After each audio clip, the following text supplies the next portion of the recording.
Chapter 1. The Wandering Father and Son. A full moon hung high in the night sky, veiled by wisps of gray clouds that seemed to caress it gently, as if draping it in a shroud of mystery. Beneath the moon, the towering spires stretched skyward, almost piercing the black firmament. A strange, mournful cry of an eagle sliced through the silence of the night, revealing a shadowy silhouette above. The bone eagle has returned, that child has escaped once again. A spectral voice echoed within the grand hall, serene and devoid of any turbulence, as if merely stating a widely known fact. At the foot of the steps, a figure cloaked in black immediately knelt down, his trembling form betraying the terror that raged within him. "Great King, I beseech you for one last chance. With the body of an ordinary human, you wield the God-given republic and command millions of subjects. What more opportunity do you crave?" The ethereal voice suddenly took on a tone of commanding authority. The figure beneath the cloak shook even more violently, pressing his entire body against the ground. "Everything I possess stems from your majesty. I am willing to offer my life for you." The hall descended into a deathly silence, lingering for what felt like an eternity until the spectral voice resonated once more. "The shackles of darkness shall be cast aside, our revelry approaches. Do not let all this become a fleeting illusion. Go forth, find him, and slay him. Yes, my esteemed king, I shall not fail you." The prostrate figure rose, appearing utterly spent, and he gazed reverently into the darkness above the steps. From that obscurity, two piercing eyes suddenly emerged. Yet he seemed to have anticipated this, slowly extending his arm to reveal slightly withered skin. Without a sound, a peculiar wingless bird, sleek and entirely black, glided forth from the shadows, its sharp talons seizing his arm. The ravenous and exhilarated eyes of the strange bird gleamed as it let out two triumphant shrieks, revealing jagged teeth before violently sinking them into the swelling veins of the emaciated arm. In mere moments, its featherless body began to swell. A muffled groan escaped the cloaked figure, as he seemed to endure unending agony. Only when the peculiar bird emitted a satisfied cry and vanished into the darkness did he slowly withdraw his arm, once again bowing humbly towards the shadows, speaking with solemn conviction. "I shall retrieve the child's head for my liege." Yet the black hall remained silent, and he gradually retreated, bowing his body until the heavy doors creaked shut behind him. As the veil was lifted, he gazed up at the resplendent full moon, his pale face devoid of color. Where, pray tell, is that child? In the southeastern region of the God-given republic, near the northern frontier of the human empire, lay the remains of the Een Mountain, an area rife with peaks and valleys, endowed with a humid climate. Numerous nameless southern tribes thrived in these mountains, collectively referred to as the Southern Tribes by the Senate of the Republic, which served as an essential granary for the land. At that moment, by the edge of a small tribe with fewer than 1,000 residents, a young boy was making his way along a clear stream towards the settlement. "Here comes the little beggar again. Everyone, throw something at him." Immediately, a barrage of stones, shards of clay, and rotten fruit rained down upon a scruffy boy who appeared to be around 7 or 8 years old. "Ha ha ha, look at that fool." A group of children of all sizes gathered around, with a chubby leader brandishing a stick, mockingly observing the filthy boy. The boy, labeled as the little beggar, wiped the debris from his brow, his fists clenched tightly, eyes fixed on the chubby leader, as if he were poised to charge into a desperate battle. Yet in the end, he did not act on that impulse. Instead, he gradually unclenched his fists. With a resounding thud, a punch landed squarely on his nose, followed by a kick to his stomach, sending the boy, who had given up resisting, tumbling heavily to the bank of the stream. "Strike him," the chubby leader commanded, and as if driven by deep-seated animosity, more than a dozen boys launched into a frenzy of kicks and punches. They were exhilarated by the thrill of the beating, their senses overwhelmed by the rush it brought. Soon, the boy's once white tunic was stained with footprints, and each severe blow sent him spasming. Suddenly, the chubby leader grabbed the boy by his collar and hissed, "Little beggar, you better stay away from our tribe, from Xiao Jin, and that wild ghost of a guardian you have. You and your kind are not welcome here." Hearing his guardian insulted, the boy struggled to open his eyes, a hint of scorn creeping onto his lips. He spat a wad of phlegm onto the chubby leader's face. The boy's expression turned menacing, and fury coursed through him as he lifted a jagged stone, preparing to hurl it at the boy's head. Should the stone strike true, it could potentially cost the boy his life. "Hurry, stop him!" A sharp voice rang out. The chubby leader looked up, caught sight of the girl rushing toward them, and his expression paled. He quickly concealed the stone behind his back and tossed it into the stream without a second thought. None noticed that in that moment, the beaten boy had twisted the sharp ice spike in his palm away from himself, plunging it deep into the earth below, originally aimed at the chubby leader's heart. If the stone had truly been thrown, the ice spike would have certainly found its mark in the leader's chest. Unaware of his narrow escape, the chubby leader slowly stood upright. "Xiao, what brings you here?" He stammered awkwardly. "Tiger, you have some nerve, bullying Ahung behind my back." Xiao shot back coldly. "He's just a little beggar, a disgraceful little beggar. What does it matter if we rough him up?" The chubby leader kept his face stiff, his neck flushed with anger. Xiao seemed unperturbed by his words, stepping directly to the battered boy's side. Seeing his bruised face brought a pang of compassion to her heart. She glared at the chubby leader. "Get lost." Just as her father had said, Tiger was just like his mother, full of arrogance. The chubby leader's face turned stormy, his chest heaving with frustration, but he did not dare to step forward, instead shouting, "When my father returns from battle, you'll be sorry." With that, he led his gang of boys away. "Those rascals, how could they hurt you like this?" Xiao gently cradled Ahung's head, noticing that his bright eyes were swollen almost shut, and the bridge of his nose was red. Ahung shrugged, managing a weak smile as he effortlessly got back to his feet, making his way to the stream. There, he scooped a handful of clear water and scrubbed fervently at his face. "Ahung, why don't you fight back? I can't protect you all the time." Xiao expressed both concern and frustration. "Just like being bitten by a swarm of ants must I bite back? They're just a bunch of kids, I want stoop to their level." Ahung sneered, his tone dismissive as though he hadn't just been bullied. "All you do is boast." Xiao laughed lightly. Ahung smiled slightly, but offered no explanation. When he rose from the stream again, the horrific bruises had vanished, revealing a fair complexion, bright, mischievous eyes, and a pronounced nosy, a handsome, carefree young boy bathed in sunlight. Anyone would find it difficult to associate him with the meek and easily bullied child from moments before. Seeing the sudden transformation in Ahung brought a spark of surprise to Xiao eyes.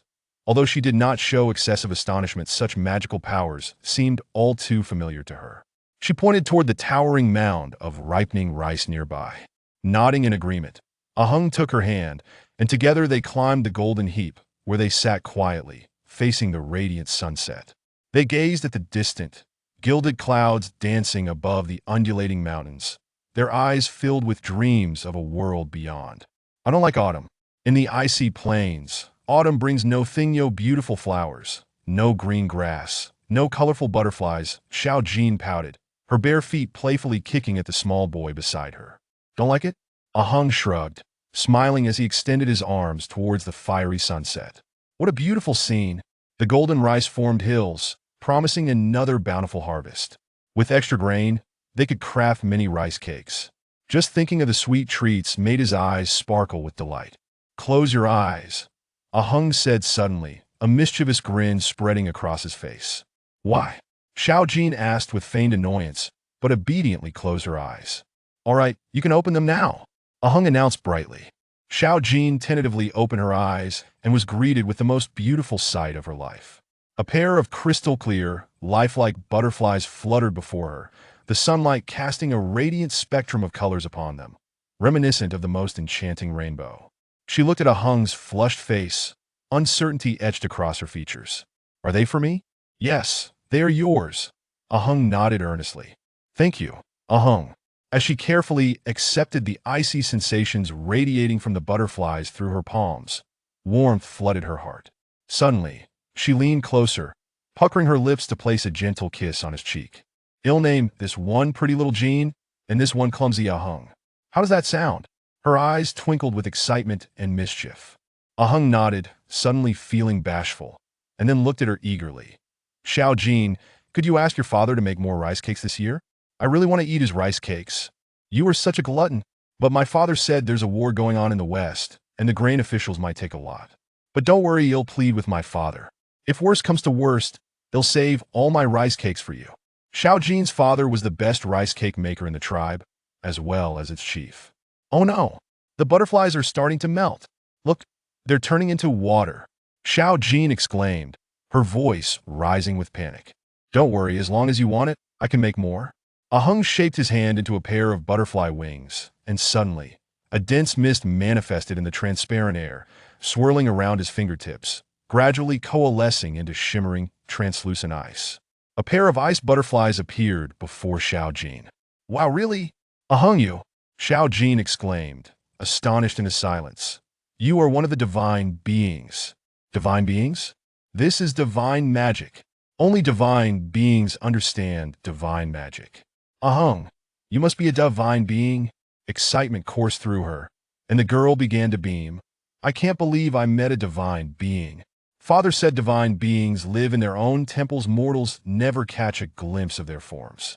However, our tribes south of the Yin Mountain do not have temples, only those north of us have them. What kind of divine being am I then? An ice god? Ahung laughed, his eyes glinting with mischief. I only recently discovered this ability of mine. As he spoke, he conjured another ice spike in his palm.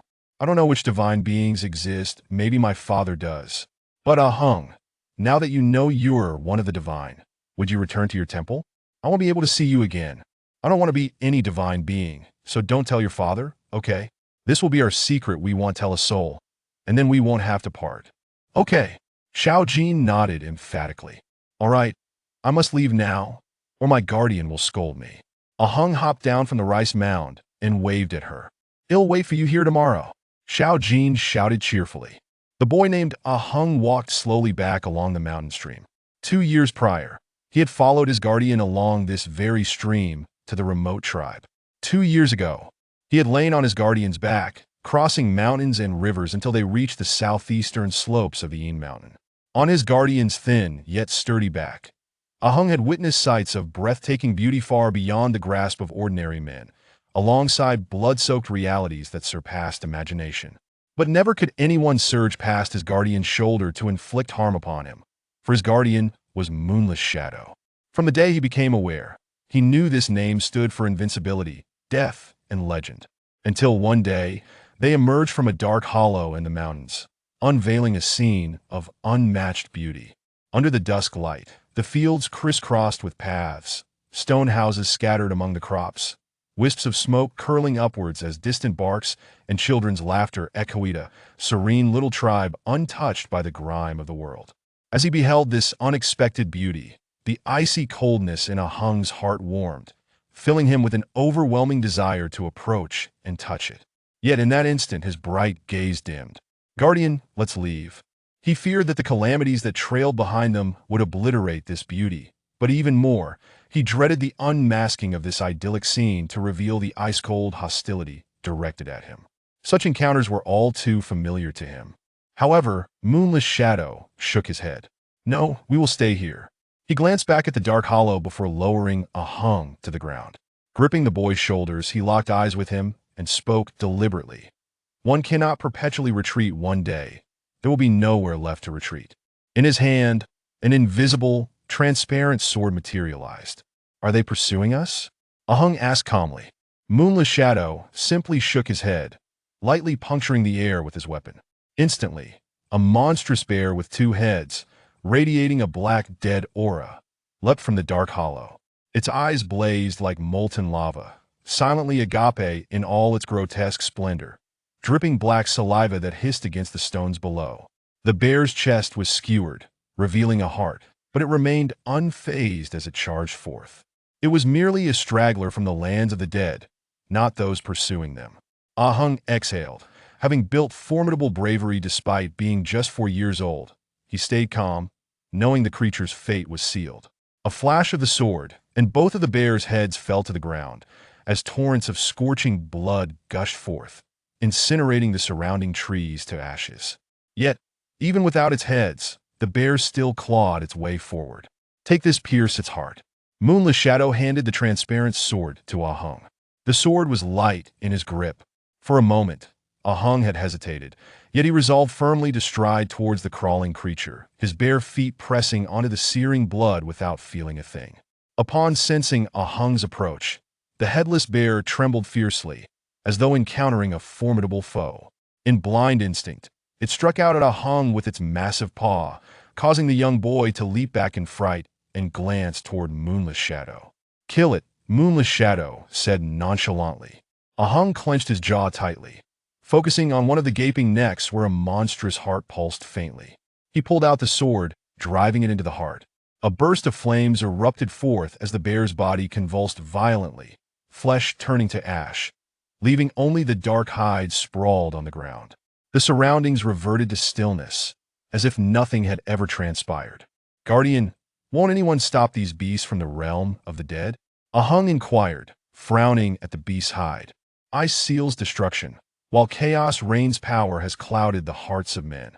Who remembers the duty to guard the far northern lands of death?" Ahung understood little of the words spoken by his guardian and could only silently pray, "Please let that be the last of them." The next morning, as the first rays of sunlight pierced the valley, the early risers of the tribe stumbled upon several wooden houses that had materialized on the hillside, a curious boy with large eyes sitting on the threshold, peering at them with wonder. Strangely, they hadn't heard a single sound all night, not even a bark from a dog. To the tribe, it was nothing short of a miracle. They murmured amongst themselves, hesitant to approach. Ultimately, urged by the others, the tribe leader, Hulin Yong, along with several youths, resolved to investigate. The houses perched on the slope were sturdy and didn't impede the tribe's fields. As Hulin Yong approached, he spotted a silent man laboriously working on a strange piece of animal hide. Despite his ragged attire, the man's hands were delicate and pale, unlike those of a farmer. Yet his grip was much stronger than any tribesman's, effortlessly tearing the hide into two pieces. Meanwhile, the wide-eyed boy watched from the threshold, inspecting Hulin Yong curiously. Though the boy's clothing was tattered, his hands were remarkably clean. Hulin Yong noted that despite their shabby appearance, father and son maintained a proud and dignified demeanor. At that moment, the silent man handed half of the hide to the boy. Springing to his feet, the boy reverently brought the hide to Hulin Yong, anticipation glimmering in his eyes. Hulin Yong, observing the boy's humble attire and the star-like light in his eyes, felt a surge of compassion. Understanding the unspoken request, he hesitated only briefly before consenting to the father and son's wish to remain. Hulin Yong smiled as he accepted the soft and warm half of the hide, recognizing it as quality material. "If you need any assistance, seek me over there," Hulin Yong said kindly before departing. Shortly thereafter, he returned, this time bearing a basket brimming with snow-white rice cakes. A little girl accompanied him, her hair in piquant pigtails, her eyes pure as azure lakes. "I'm Hulin Jean," the girl introduced herself, taking Ahung's hand. "I'm Ahung," the boy stammered, suddenly shy, as a flush crept into his cheeks. Hulin Yong observed the two children hand in hand and smiled knowingly. Ahung was indeed a remarkable young boy. Hulin Yong recalled a saying from many years ago, uttered by a divine emissary: "Fortuitous encounters mandate a destiny for life." Though the emissary aimed to spread the power of faith, Hulin Yong felt the saying resonated equally with any pure and beautiful emotion. Thus, Ahung and his guardian paused their wandering lives and settled in this small, remote tribe. 2 years slipped by in the blink of an eye. As Ahung reflected on the events of the past 2 years while walking along the stream, he returned to his wooden house, only to find no sign of his guardian. He approached the low rice storage, which was nearly empty, and strained to reach a bowl of the remaining rice. After a moment's thought, he returned a large portion back, leaving only a little.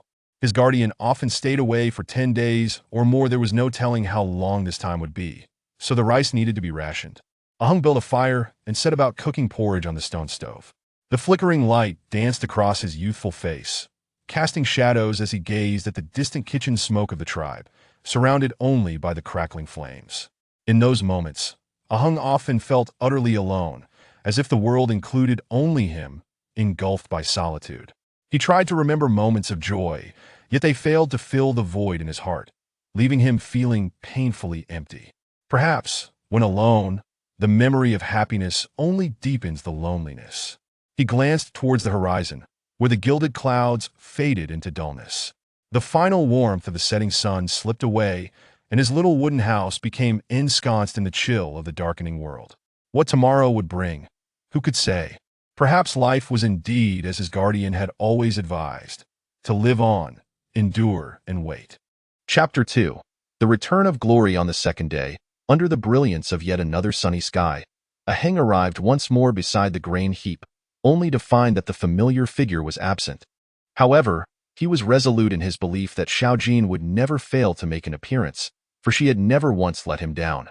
Scanning the surroundings and noticing the absence of any other souls, he gracefully leaped, his slight form soaring into the air and landing atop the lofty grain pile. Today, an unusual silence enveloped the tribe. Not a single sound echoed through the air. Even the laughter of the laundry maidens, which typically resonated from the nearby forest by the stream, had vanished. Where could everyone have gone? Suddenly, a commotion arose, and a Heng spotted a procession emerging from the distant mountain path.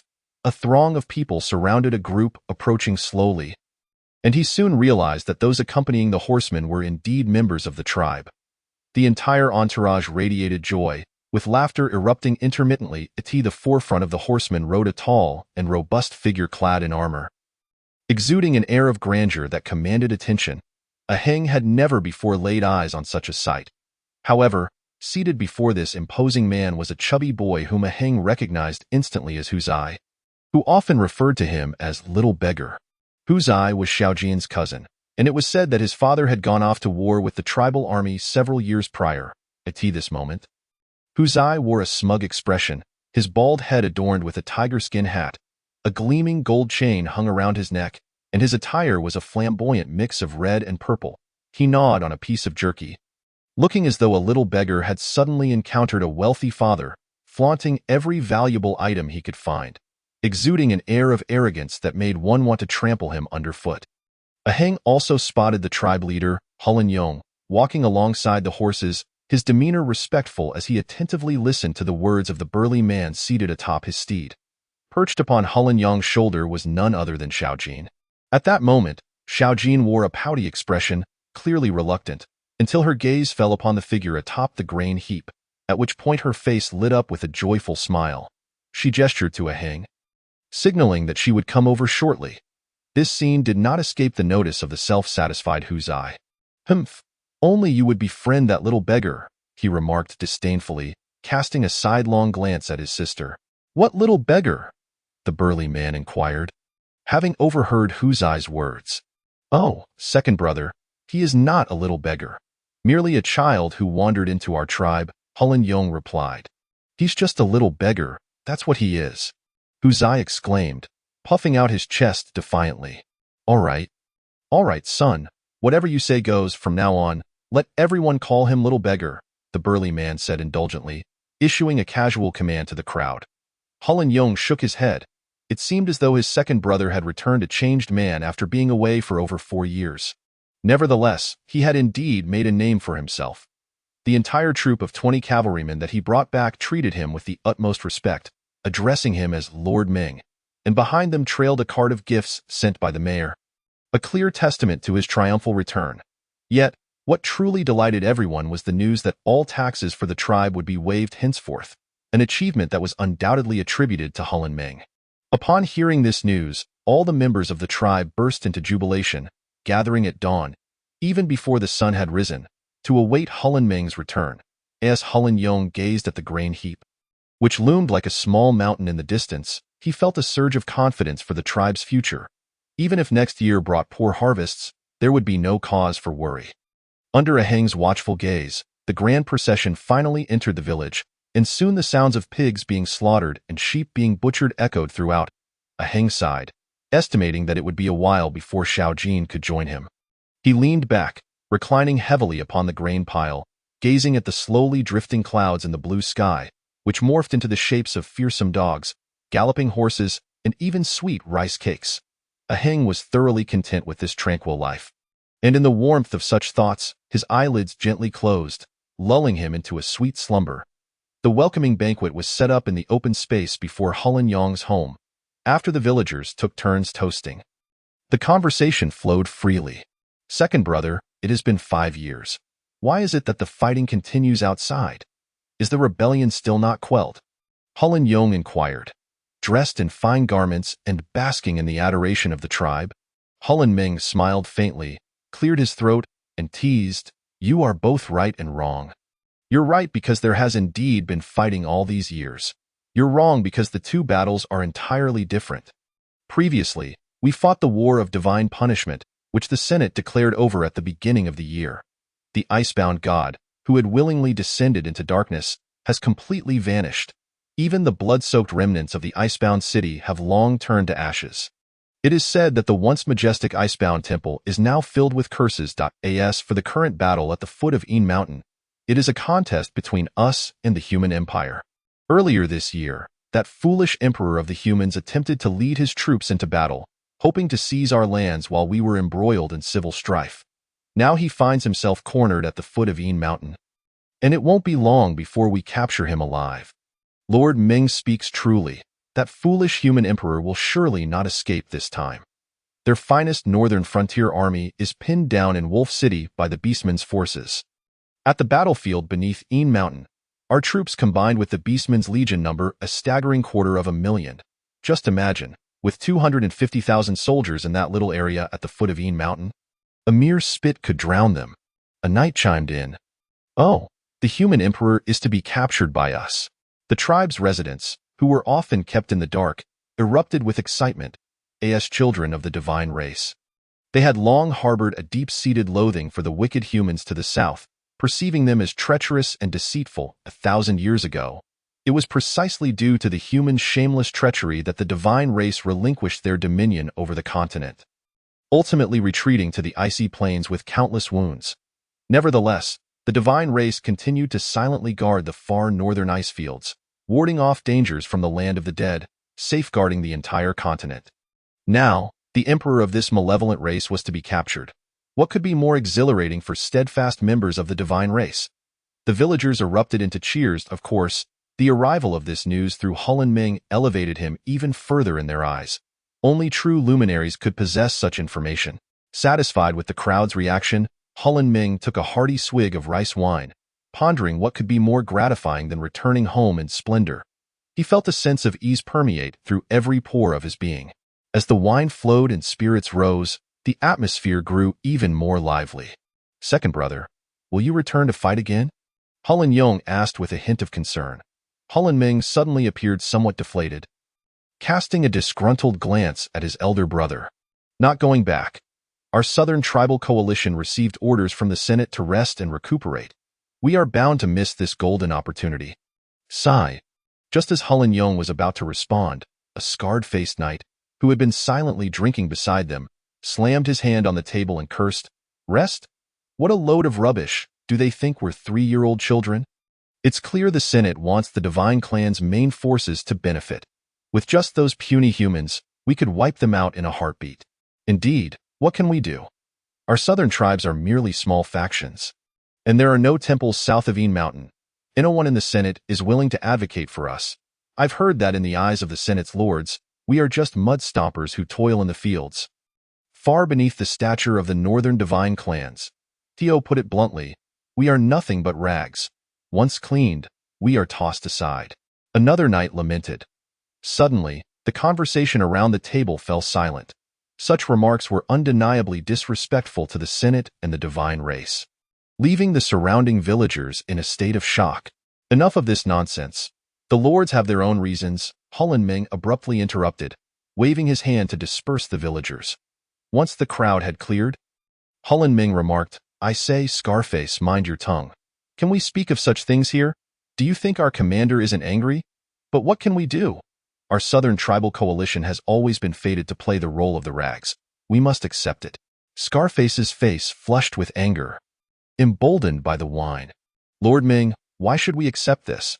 If it weren't for us, could the capital of Buruda hold the icebound city? If it weren't for us, the Divine Gift Republic would have been renamed the Divine Gift Empire long ago. Moreover, I've heard that the Beastmen's willingness to assist in this campaign was obtained by the Senate in exchange for our southern tribes' lands to the east. At this rate, we will become those stinking Beastmen slaves. Do the divine race even consider us their kin? I've heard that on the human side, the divine race is referred to as the undead. Slap. Hulun Ming swiftly approached, delivering a resounding slap to Scarface's face. Scarface, what nonsense are you spouting? Have you lost your mind? Lord Ming, you can hit me, but I must speak the truth. We have fought and bled alongside you. What is there to hide? I heard the words of the commander's emissary the night after the order to rest arrived. Our commander has long been considering. Scarface defiantly raised his chin. Scarface, do you wish to die? Hulun Ming suddenly seized a nearby knight's sword, swinging it down upon Scarface's head. The blade struck with a sickening thud, splitting open a large gash on Scarface's forehead. Blood pouring down his face in a gruesome spectacle. The children joyfully playing on the field were startled by a loud noise, turning their gazes towards the commotion, momentarily frozen in fear, even forgetting their tears. Beside them, the young girl, Xiao Jin, who was assisting in pouring drinks, trembled, spilling wine all over the ground. Take Scarface away and tend to his wounds. This beastly creature, after a few swigs of cat urine, can't distinguish right from wrong. He will inevitably bring ruin with his filthy tongue. Hulun Ming glanced around, noting the absence of adults, only a few children present, and let out a quiet sigh of relief. Though Scarface is reckless, his words, though coarse, hold truth. Our Southern Tribes army has always been relegated to the status of a servant army, barely qualifying as a second-tier force in this divine punishment war. Had it not been for the rebellious Frozen Divine Clan and their ferocious Storm Legion, the Senate would never have allowed us to claim any military merit.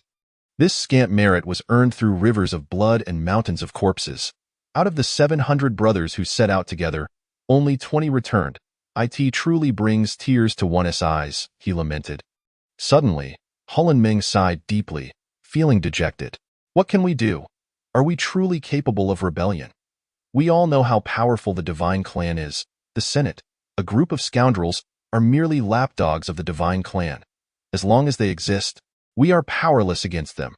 The commander's intention is merely to prepare more leverage for negotiations, taking advantage of the Senate's weakened state.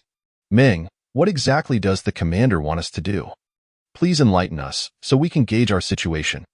Otherwise, we are left in a state of uncertainty. This mission is classified. I have kept quiet for your own good, genuinely worried about implicating you all. To be frank, without your support, I, Hulun Ming, would not be where I am today. Among the Southern Tribes' 3rd Cavalry, only we 20 old comrades remain. I doubt you would trust anyone else.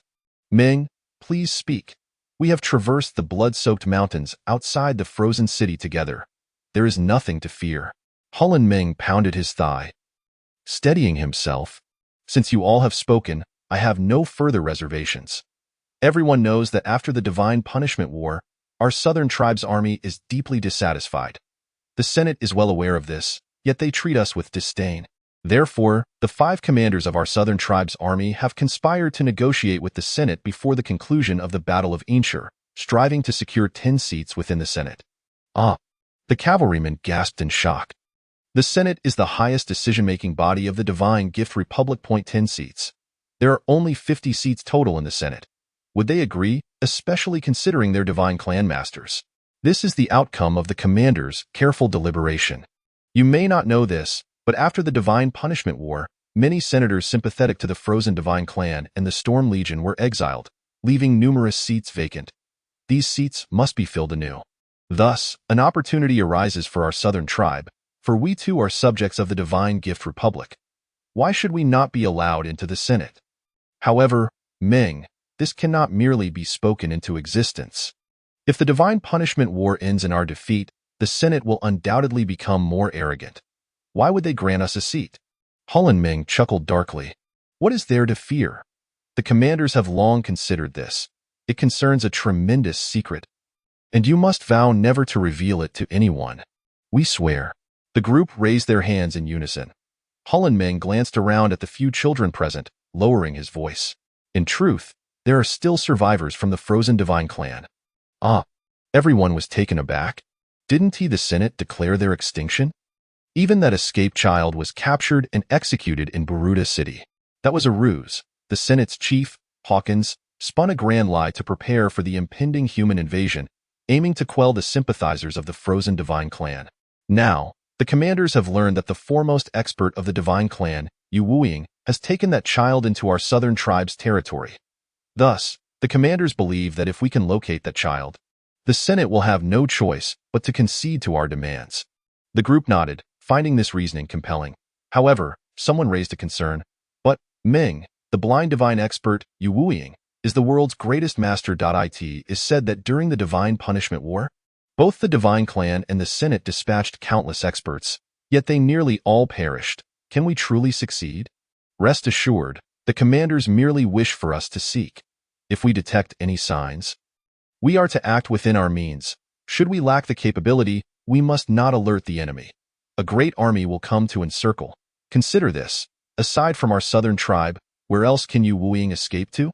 The human empire and the Orc kingdom would pose even greater dangers.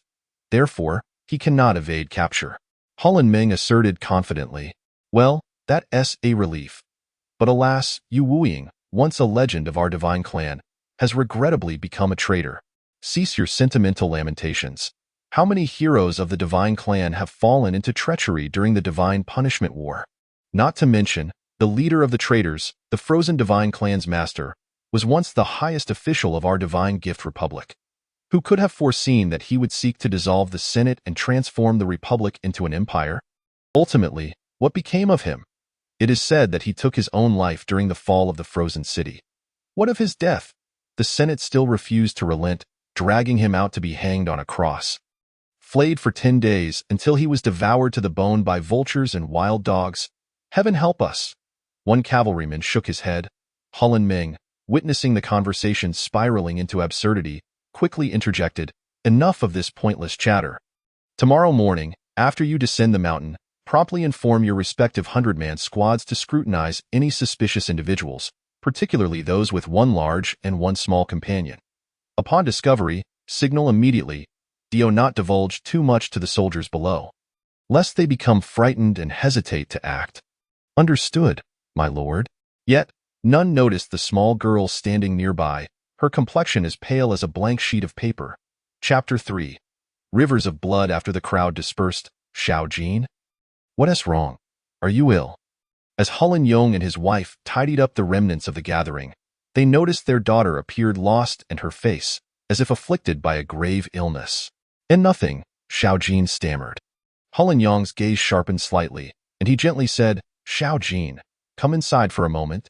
Xiao Jin followed her father into the room, suddenly shutting the door tightly behind her, gasping for breath, her body trembling uncontrollably. Sunlight streamed through the window, and Hulun Yong observed his daughter's peculiar behavior, but chose to remain silent, believing she had something to share. "Father, may I ask you a question?" Xiao Jin inquired. Hulun Yong nodded. "If you have a friend whom others label as a traitor, what would you do?" Tears pooled in Xiao Jin's eyes.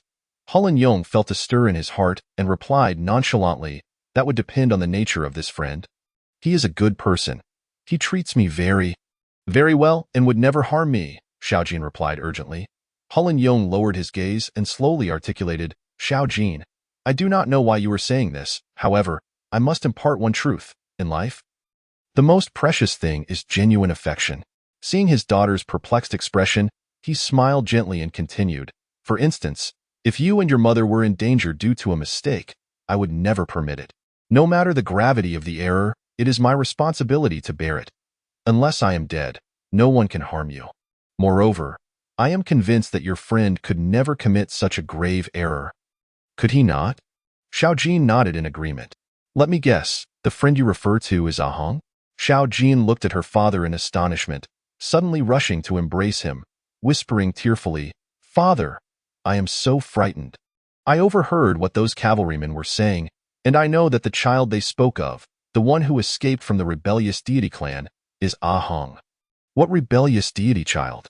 "The one from the frozen divine clan that was defeated in the Divine Punishment War. Ahong must be that child." "What?" Hulun Yong could hardly believe his ears. "Father, I have seen Ahong wield divine abilities. He can conjure ice from thin air. Moreover, Ahong once mentioned that his adoptive father's surname is Yu." Hulun Ming suddenly exclaimed that the one associated with the rebellious deity clan is the greatest master in the world, known as Yu Wuing. They must be the same person. "Father, what should we do? Ah Hung is in grave danger now." "Indeed, Ah Hung is in peril, and our tribe is at risk as well." Hu Lanyong's complexion turned pale. Many in the tribe were aware of Ah Hung and his adoptive father's existence. Fortunately, he had only claimed that Ah Hung was a lost child who had wandered here, without mentioning that man. Otherwise, Hu Lanming would undoubtedly have grown suspicious and investigated. However, what terrified Hu Lanyong even more was Yu Wuing. It was said that this man was the world's greatest killer, and no one could match him. If Hu Lanming provoked Yu Wuing, Hu Lanyong dared not imagine the consequences for his tribe. They needed to ensure that Ah Hung and Yu Wuing left quickly. He grasped Xiao Jin's shoulders, saying, "Xiao Jin, hurry." Suddenly, the door burst open with a kick, revealing a burly man standing at the entrance, Hu Lanming. His gaze was piercing as he fixed it on Hu Lanyong. Hu Lanyong forced a smile. "Second brother, you have arrived." Hu Lanming scrutinized Hu Lanyong and then cast a glance at Xiao Jin, who exhibited signs of fear. It seemed that his wife had not been mistaken. The two unfamiliar figures by the tribe's edge were indeed quite suspicious. "Hu Lanyong, I heard everything you just said. Tell me, where's that child?" "Second brother, you must not seek them out. It will bring disaster upon the tribe," Hu Lanyong urged urgently. "Whether it brings disaster or not is not for you to decide. You only need to tell me where that child is," Hu Lanming insisted. "Father, I know." A round face peeked through the doorway. It was Hu Zi, who tugged at Hu Lanming's clothing, saying, "It's the little beggar who was sitting on the pile of grain. This is indeed a stroke of fortune for me. It appears the Elders' Council will surely have a place for me." "Hu Lanming. Second brother, no?" Hu Lanyong suddenly lunged forward, wrapping his arms around Hu Lanming in a desperate attempt to pull him inside. He shouted loudly, "Xiao Jin, go find Ah Hung and urge him to flee." "Hu Lanyong, you have lost your mind. Let go of me." Hu Lanming struggled fiercely, unable to shake off his elder brother. In a fit of rage, he propelled both himself and Hu Lanyong forcefully against the stone wall. In pain, Hu Lanyong finally released his grip. Outside, Hu Lanming whistled sharply, and the cavalrymen quickly assembled outside, mounting their steeds and charging like a whirlwind towards the grain field. No one anticipated that such a monumental achievement would so easily fall upon their own heads. Xiao Jin ran desperately, her shoes long gone, the remnants of rice stalks in the fields piercing her feet until they bled. Yet she remained oblivious to the pain in the distance. She could see the pile of grain and shouted with all her might, "Ah Hung, run! Hurry, go find your adoptive father." Beside her, dozens of cavalrymen surged past like the wind. Xiao Jin bit her lip, attempting to grasp the tail of a galloping horse, only to tumble to the ground. She picked herself up and continued to run, but ahead, the knights had already raised their spears, the grain pile drawing closer. Ah Hung was trapped in a nightmarish vision, dreaming that Xiao Jin was crying out for him to escape. He also dreamt of a spear lunging directly towards him, aiming to impale him. He tried to grasp the spearhead, but his hands bled profusely. The nightmare was so terrifying that he cried out. In the instant he opened his eyes, he truly saw Xiao Jin in the distance, crying out, and noticed that he was indeed gripping the spearhead. His gaze fell upon the fierce-faced knight, and glancing at his own hands, he found himself unsure whether he was awake or still ensnared in a dream. It truly is the child of the rebellious clan. The heavens do not forsake me, ha ha ha. Hu Lanming laughed heartily as he beheld the spearhead tightly encased in solid ice, which continued to grow as the boy's hand gripped it. Seizing the moment while the boy was momentarily dazed, Hu Lanming swung the spear, forcefully slamming him to the ground. "Capture him alive." Ah Hung felt as if his bones were shattering. It was no dream. He attempted to struggle, only to find more spears aimed at his neck, rendering him utterly immobile. What was happening? Why was this man, who was Xiao Jin's uncle, treating him this way? Where was Xiao Jin? Hu Lanming dismounted and barked orders, and Ah Hung found himself bound tightly with coarse ropes. Hu Lanming tossed him onto his horse and shouted, "We must leave here at the fastest speed." "No." Xiao Jin finally arrived, desperately lunging forward to cling to Hu Lanming's leg, refusing to let him leave. She realized Ah Hung had seen her, yet he turned his head away, unwilling to meet her gaze in that moment. She felt an unprecedented anguish, as if someone were tearing at her very soul, her lips bleeding. "Xiao Jin, let go." He hails from the rebellious deity clan. He is an ill omen. If he remains here, we shall all perish. Hulan Ming shouted at her forcefully. No, I will not let go. Xiao Jin cried out, her voice filled with desperation. Suddenly, a deluge of blood rained down from above, drenching her face. Hulan Ming's head had been severed, falling beside Ah Hong. Ah Hong, are you all right? Forgetting her fear, she tightly embraced the boy before her. His eyes were filled with pain, and only she could hear his voice. Many will die again. Many will die again. Am I truly an ill omen? Ice blades began to emerge from his body, slicing through the ropes binding him. The ice blades even pierced Xiao Jin's body, yet she clung to the boy. Unwilling to let go, Ah Hong looked at Xiao Jin, desperately trying to push her away, shouting, Go! You must leave. My adoptive father has gone mad.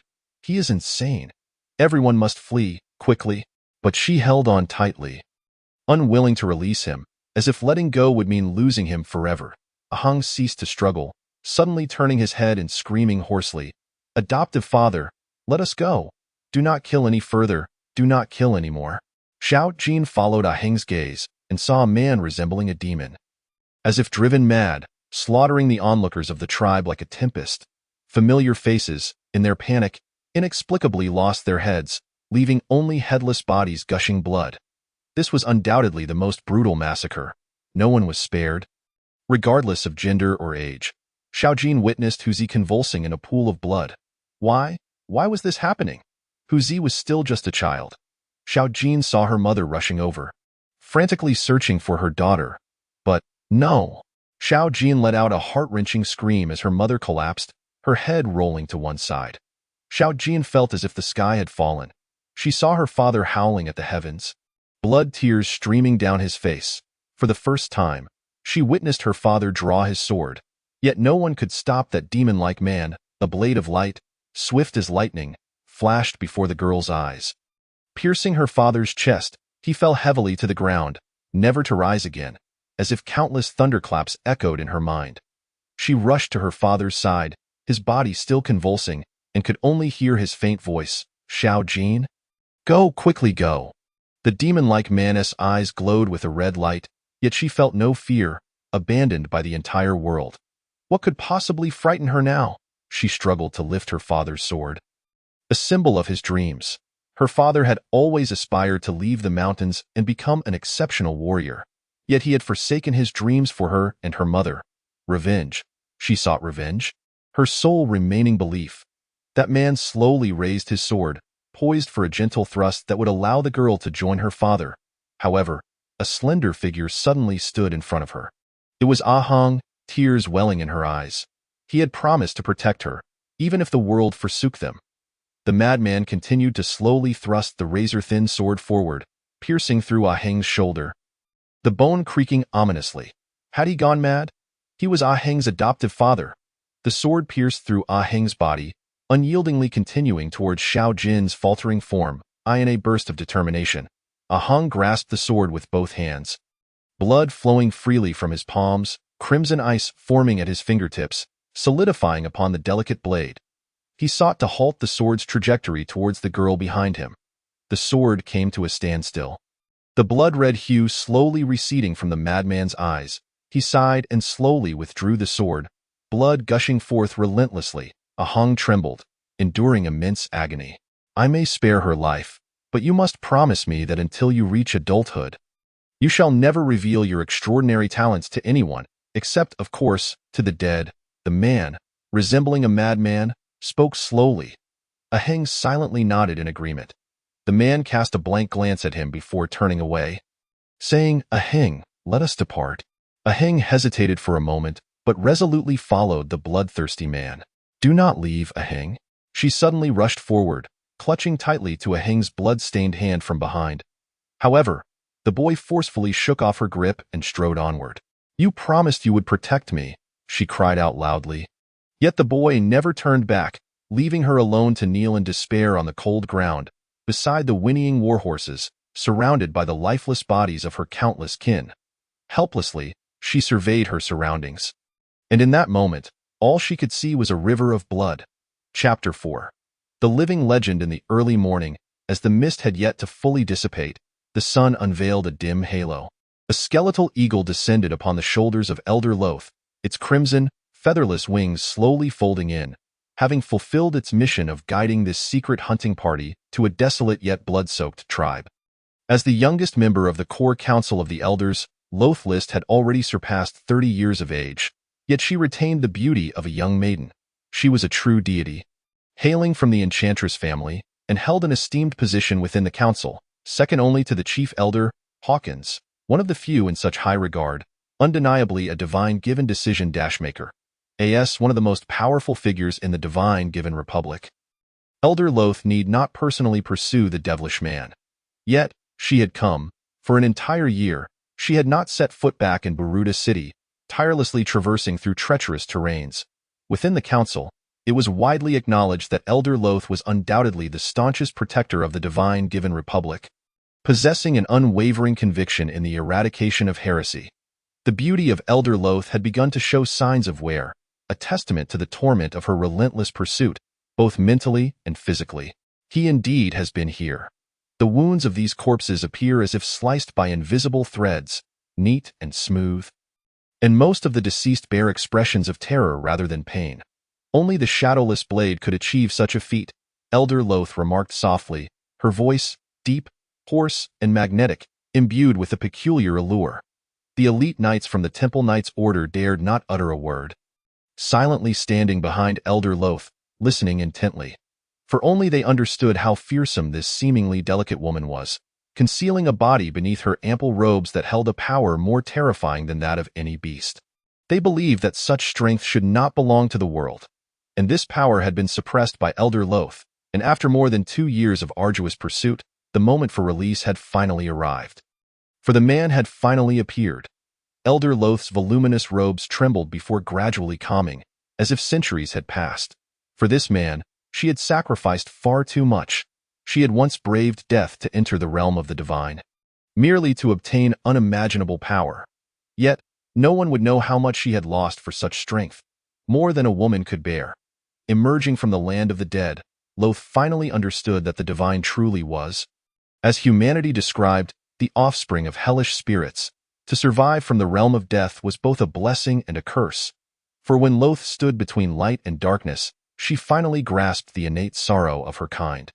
It was all for the man known as Yu Wuing. The mere thought of him brought a barely perceptible smile to Loth's lips. By the age of 18, that man had already gained renown throughout the divine realm. Not for his martial prowess, nor merely for being the blind god's legitimate son, but for his astonishing talent. His foresight and strategic acumen far surpassed his years, earning him the title of the divine realm's hope. Even in the capital of the Radiant Empire, countless admirers spoke of him. Young Lothlist was among those admirers. However, everything changed that fateful year. He faced his first setback in life when his childhood sweetheart married the genius of the Frozen family, who happened to be his closest friend. The grand wedding of the Frozen family, Yu Wuing left in a fit of rage. That night, Loth, along with many others, bore witness to the rift between the two most outstanding geniuses of the divine realm. A rift caused by an inconsequential woman, a matter that was almost a laughingstock at the time. Yet, who could have foreseen the profound impact this small event would have on the future of the divine realm? Loth had even contemplated. If that incident had never occurred, perhaps the divine realm would not have faced its decline. The night Yu Wuing departed from the divine realm due to his heartbreak, young Loth wept for him throughout the night. She even considered following in his footsteps to leave. However, her steps were too slow, while he moved too swiftly and far away. Thus, that man would never know that there once existed a girl who loved him deeply, a love more intense than any other. The genius of the divine realm vanished, giving rise to the top assassin, gloomy moon without shadow, a harbinger of bloodshed. This legendary assassin, should he wish, would dare to slay any emperor or general for a mere penny. Yet if he chose not to, even a fortune could not sway him. He plunged the entire world into chaos. Consequently, the world went mad for him. The Radiant Empire and the Beastman Kingdom sought every means to capture him. And even the divine realm covertly sought to apprehend him, yet he effortlessly eluded them. After incurring countless losses in manpower and wasting vast resources, the three nations ultimately abandoned the pursuit. Unfortunately, for the subsequent years, this top assassin known as Yu Wuying faded into obscurity. It was not until the outbreak of the Divine Punishment War that he re-emerged. This was a secret of the Divine Realm, classified as top secret by the highest echelons of the Council. Elder Loth undoubtedly belonged to the informed. The years of the Divine Punishment War were an unspeakable calamity for the entire Divine Realm. Akin to a millennium prior when the Divine Realm lost its dominion over the continent and descended into the icy plains. On the eve of the Divine Punishment War, Yu Wuiying's former friend, the genius of the Frozen family, had already risen to the position of governor of the Divine Given Republic. Yet, he remained unsatisfied, believing that only an imperial system could restore the glory of the Divine Realm. Secretly, he allied with the Twilight family, revealing his rebellious fangs during the grandest festival of the Divine Given Republic, the Buruda Conference. The Storm Legion of the Frozen family, along with the Twilight family's Blood Legion, suddenly appeared outside Buruda City, intending to forcibly dissolve the council and establish the Divine Given Empire. Should they succeed, the young master of the Frozen family would become the first emperor of the Divine Given Empire. However, the scheme was poorly concealed and war erupted. The year-long defense of Buruda City subjected the Divine Given Republic to unprecedented calamity, with the already dwindling divine clans suffering heavy losses in 3 years of unrelenting warfare. Just as despair loomed, a dramatic turn of events unfolded. The Twilight family suddenly announced its withdrawal from the war, an act so close to betrayal that it led to the Frozen family's complete rout, forcing them to hastily retreat to their frozen territories in the far north. Initially, the council debated whether to enter the frozen territories and wage a final extermination campaign. Ultimately, it was Chief Hawkins who persuaded all. His reasoning was simple. A thief's offspring is always a thief. A millennium ago, when the Divine Realm ruled the continent, the Frozen family was of royal lineage. It was this deeply ingrained belief in imperial authority that drove the family to commit treachery once more. Their actions had nearly plunged the Divine Realm into the abyss of extinction, and such a thing could never be allowed to happen again. Therefore, the Frozen family must be eradicated completely. Only then could the great Divine Given Republic be preserved. Safeguarding the fundamental interests of the Divine Realm, the Council, and the tribes. Thus, the extermination war commenced.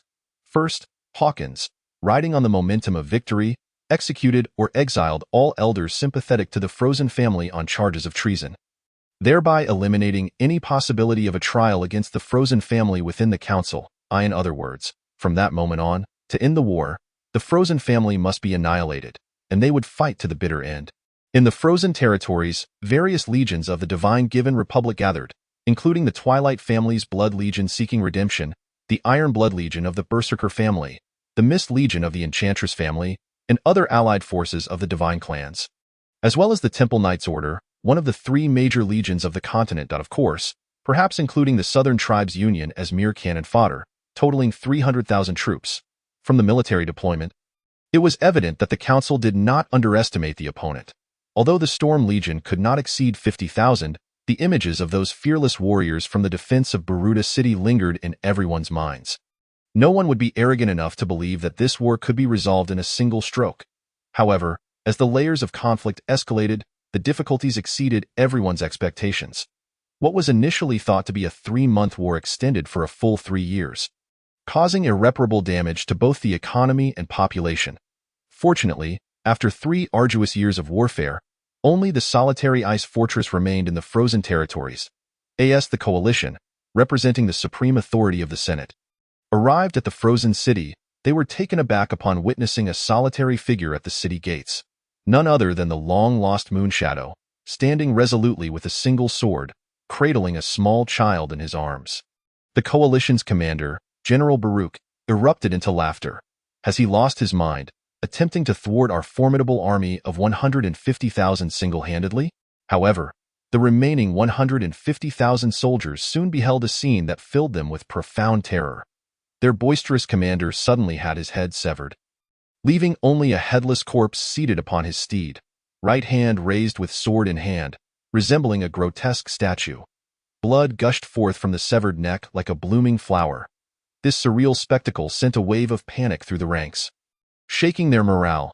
Shortly thereafter, the last of the Storm Legion emerged from within the city. Fewer than 8,000 in number, Yet driven by a conviction of certain death, they charged towards the coalition. Veterans of the war would later recall, they were like demons, having never entertained the thought of survival. When stripped of their weapons, they bit with their teeth. When their teeth were gone, they charged with their heads, and when their heads were lost, their corpses still clung to you. This solitary city astonishingly withstood the onslaught of 150,000 for half a year. Some within the divine race, sympathetic to the frozen family, would recollect with tears, for those last brave warriors of the Storm Legion. It was a noble journey towards death. They demonstrated to us the true meaning of loyalty and bravery through their fearless demise. Later, as the coalition scoured the battlefield, they were astonished to find not a single intact corpse of a Storm Legion soldier. This once mighty legion of the divine race has thus disgracefully become a footnote in history under the name of traitors. The remaining scattered soldiers posed no threat.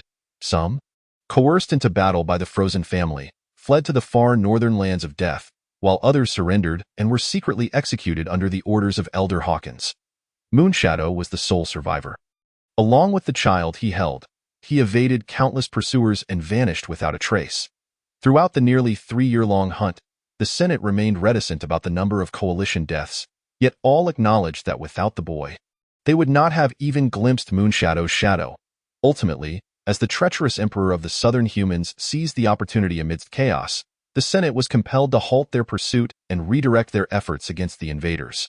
To unify the divine race, the Senate issued a proclamation across the continent, declaring that the last rebel, Moonshadow, and the remnants of the frozen family had been vanquished. Thus ended the Divine Punishment War, relegating the frozen family to mere historical memory on the divine race's ledger. The remaining elders of the Senate were staunch supporters of the Divine Gift Republic, and they guarded this secret closely. Only they knew that a covert order of Temple Knights was executing the hunt on the continent, led by the Flower of Glory, Lost Lister. Now, this pursuit team had finally caught the scent of their quarry once more, and a larger-scale encirclement was imminent. Elder Lost frowned slightly, noting that among the fallen were 19 knights. From the crude gear and attire of the deceased, it was evident they belonged to the Southern Tribal Coalition. She was puzzled as to how these ineffectual beings could have encountered Moonshadow and what had provoked this formidable man. Were they also tracking Moonshadow and the remnants of the frozen family? If so, this information would surely leak. For the Senate, it would be yet another stinging slap in the face from Moonshadow. Elder, there is another survivor over there, suddenly reported a Temple Knight. Indeed, there was a living being, a little girl, struggling to clear the cold earth with her small hands. Her fingers nearly ruined, nails entirely gone. Yet her expression remained intensely focused as she repeatedly performed the same motion. Elder Lost recognized that the girl had seemingly lost consciousness. Tears had frozen upon her cheeks, and she was acting purely on instinct, endeavoring to bury her slain kin and preserve their final resting place. It was unimaginable what kind of willpower allowed a small girl to persist in such a manner. Even among the divine race, few possessed such resolve, let alone a barbaric child from the southern tribes. In that moment, Elder Lost saw a reflection of herself in the girl. Take her with us. Let her live. The rest, set ablaze. Amidst the fierce flames and billowing smoke, the bone eagle soared into the sky once more, and the hidden pursuit cavalry departed like a whirlwind. Shortly after their departure, a scar-faced man with a bandaged head emerged from the underbrush, fleeing towards the distant mountain path. Chapter 5. Half-dead spirits in the dense forest at the foot of Een Mountain. Ahung chewed on a dark green leaf, its bitter and spicy flavor bringing tears to his eyes. Nevertheless, he continued to masticate it until it was a pulp, then applied it evenly to the gaping arrow wound on his adoptive father's shoulder, where the arrow had been extracted, yet the wound still oozed foul. Black blood. The memory of their earlier encirclement haunted him. It had felt as if an entire legion had surrounded them, with assailants continuously pressing in. Had a new party not joined the fray? Creating a slight gap for their escape, his adoptive father might have suffered far worse injuries. Ahung was engulfed in deep self-reproach. It was all his fault. Had he not been a burden? His adoptive father might have escaped long ago. Those despicable pursuers always aimed their arrows at him, forcing his father to turn back and defend him. Father, you should go on alone, Ahung whispered gently. Moonshadow did not respond. He merely rose to his feet and hoisted Ah Hong onto his back once more. This silent man stood as immovable as a treacherous mountain, an obstacle none could surmount. Ah Hong then noticed that a thick fog had rolled into the forest, shrouding the trees in a hazy veil. From within the fog, numerous glowing red eyes flickered, lulling him into a drowsy stupor. Concentrate. Thousand-layer gaze. His father's voice suddenly echoed in his ears. Instantly, Ah Heng's eyes became ethereal, as if countless stars swirled around him. That drowsy sensation vanished in an instant. He could even see through those eyes to a woman, one whose age was indiscernible. Her visage appeared youthful, reminiscent of a neighborly sister. Yet the cold malice lurking beneath her beauty sent chills down one's spine, resembling that of a wicked witch with a whoosh. An arrow materialized from the mist, hurtling towards Ah Heng's forehead. Clang!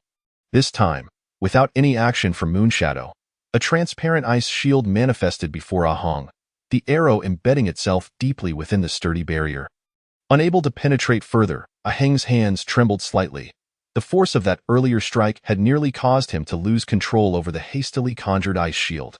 Just then, a warm current surged into his body.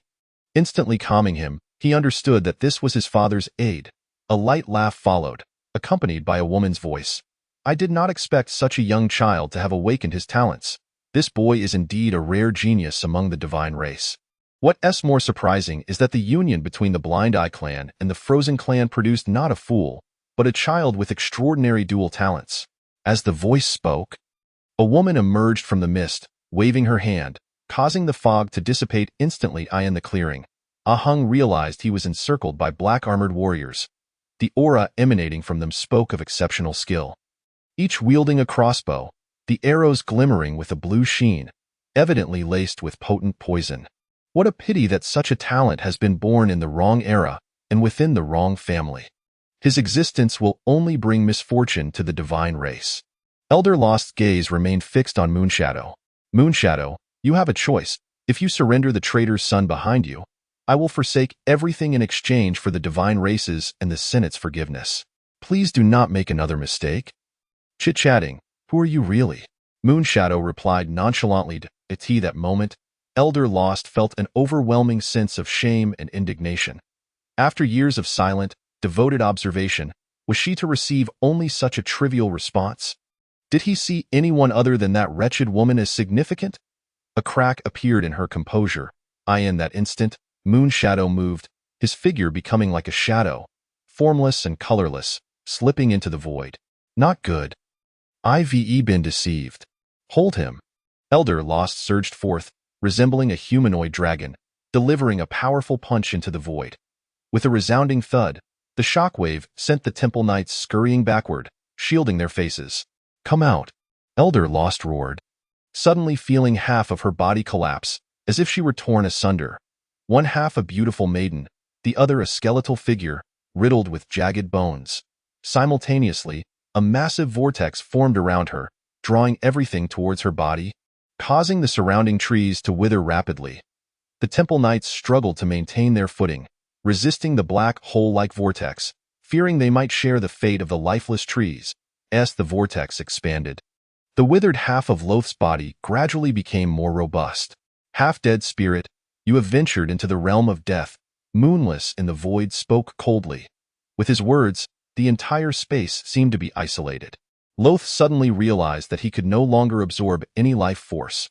With a thunderous crash, Loth was sent reeling backward, colliding forcefully against a large tree, and coughed up a mouthful of blood. He was truly formidable. Despite the tremendous sacrifices he had made, he was still no match for him. However, Loth believed that his opponent must also be struggling. He was quite confident in his own strength. Whoosh! Whoosh whoosh! The Temple Knights quickly readied their crossbows, yet all their shots found nothing but empty air. From the void came Moonless' voice. Loth, you have chosen darkness. One day, you will be consumed by that blackness, and you shall cease to be yourself. Tread carefully. He was deceiving himself. He had long recognized Loth. At this thought, Loth gritted his teeth. Why, after all these years, did he still appear so feeble before him? He was no longer the naive girl clinging to fantasies. Yet, in the next moment, An odd smile crept onto Loth's lips. Moonless' actions only proved that her profound feelings were still acknowledged by him. Elder, shall we pursue? A knight inquired with curiosity. This was bad. Loth realized she had once again shaken his resolve. Her face tinged with an imperceptible blush. Loth patted the bone eagle perched on his shoulder. This bird, hailing from the land of death, possessed an extraordinary sensitivity to the aura of the divine race. As long as he continued to wield the divine's secret techniques, the bone eagle would surely detect his whereabouts. Despite the vastness of the world, there was no refuge left for Moonless. This time, he would undoubtedly compel her, Loth Lister, to submit. Follow me. We pursue, he commanded, and the bone eagle soared forward like a gleaming sword. The previous poison wound flared up again, and Ahang watched his adoptive father, whose breath had become unsteady, with a heart full of sorrow. Just moments ago, they had endured 2 more ambushes. Each interception drew in more soldiers. And these soldiers were clearly not aligned with that woman. Their demeanor seemed even more frantic, as if driven mad. Who sent you? Moonless demanded, eyeing the captured officer. Rebels, if you're going to kill us, then do it. Our southern tribe's 3rd Legion consists of brave men, and we will not flinch, the officer replied, revealing his hardened spirit despite his apparent low position. His bluster was almost comical, exposing his identity with a single sentence. Southern Tribe Army, Moonless remarked with a sardonic smile. When did you become so concerned about the affairs of the Elder Council? Are you attempting to curry favor with us? The officer turned his head defiantly. If you wish to kill us, then do so without further ado. If it is not for favor, then it must be extortion. You intend to use us as leverage to negotiate with the Elder Council, Moonless surmised, her expression darkening as the officer's face suddenly shifted, falling silent. Moonless knew her guess was correct and could not help but reflect. The so-called Divine Punishment War had squandered the divine race's fortunes for a century. A tragic irony. She smiled faintly. It's one thing for humans to come to disrupt, but I never expected even a group of rural folk from the Southern Tribe Army to harbor treachery. Rebels? What nonsense are you spouting? What can be obtained on the battlefield is not something to be dreamed of at the negotiating table. If you choose to rebel, do so without hesitation, or you shall forever be trapped in a fate of servitude. Moonless rose abruptly and declared, Since you are so eager for merit, I shall grant you an opportunity. Now that we are your captives, take me to meet your highest commander. Ah! The officer, who had presumed himself doomed, gaped in astonishment, eyeing the dense forest. Loth found himself suddenly unable to move an inch. These damned savages. What do they intend? A knight cursed after breaking through a trap. Loth's expression shifted. This is bad. Moonless has already fallen into their hands. These savages are not assisting us. They seek to exploit us. Combining the intelligence previously acquired by the Elder Council and the Southern Tribe Army's earlier behavior, Loth quickly grasped the situation. We are nearing the Southern Tribe's 3rd Legion's encampment. Let us hurry and demand they surrender the captives.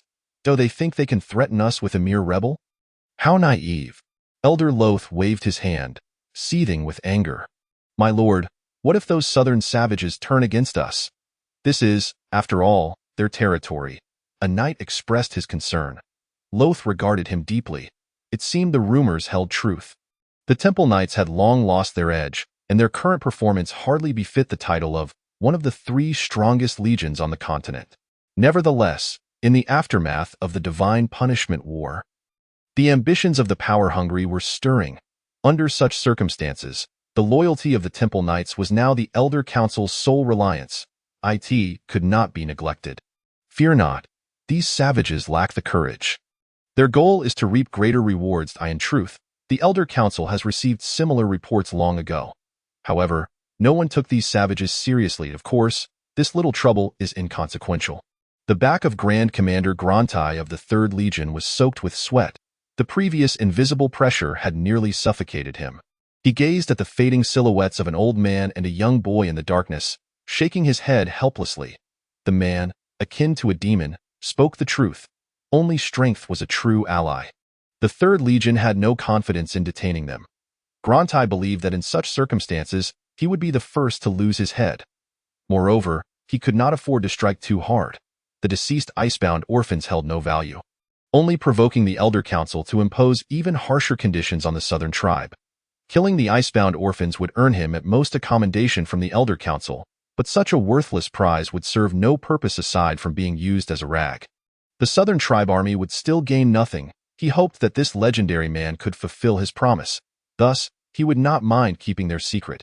After all, no one desired to be targeted by the world's foremost assassin. It was hardly a pleasant prospect. Grantai watched the figures disappearing into the darkness, as if witnessing the final moments of a doomed hero. Could he truly assist in forcing the Elder Council to relent? Perhaps he was merely marching towards his own demise. Yet, what difference did it make? The world was full of death traps. The so-called survival amidst death was merely allowing a legend to shine with its final glory before vanishing, just as Grantai was lost in his thoughts. A guard reported that the Elder Council had decided that Elder Lothlister was to visit. Grantai shook his head. He would surely have to engage in some verbal sparring. He had heard that this old woman was rather difficult to deal with. Perhaps it would be wise to avoid her for now. Grantai's eyes darted, and he hurriedly slipped into the restroom. Concealed in the shadows, Moonless and Ahung lay low on a small hillside. Moments ago, Moonless had coughed up 2 more mouthfuls of black blood. Feeling increasingly feeble, the poison from the crossbow bolts was clearly tailored to him, and his vision was beginning to blur. Not far from the hillside, the flickering lights of a human encampment revealed a steady stream of cavalry galloping back and forth. Apparently, new human reinforcements had arrived, though their numbers seemed scant, perhaps around 10,000. In stark contrast, the encampments of the divine race and the Orc kingdom sprawled across the landscape, their flames merging with the distant starlit sky.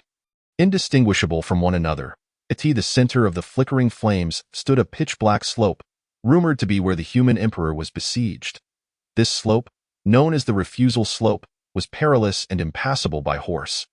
Representing an exceptionally defensible position, yet hope of escape was growing ever more elusive. Ahung, catching the scent of blood wafting through the air, understood that beneath the seemingly tranquil night lay the aftermath of fierce battles.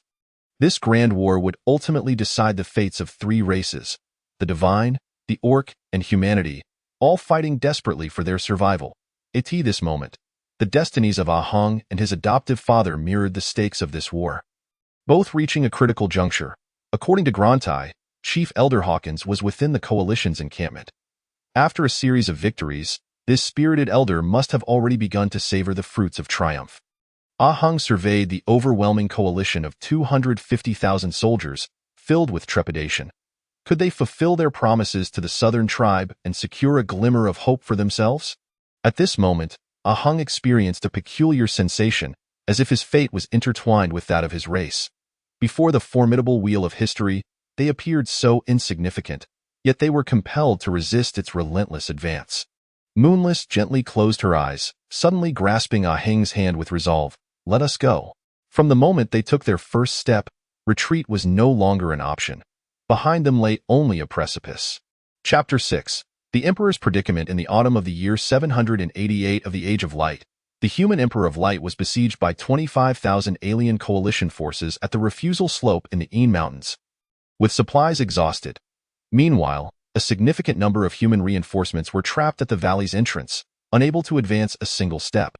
Facing the coalition forces, who were resting and waiting, the desperate human army suffered thousands of casualties daily, with several distant legions being systematically obliterated. Now, of the 300,000 reinforcements, fewer than 200,000 remained, and the human legions faced the valley, which loomed before them like a monstrous beast. Their spirits utterly crushed on the ridge of Juma, Emperor Guangming gazed anxiously at his surrounding generals, tears streaming down his face as he lamented. The governor of the northern frontier, Guazizhong, once advised me to advance with caution. Yet I failed to heed his loyal counsel, resulting in this calamitous defeat. After tonight, I, along with all of you, shall perish here. I have betrayed you all. The generals, weeping, fell to their knees, exclaiming, Your Majesty, do not speak thus. It is our inadequacy in protection that has led you into this dire strait. We vow to stand with you in life or death. Suddenly, Emperor Guangming inquired, Many brave souls of the empire have perished at the foot of the Een Mountain. Yet why do we not see the elite forces of the northern frontier coming to our aid? The generals replied, Your Majesty, A messenger from the northern frontier has come, yet the stronghold of Langqing is under siege by the barbarian horde, and the situation is perilous. The northern frontier troops dare not leave their posts. Governor Guo has stated, Langqing must not fall, or the very survival of humankind will be at stake. Hence, he cannot divert his forces at this moment. Emperor Guangming retorted furiously, if I fall while Langqing stands, what use is it? Does Guo intend to abandon me? Each word pierced the hearts of those present, leaving them speechless. Observing their expressions, Emperor Guangming sighed, it is not that I fear for my life. Rather, I dread facing my ancestors in death. The generals all pledged, this night, we shall fight to the last breath to ensure your safe return. That night, the Yulin army gathered the remaining arrows, depleting their last rations, and bravely attempted to break through. However, the allied forces of the other races, armed with countless bows and crossbows, rained down arrows upon them, and the Yulin army suffered grievously. Once, the central army had marched forth under banners that obscured the sky, numbering over 300,000, yet now only a fraction remained in the Yulin ranks. With fewer than 20,000 troops left, weary from battle, they stood no chance against the fresh and well-prepared forces of the other races. Their attempted breakout was merely a statement of defiance. By midnight, their numbers had dwindled to a mere tenth. As Emperor Guangming beheld the encroaching enemy forces, he drew his sword in despair, crying, is this heaven's decree for my demise?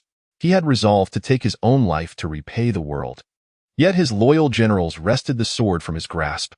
Emperor Guangming could only gaze skyward in sorrow, wondering if he was indeed destined to be the first human emperor in a millennium to suffer the humiliation of capture. The advancing enemy forces were euphoric. They could now see the very spot where the human emperor stood, victory within their grasp. The thought of capturing the human emperor ignited a frenzy amongst them, as they disregarded their formations and rushed up the slope en masse. Just then, a sudden commotion erupted from behind.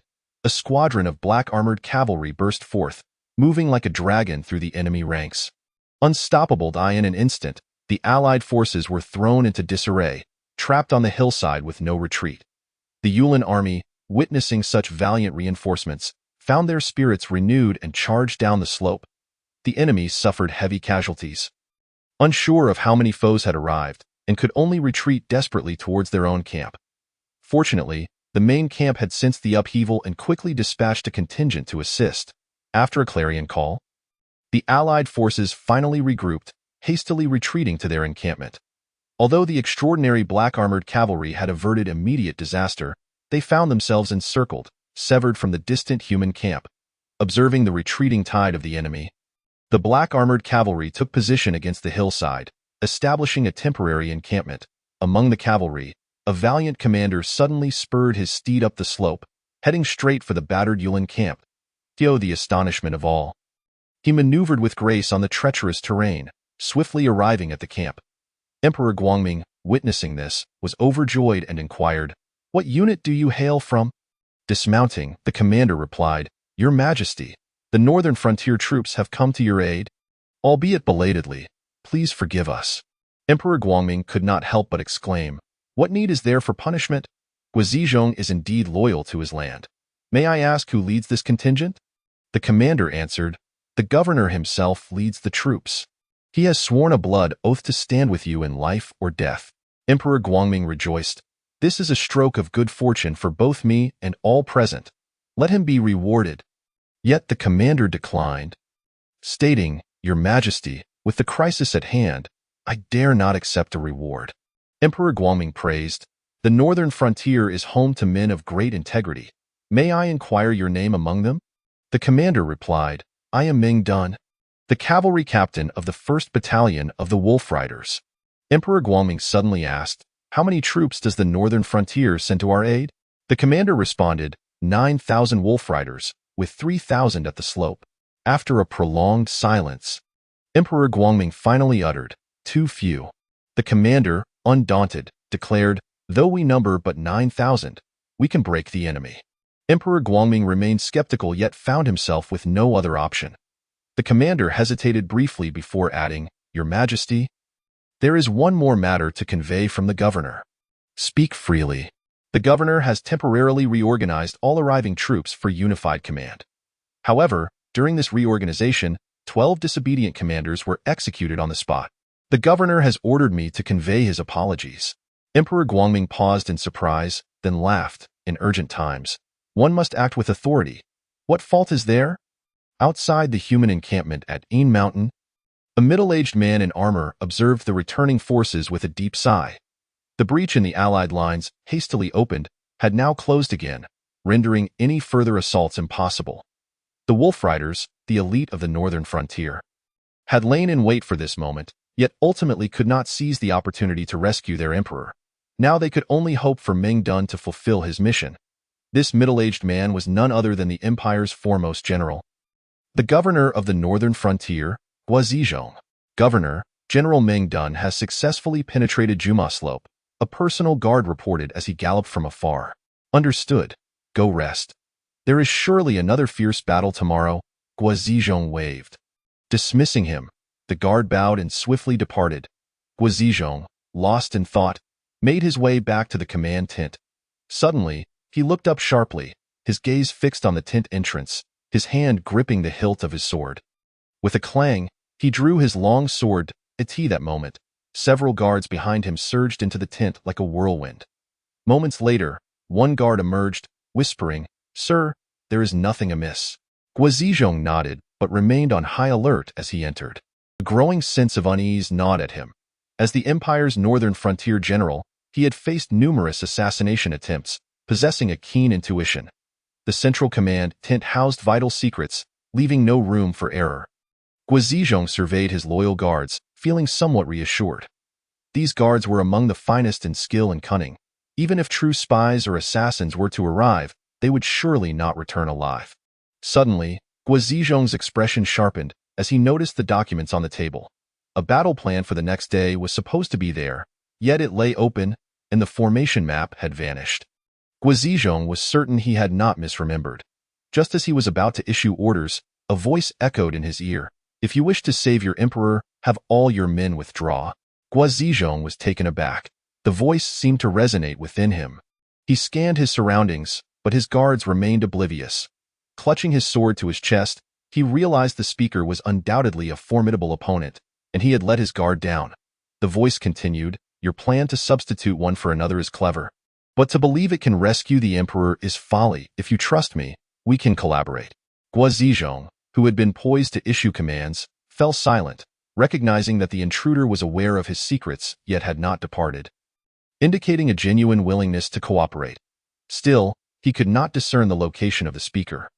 Glancing once more at the tent entrance, it was neither too close nor too far, but escaping unscathed would be challenging. Guazizhong, displaying decisiveness, waved his hand, signaling his guards to wait outside the tent. "You can reveal yourself now," Guazizhong stated nonchalantly. Chapter 7. A desperate struggle for survival indeed. "You are worthy of being the Empire's greatest general. Such bravery." From behind the table, a figure slowly emerged. It was a man in his 30s, eyes closed, with a pallid complexion and remnants of black blood at the corners of his mouth, appearing as though he were on the brink of death. Yet no one dared to underestimate him, for the aura of death he unconsciously exuded seemed to freeze the very air within the tent. "You are a specter," Guazizhong frowned. "Or, as you would term it, a deity." "That is of little consequence," the pale-faced man, known as Yu Wuiying, replied with a faint smile. "What matters is that I can assist you in rescuing your emperor." "You?" Guazizhong regarded the frail figure with skepticism. Yet he refrained from questioning further, instead asking, "Why would you extend your aid to us?" "Because only if you triumph can he survive." "He?" Guazizhong inquired, only to see a small child emerge from behind the man. With a fair face, bright eyes, and a prominent nose, a remarkably handsome little boy, who gazed at him warily. This was Ah Hong, who had fled to this place. Guazizhong, upon seeing the child, finally believed in the sincerity of the stranger's intentions. Undoubtedly, the boy's presence returned the initiative to him. In the realm of the undead, a remarkably agile man named Guazizhong suddenly felt a stirring in his heart. He recalled the cataclysmic civil war that had recently transpired within the undead tribe. A conflict that the human empire referred to as the Battle of the Frozen Throne, while the undead tribe had another name for it, the War of Divine Punishment. The child's identity was becoming increasingly clear to him. Countless possibilities flitted through Guizhong's mind, and in an instant, his body relaxed as he unconsciously approached the table and, with a leisurely tone, declared, "I believe I have discerned who you are." He seized a roasted chicken from the table, a staple of his nightly repast, and bit into the chicken wing, chewing it with skin and bone alike. The famished Aheng, unable to suppress a gulp, inadvertently produced a loud sound in the stillness of the tent. Guizhong let out a hearty laugh, tearing off a chicken leg and placing it into Aheng's hand, while affectionately patting his cheek with his greasy hand, exclaiming, "What a lovely and adorable child you are." Upon seeing his adoptive father nodding in approval, Aheng, whose stomach was already growling, began to devour the food ravenously. The undead tribe. Oh no, it should be the council of the divine gift.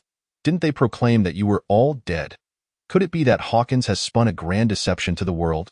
If you stubbornly perceive us as the undead, then death holds no distinction for us, as we originally hail from the depths of hell. Thus, this is not a matter for you and me to be entangled in. Yu Wuying replied with a faint smile and continued, "Governor, I trust you are more concerned about whether your emperor can escape unscathed, which, coincidentally, is also my concern. Therefore, I believe we can collaborate. Why would I need your cooperation for what I can achieve?" Guizhong retorted disdainfully, "What you refer to as an accomplishment. Could it be this scheme of substituting one for another?" Yu Wuying raised the military formation map in his hand. "Do you honestly think such tricks will be effective against overwhelming forces? A false emperor, no matter how he disguises himself, remains a mere pretender and cannot evade the gaze of the divine scouts." "That is none of your concern," Guizhong snapped curtly. "In truth, I suspect you lack confidence, merely contemplating the notion of doing your utmost and leaving the rest to fate. Am I right?" Yu Wuying remarked coolly, his words striking at the heart of the matter. Guizhong grunted heavily, choosing to remain silent. "If this is your mindset, allow me to inform you that your plan stands little chance of success. For this time, the leader of the Divine Scouts is the youngest genius of the blind divine race. He can simultaneously control over 10 animals and see the world through their eyes. Your so-called false emperor will have nowhere to hide." Guizhong fell silent. The extraordinary talents of the undead indeed posed a significant headache, contributing to humanity's persistent inability to unify the continent. As he gazed at the man before him, he understood that since his opponent was willing to speak, there must be a solution. "Indeed," Yu Wuying continued, "I can mend this flaw in your plan, provided you are willing to trust me." Guizhong's eyes brightened, but he couldn't help but retort, "You are asking me to gamble with the lives of 100,000 soldiers." Yu Wuying ceased his words. Watching Guizhong in silence, it was simple. This man had no choice, just as he did, both ensnared in a dire situation. Yu Wuying believed that since Guizhong had risen to become humanity's foremost general, he would make the most prudent decision. Guizhong's thick brows furrowed into a frown, and suddenly he slammed his hand on the table, declaring, "Deal now. Present your conditions." Yu Wuying appeared to have anticipated this outcome, stating decisively, "I need you to take this child with you after the battle, to protect him until he comes of age." "That is agreeable, but what about you?" "Ha ha ha." Yu Wuying suddenly burst into laughter. "I am accustomed to a carefree life, unable to endure confinement. Furthermore, if I were to remain, your emperor would likely find it hard to rest." His laughter drew forth a grimace of pain, and a trickle of poisoned blood oozed from the corner of his mouth. "I have some regrets," Guizhong grumbled, "with your current state of being. I fear you may not survive until we return to the capital. Rest assured, before I depart, I will fulfill my promise." "Father, I don't want to be separated from you." Aheng suddenly clung to Yu Wuying's arm, exclaiming loudly. Ignoring Aheng, Yu Wuying stood abruptly and addressed Guizhong, "Very well, let us prepare." "Father, I don't need their protection. I can protect myself. Please don't abandon me." Aheng's eyes widened, desperately trying to hold back tears. And he suddenly knelt before Guizhong, pleading, "I don't need your protection. I only ask that you heal my father's wounds. We will keep our promise to you. I beg you, do not separate me from my father." Aheng, "Rise! There is no one in this world worth your kneeling to," Yu Wuying suddenly roared with anger. Yet, Aheng remained stubbornly on his knees, Guizhong glanced at the charming boy, then recalled the tragic circumstances of his life. Despite his hardened heart forged through countless battles, he found himself momentarily lost in thought. Suddenly, he shouted at Yu Wuying, "Very well, I agree. However, I have one more condition." Yu Wuying was taken aback. Yu Wuying, must confine yourself within Wolf City for 10 years. Without stepping foot outside the city during that time, I have no desire to play the role of a wet nurse for this child. Having said that, Guizhong turned and strode out of the tent. Moments later, he stormed back in, shouting, "By the beasts, this is my tent. Why do I feel like a scoundrel forcing others into servitude? Speak up. What do you want me to do first? Treat the poison or discuss the matter at hand?" Yu Wuying, observing Guizhong's flustered state, couldn't help but chuckle, shaking his head. "I fear I must disappoint you. We have not eaten in quite some time. Bring me 5 plates of roasted chicken," Guizhong shouted before Yu Wuying could finish. "General, do you require wine?" a loyal guard gently inquired from outside the tent. Guizhong's face flushed with embarrassment as he cursed, "Drinking before the troops?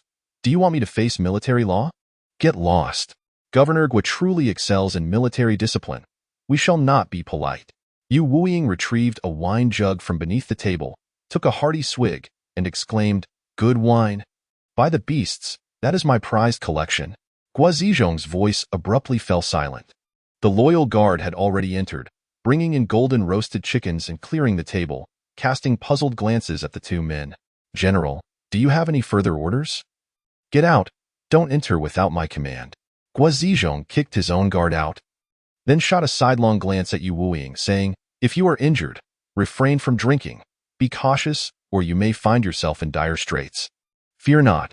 This poison will not claim my life. Should I drink excessively, I shall recover naturally." Guizhong silently tore into a roasted chicken, his ferocity suggesting a deep-seated vendetta against the fowl. "You have asked me to confine myself in Wolf City. Are you not concerned that I might slay everyone there?" Yu Wuying suddenly remarked. "With me, an old soldier present, you need not fear a riotous prisoner." Yu Wuying smiled faintly. "I am, in truth, a madman, and I do not know when I may go berserk. My rage is intensifying, becoming increasingly difficult to suppress. Just before coming here, I had just slaughtered an entire tribe. Therefore," Guizhong's expression shifted slightly, and he growled fiercely, then prepared to languish in an unbreakable cage. "Very well. Even so, how will you account for this to your emperor? Rest assured, my loyalty to His Majesty is as clear as day. I will report all matters concerning you to His Majesty." Now it was Yu Wuiying's turn to change expression. "Including this child?" "Of course," Guizhong replied. Reveling in the other's discomfort, "You may rest easy. As the benefactor of this child's life, His Majesty shall surely treat him well. You cannot possibly be unaware of this child's identity, can you?" Yu Wuiying suddenly rose, his tightly shut eyes snapping open to reveal a hue of gray and white. "How could I know when you have never mentioned his name?" Guizhong feigned ignorance. "As one of the founding families of the Radiant Empire, you must surely know on whose ruins the present Radiant Empire was built a millennium ago. If survival only leads to a lifetime of imprisonment, I would rather he did not exist. Aheng, let us depart." Guizhong's expression grew grave. Indeed, this boy was not only a taboo for the Undead tribe, but also for the Radiant Empire. He immediately stood and blocked Yu Wuiying's path, saying slowly, "I apologize for my oversight. However, it is utterly impossible for me, Guizhong, to be aware of matters concerning His Majesty and remain silent." He paused for a moment before continuing, "I can only promise you this. I will personally introduce this child to His Majesty. Everything will depend on His Majesty's final decision. If His Majesty wishes to bring this child back to the imperial capital, and you refuse to agree, I can guarantee your freedom to depart and provide you with all that you require. Should I fail in this pledge, I, Guizhong, shall meet a wretched end. How does that sound?" Yu Wuiying understood. This was likely the other party's final bottom line. The concept of a dead end was merely the emergence of a path where none existed. Once the human emperor escaped, the divine race would inevitably face severe internal strife, for according to the agreement, the southern tribes would rise to challenge the council. Thus, the opportunity for him and Aheng had finally arrived. Even if they were to continue their desperate flight, they could attain a semblance of safety. Very well, I shall acquiesce. Yu Wuying nodded. Chapter 8. The prelude to the final battle, the southern foothills of the Yinshan Mountains, as the morning light unveiled its undulating azure veil. The soldiers of the Yulin army rose to their feet. Thanks to the supplies brought by the wolf riders during the previous night, their spirits were considerably lifted. Most significantly, the indomitable war deity. The governor of the northern frontier, Guazizhong, resided in the nearby human encampment, a man capable of performing miracles. His mere presence instilled hope in those trapped in dire straits, from the heights of the Rajuma slope. An elderly general with graying hair leaned on his sword, gazing down at the sprawling encampment below. Despite the lines of worry etched across his features, this venerable figure was none other than General Burel, the commander of the Central Army. The precarious balance of power had not fundamentally altered.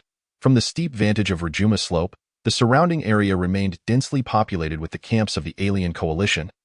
Countless barracks scattered like chess pieces across the valley's mouth. The Yulin army's position on Rajuma Slope resembled a crack in the chessboard, starkly contrasting with the multitude of opposing forces. To the left of Rajuma Slope roared the Orc legions, numbering around 100,000. To the right lay the quiet, undead tribes, boasting a strength of up to 150,000, remnants of the elite forces following the Undead civil war. General Burel could faintly discern supply wagons emerging from the mountains, disappearing into the encampment of the alien coalition. He was aware that a hidden path ran through this valley, leading directly to the north of the Yinshan Mountains, enabling swift passage to the capital of the Undead tribes, Bluda City, within 5 days by horse. This was the primary reason the human forces had initially chosen to launch a surprise attack on the Undead tribes from this location. Regrettably, the covert operation had morphed into a trap, ensnaring those ambitious individuals who sought to achieve great deeds, even at the expense of their emperor. Reflecting on the battles from months prior, he felt a lingering trepidation. The Central Army, during their expedition, had unexpectedly encountered an ambush. Several legions were severed by rolling logs and massive boulders, caught in a dilemma of retreat or advance, fighting separately for their survival. Had it not been for the Yulin army forming a square at the rear, fortuitously retreating to Rajuma Slope to await reinforcements, the entire landscape of the world would have been irrevocably altered. Master, why not rest a while longer? A voice called from behind. Your Majesty, General Burel swiftly turned to pay his respects upon recognizing the voice. It was none other than the Emperor of the Radiant Dynasty, who, after months of being besieged in this location and bearing the burdens of war, had begun to show signs of fatigue despite having just crossed the threshold of 40. There is no need for such formality. For without your guidance, we would not have endured to this day. Your contributions are monumental, said the Radiant Emperor. Your Majesty, you flatter this old minister. I am unworthy of such praise, General Burel replied. Waving his hand, he gazed at the vast encampment, feeling a surge of helplessness. Just as Rajuma Slope served as a bastion for them, the funnel-shaped valley mouth of the Yinshan Mountains was similarly a fortress for the alien coalition, who had no need to worry about the supply of provisions. With the heavens, geography, and human will all against them, what chance did the imperial reinforcements have of executing their plans? In truth, the Radiant Emperor already knew the answer, for he had never felt such despair. Observing the elderly figure before him, the imperial general and his revered mentor, he was momentarily transported back to his youth, when he regarded this man with both reverence and awe.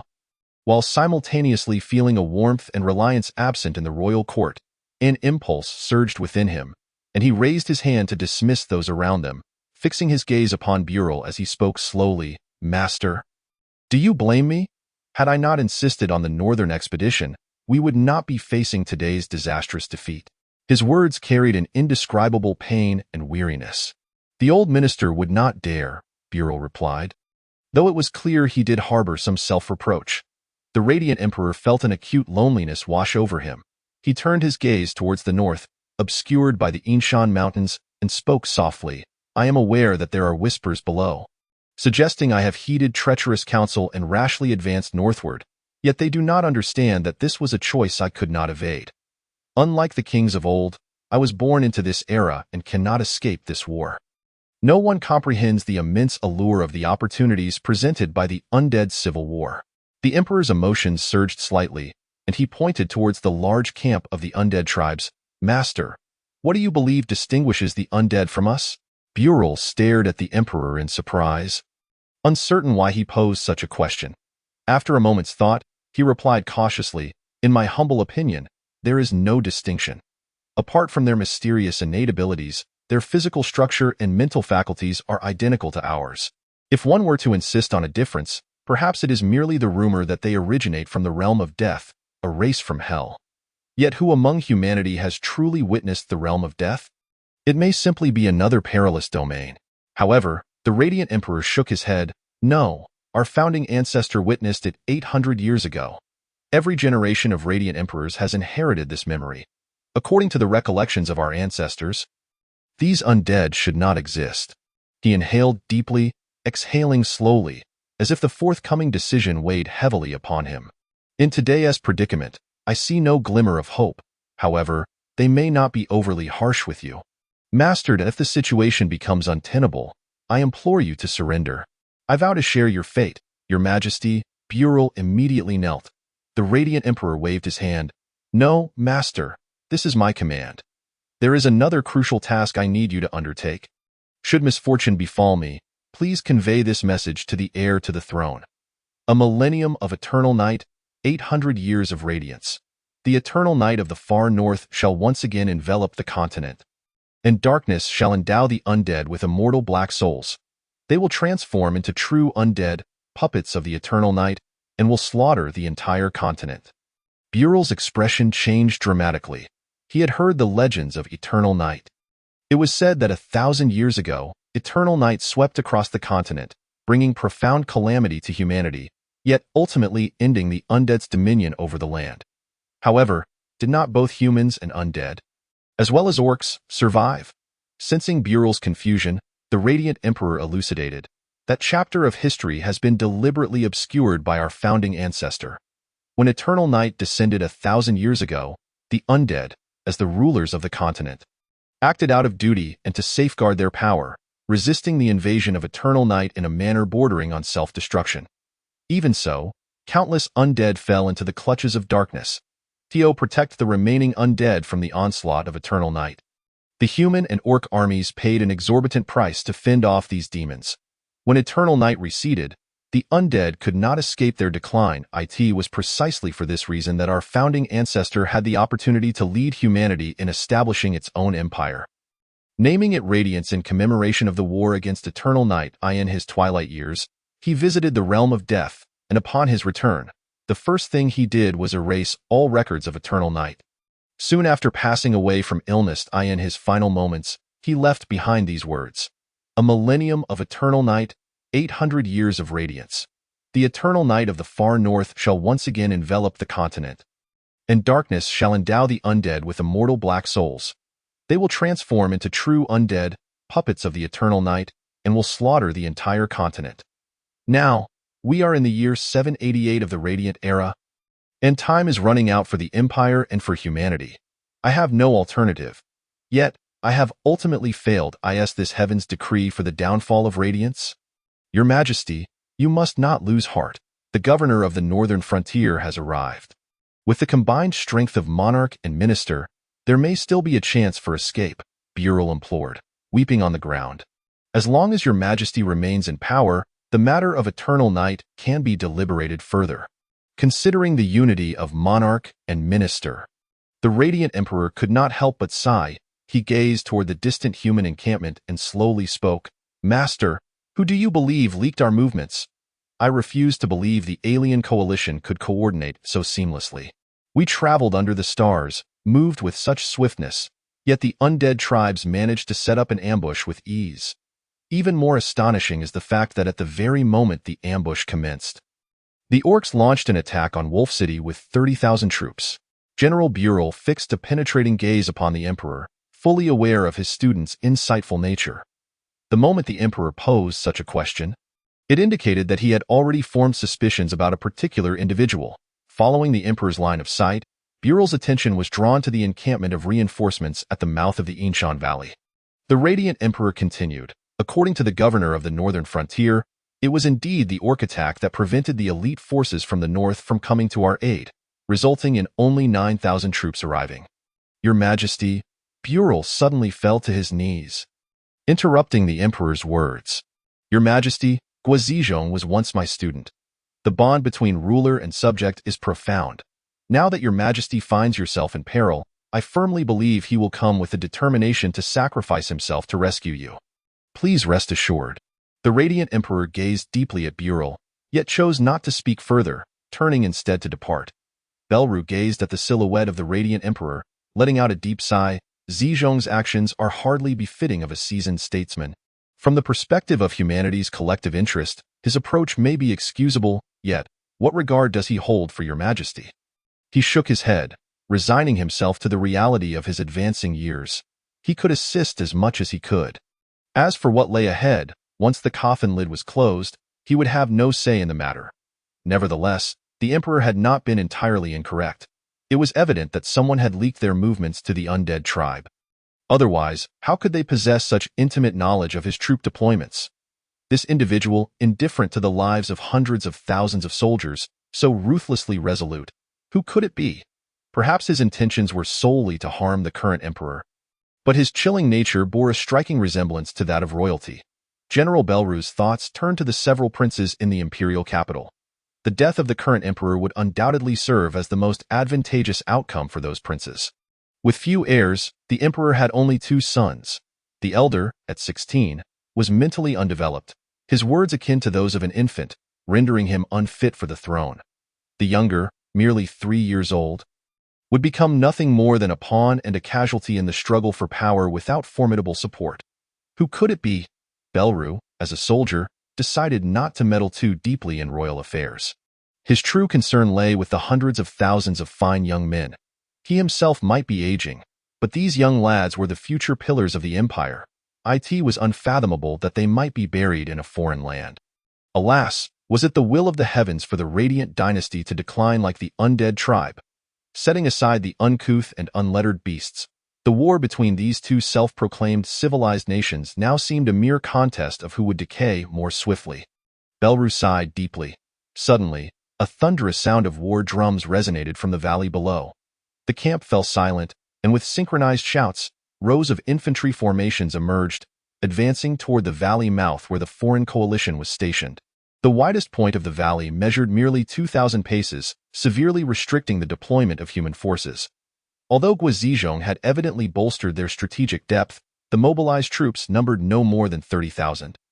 Already stretching their limits, the entire world knew that the emperor and the feathered guard trapped at Jamapo had reached a critical juncture, prompting the human reinforcements to urgently seek a decisive battle. However, the Undead tribe was equally aware, utilizing the advantages of the terrain to establish a series of defensive lines, compelling the human army to engage in piecemeal combat. Thus, the conflict inevitably devolved into a protracted struggle, a scenario increasingly unfavorable for the far-flung human reinforcements, as they were the ones who could not afford to wait. Faced with the overwhelming human formations, the foreign coalition resolutely held their ground. As the human lines drew closer, the enemy's first line of defense began to take form, orders echoing in succession. A single command rang out, "Release the arrows." In an instant, a rain of arrows fell like a dark cloud upon the human formations. Yet, the human troops halted in unison. Within the rain's reach, all formations knelt, shields raised at angles. The clatter of arrows striking shields filled the air, and this volley inflicted minimal damage upon the human ranks. After the rain of arrows subsided, the human forces pushed forward once more, easily crossing the trenches before the camp. After months of battle, these trenches had long been filled with a chaotic assortment of debris, even including corpses that had not yet been cleared away. The fighting was devoid of flourish, which was to be expected. Under such circumstances, both sides could only engage in a conventional manner, issuing commands as if from a textbook. When the human forces were merely 50 paces from the camp, they began to jog forward. 40 paces, 30 paces. The frontline soldiers suddenly exhaled loudly, hurling their throwing spears toward the defenders of the Undead tribe. The spears traced exquisite arcs, soaring over the enemy's camp gate and striking fiercely into the soldiers behind it. Yet, bolstered by their sturdy defenses, the foreign coalition suffered minimal losses as well in the initial probing assaults. Neither side gained significant advantage. 20 paces, 10 paces. The frontline heavy infantry reached the first line of defense, equipped with sharp polearms, utterly disregarding the barbed obstacles at the camp gate, and crashed into the positions of the foreign coalition. However, the enemy had long been prepared, arranging numerous heavy infantry and long-armed soldiers in anticipation. They met the human assault head-on while thrusting with their long spears, each spear extending and retracting like the tongues of venomous serpents, continually claiming the lives of human soldiers. Observing that the heavy infantry ahead could not breach the enemy's gate, the light infantry in the rear quickly followed suit. Relying on the cover of archers, they swiftly closed the gap to the gate, seeking to scale it using the shoulders of their heavy counterparts. A barrage of arrows flew toward them. The first wave of light cavalry was soon riddled with arrows. Yet they clung to the gate like hedgehogs, refusing to relinquish their hold even in death. The subsequent soldiers quickly followed, using this flesh and blood shield to continue their ascent in their attempt to breach the first line of defense. The human army, despite the 30,000 troops deployed, quickly suffered near 10,000 casualties. General Belru watched the battle unfold at the valley's mouth, alarmed by the rapid escalation of the conflict, a testament to the Imperial reinforcements' determination. He nodded slightly. Guizhong's iron-fisted methods had evidently not only unified command but also strengthened discipline and enhanced combat effectiveness. The coordination between the formations had significantly improved in this regard. This student had far surpassed his teacher. As General Belru observed a moment longer, he suddenly noticed an intriguing detail. While the human army attacked the entire foreign coalition simultaneously, the intensity of the assaults varied greatly. Against the undead tribe, humans nearly deployed the bulk of their forces and began with full force, resulting in casualties exceeding 10,000 within moments. Yet against the orc coalition, their actions resembled more of a drill than an assault. They merely poked at the enemy with sporadic arrows. And the orcs' counterattacks were equally languid and ineffective. They fought in bursts, resting intermittently. Ultimately, it seemed less like a battle and more like providing the orcs an excuse to engage with their allies. Eventually, smoke began to rise from the camp. Belru immediately grasped Guizhong's intentions. He was testing the orc coalition, who had been invited by the undead tribe. Through such attacks, he sought to ascertain whether the orcs were genuinely committed to cooperating with the undead tribe. As Guizhong had anticipated, the orc coalition was primarily concerned with preserving their camp and showed little regard for the fate of the undead forces. Otherwise, they would not have been so indifferent to the life and death struggle on the other front. Such effort without exertion behavior would prove crucial for the forthcoming troop deployments. For the nearly 200,000 human reinforcements, they were at a disadvantage against the 250,000 of the foreign coalition. However, if they were only to face the undead's 150,000 troops, the human reinforcements could indeed contend. Belru nodded slightly, yet he knew this was far from sufficient. He believed that once the undead tribe faced a life-or-death crisis, the orc coalition would not idly stand by. After all, against the human empire, they were natural allies, sharing common interests. It was said that the orc commander was Shisi of the Wolf clan, a cunning and ruthless figure known for his capriciousness among the orc leaders. The outlook for the war beneath the Een Mountains remained grim. The battle below raged on fiercely. The first line of defense of the undead tribe finally began to falter. If a breach could be opened, the human army would inflict even greater casualties upon the undead. With a resounding boom, as the battle reached midday, a camp gate collapsed like a dam giving way, and the human forces surged through the breach, causing the undead soldiers at the first line to scatter and retreat. General Belru rejoiced. Such a fearless assault had finally borne fruit. Was Guizhong aiming to achieve victory in one fell swoop? Just as the human reinforcements prepared to pursue, a thick fog suddenly rose from the breach, obscuring their vision. The retreating tribal soldiers vanished into the mist. Belru's expression changed. This was bad news. Someone among the undead was casting spells. Such a vast fog could only be conjured by a high-ranking undead. The human army, caught off guard by the sudden mist, quickly regrouped. Fortunately, the troops that had breached the defenses were well trained. The foremost soldiers immediately raised their shields, while those behind desperately loosed arrows into the fog. A team of soldiers, burdened with supplies, rushed forward, hurling stones that emitted brilliant light into the mist. These strange, flame-like stones worked wonders, dispersing the eerie fog. Clarity returned to the human forces. However, at that moment, the soldiers at the forefront froze, their steps halted. They beheld a formidable cavalry force, clad in heavy armor, assembling just beyond the mist. Fear flooding their hearts. In this world, few flesh and blood bodies could stand against such a moving fortress.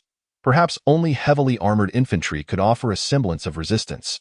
Yet, the heavy infantry had already begun to retreat due to significant casualties incurred after the breach of the line. Now, the forefront was entirely comprised of light infantry. Time was of the essence. Retreat was imperative, even if it meant abandoning the first line of defense that countless human soldiers had sacrificed their lives to secure. The sound of gongs finally echoed from the rear, signaling the call to retreat. The infantrymen scrambled back, quickly dispersing to the sides as they left the first line of defense behind. However, the heavily armored cavalry had already launched their assault. Although their initial speed was not swift, they soon coalesced into a torrent of iron rushing forth. Seizing the opportunity presented by the human force's reformation, they overwhelmed the soldiers who had not yet managed to retreat. Drowning countless lives in their relentless surge, the first line of defense, which had taken half a day to breach, once again fell into the hands of the undead horde.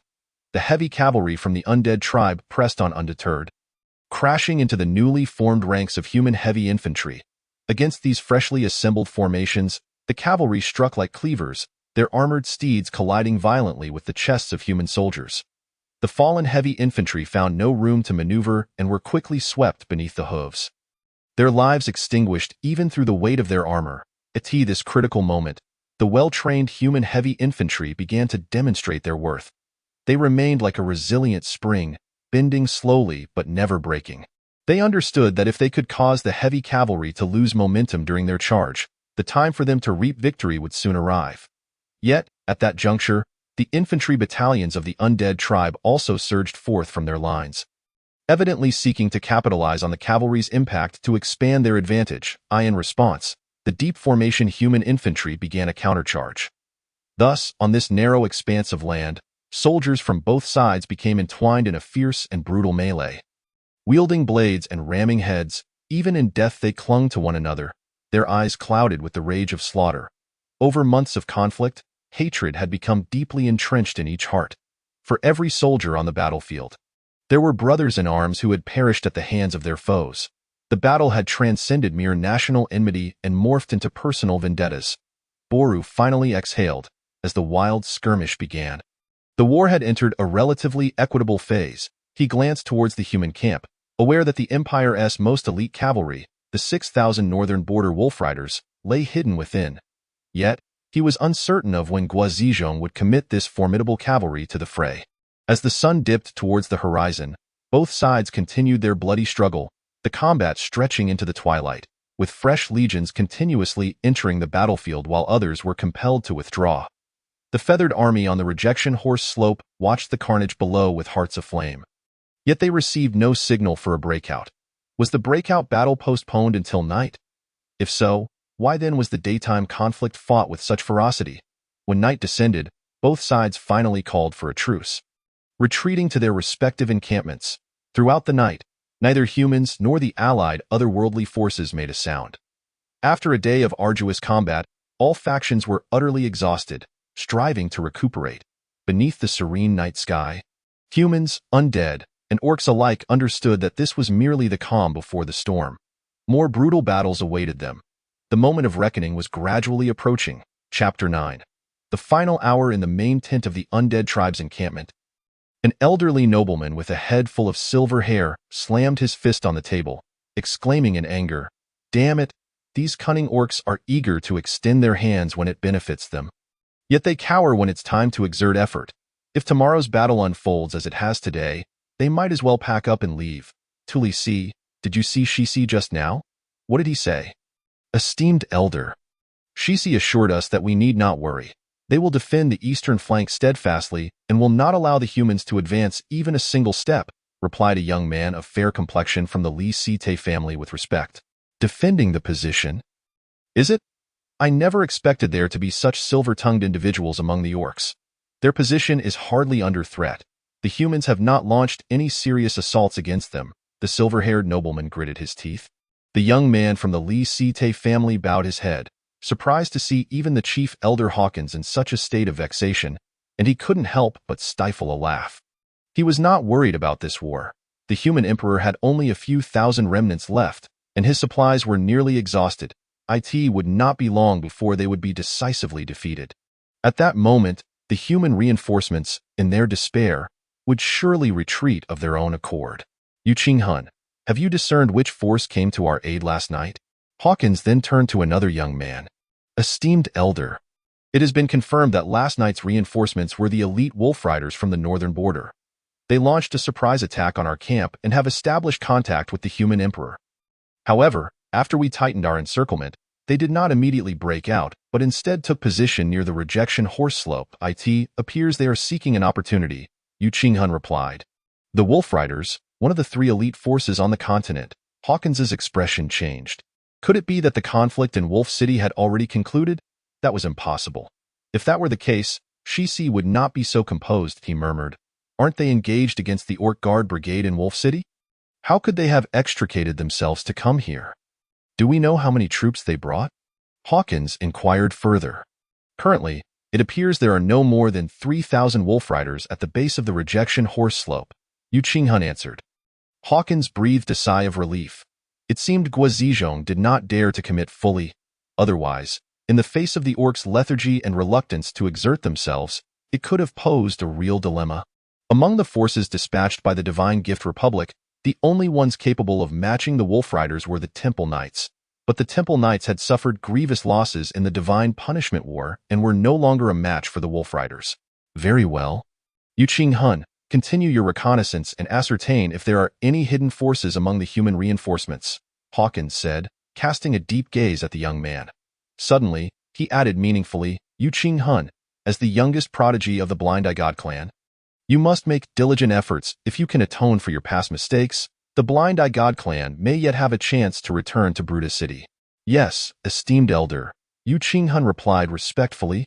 Bowing his head, Hawkins then turned to the young man from the Li Site family who was fixated on Yu Qinghun, his eyes betraying mockery and jealousy. As a member of the Blind Eye God clan, affected by the Divine Punishment War, Tu Li Si had always felt resentful of Yu Qinghun's prominence. Hawkins couldn't help but smile slightly and said, Tu Li Si, have you extracted any information from the human captives? Esteemed elder, we have indeed obtained significant intelligence. It is said that the northern border governor Guazizhong has arrived at the human camp and has unified the command of the human reinforcements, Tu Li Si reported. That is not surprising. Judging by today's attack rhythm of the human legions, it certainly bears Guazizhong's signature, Hawkins nodded. However, even if Guazizhong has arrived, it matters little.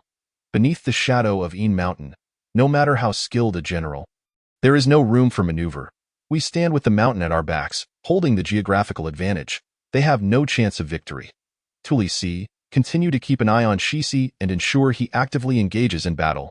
Tell him that if he allows the human emperor to escape, he will not evade a death sentence under the wrath of the beast emperor. Yes, esteemed elder. The war continued amidst despair. Each morning, humans launched fixed attacks against the allied otherworldly forces, with the primary target always being the Undead tribe, while they maintained only harassing assaults against the Orc Legion. The Orc Legion enjoyed their daily feasts without needing to exert themselves, reveling in their ease. Meanwhile, at the rejection horse slope, the Wolf Riders, led by Meng Tuan, stubbornly held their ground, preventing any significant progress from the allied forces. After all, during the day, the Undead tribe had been tormented by the frenzied humans outside the valley. Originally, they had hoped for support from the Orc Legion, but those fools refused to fight with all their might, resulting in both battlefields falling into a temporary stalemate. However, for humans, a stalemate was always the most disadvantageous. Time was the most crucial factor. Thus, both sides continued the rhythm of attack and rest, day after day.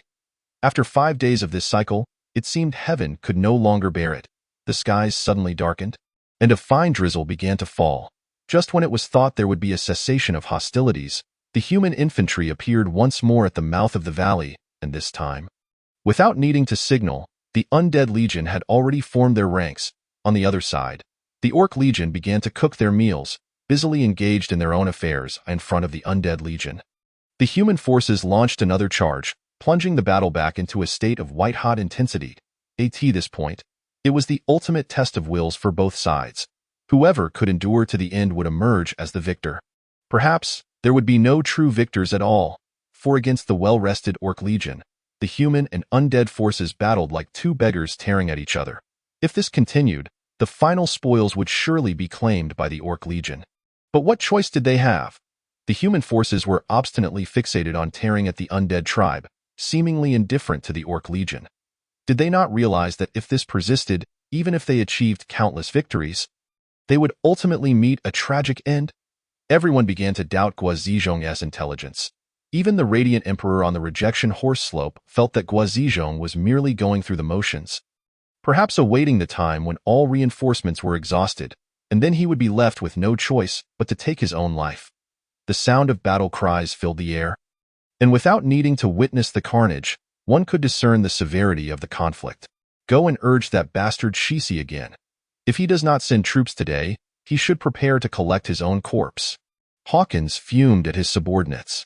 In stark contrast to Hawkins's stormy demeanor, Guo Zizhong in the human camp remained composed, gazing at the Legion commanders standing in his tent with a slight smile. You have all been asking me when this will come to an end. I can now tell everyone that today is the day. Regardless of success or failure, life or death, it will be decided today. The general offensive has begun. Today, against the Undead Legion, none of us are permitted to retreat. Whoever retreats shall face military law. Guo Zizhong spoke with an air of nonchalance, yet the assembled generals stood resolute, declaring in unison, "Rest assured, my lord the governor, there is no need to mention military law. Should any of us retreat even a single step today, we shall present our own heads without the need for military justice." Guo Zizhong surveyed the crowd. Those who stood before him were all veterans, survivors of countless battles. Perhaps they were not once the elite of the empire, but now, after enduring the crucible of war, they undoubtedly represented the very essence of the empire. Yet, how many of them would remain after today? Gazing upon these soldiers, steadfast in their loyalty to the empire, and contemplating the impending great battle, Guo Zizhong felt his emotions surge. He suddenly rose, exclaiming, "Very well, since that is the case, I shall not feign humility. It is my honor to share life and death with you all. Please, drink this cup to the dregs, and then let us go forth to slay our enemies." He raised the cup of strong liquor and downed it in one gulp, shattering the vessel afterward. Donning his battle helmet, he waved his hand and commanded, "Let us depart." Chapter 10. The final battle that determines fate on the battlefield. Hawkins quickly sensed something amiss. For nearly every 15 minutes, he received news of an entire infantry battalion being annihilated. Had the human legions gone mad? He believed that, given his advantageous position, the enemy's casualties would far exceed his own. This cannot continue. If this self-destructive assault persisted, not only would the human legions be doomed, but the last remnants of the Divine Gift Republic would likely find their graves here as well. Was the human army truly resorting to such suicidal tactics, abandoning all hope? The battlefield had descended into chaos, and the undead legions were momentarily stunned by the frenzied pace of the human onslaught.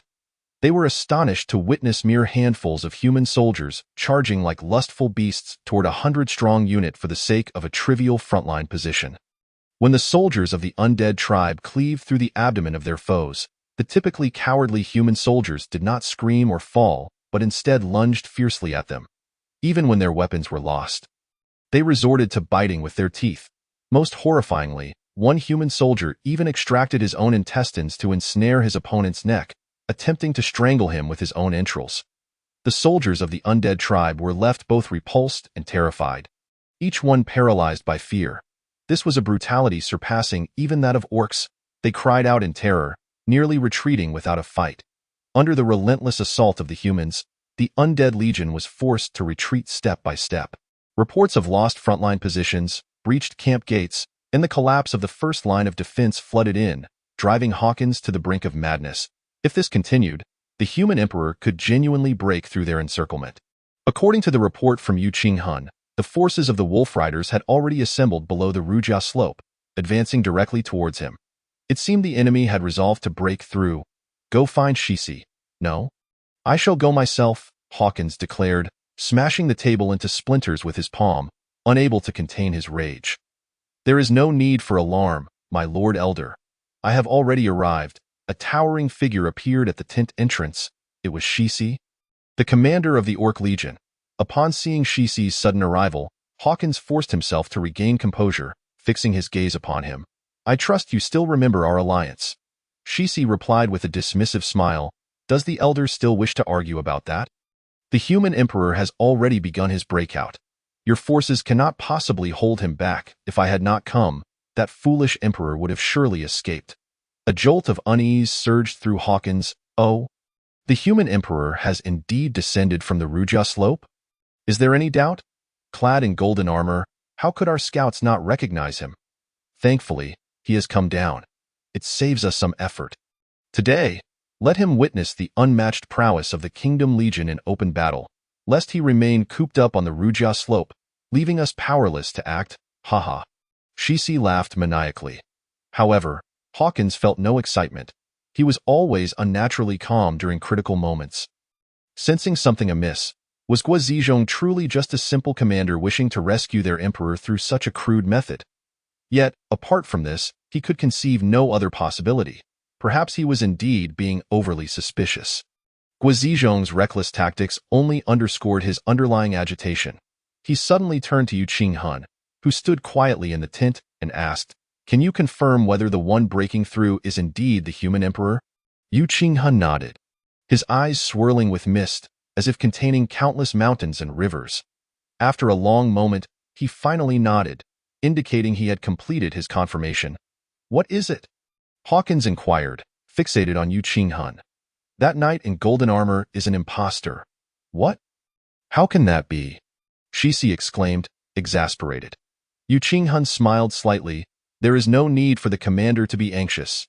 Although the golden-armored knight is a fake, among the cavalry attempting the breakout, there is indeed a genuine black-armored knight with a white cloth wrapped around his arm." Shisi opened his mouth to argue, but Hawkins interjected, maintaining a composed smile. "This is the pride of the younger generation of the divine race, the blind-eyed clan's prodigy, Yu Qinghun. I believe there is no one more skilled in reconnaissance than he. Moreover, we learned from a defected human officer that Guo Zizhong indeed intends to employ a strategy of sacrificial substitution. Therefore, their actions are not surprising. At least they demonstrate that the humans are not quite as foolish as one might think." "Correct?" The blind-eyed divine race's orc commander, Shisi, regarded the young man before him, his expression shifting. Although he understood that Hawkins was subtly mocking his intelligence, he could not deny that the blind-eyed divine race was indeed the finest scouting family on the continent. And the kingdom's forces had suffered numerous defeats at their hands. And no longer wishing to dwell on the matter, Shisi sneered, "Since confirmation has been achieved, let us commence. I have dispatched 70,000 troops to the battlefield and left 30,000 at the camp as a precaution. Even should the enemy have some scheme, it will not escape our grasp." "Excellent." Hawkins clenched his fists, gritting his teeth. "Then let us engage in battle. Today, beneath the shadow of Een Mountain, shall mark the downfall of the human emperor and their foremost general. Relay the order. The entire army will engage." At the foot of Een Mountain, the drums of war thundered as the human legions pressed relentlessly against the undead tribe's defenses. To the left of the undead legion, a black dragon surged forth, attempting to break through the encirclement. This small contingent of cavalry, though limited in number, exhibited extraordinary combat prowess, swiftly fracturing the undead legion's blockade. These riders were the 3,000 wolf riders who had descended from the Ruja slope alongside the human emperor. However, their respite was short-lived, for a wolfman legion of around 20,000 soon joined the fray, clad in leather armor and fearlessly charging forward. Despite suffering tremendous losses, they managed to withstand the wolf riders' onslaught through sheer infantry strength, gradually mending the cracks in their formation. Led by Montan, 1,000 heavy cavalry began to slow their advance. Should they lose their momentum, it would signal an extremely perilous situation for the retreating humans. Behind the heavy cavalry, 2,000 light cavalry were also being systematically severed from their ranks by the alien infantry. Without the protection of the light cavalry, the heavy cavalry faced a grim fate of slaughter. Montan glanced at the human emperor mingling among the light cavalry and sighed inwardly.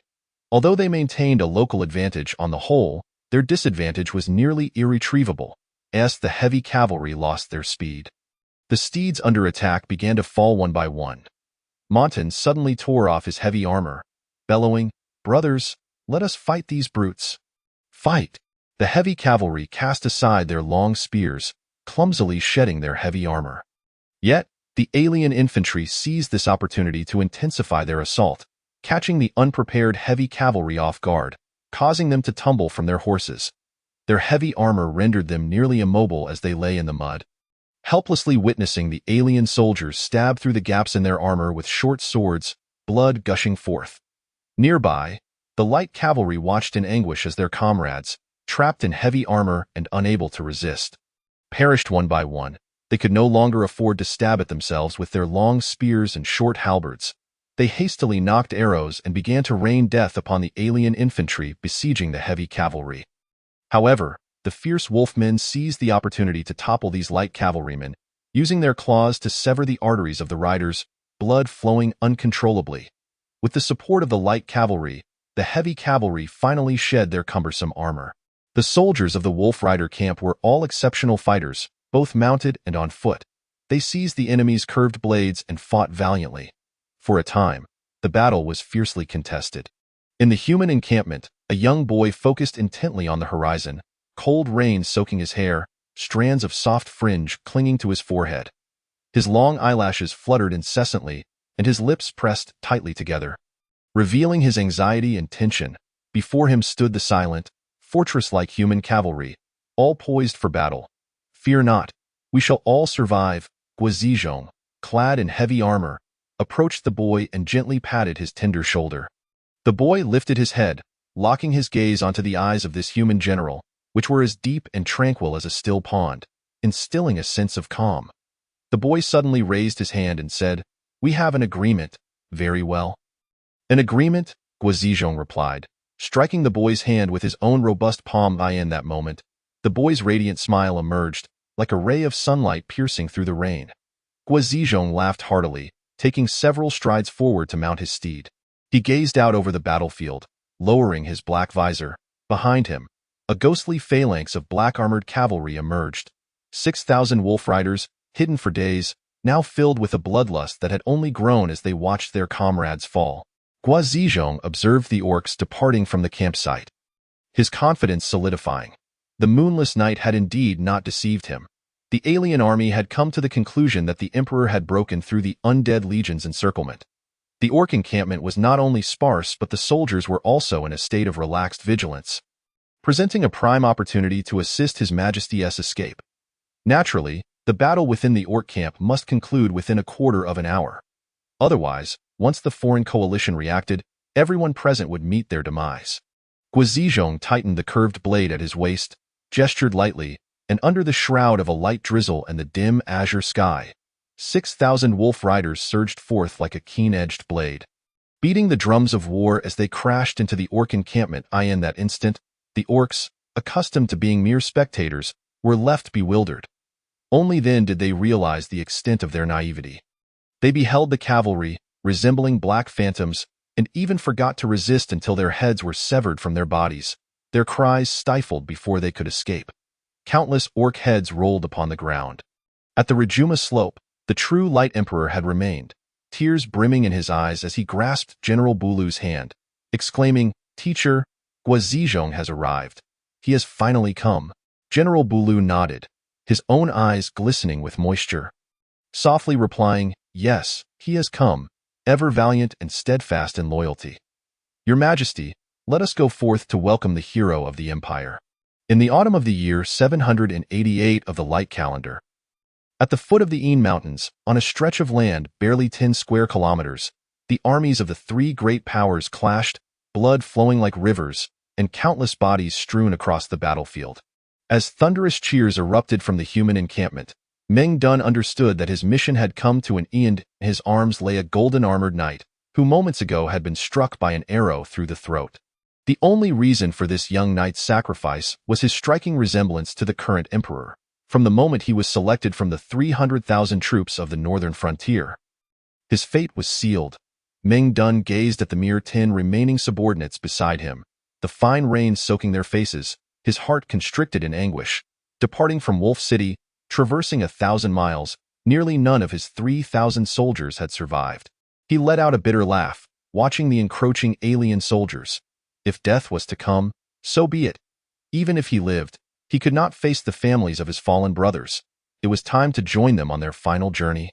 Meng Dun raised his long sword and bellowed, "Come!" Yet the alien soldiers took a step back. They had just experienced the ferocity of the famed wolf riders, particularly that commander named Meng Dun.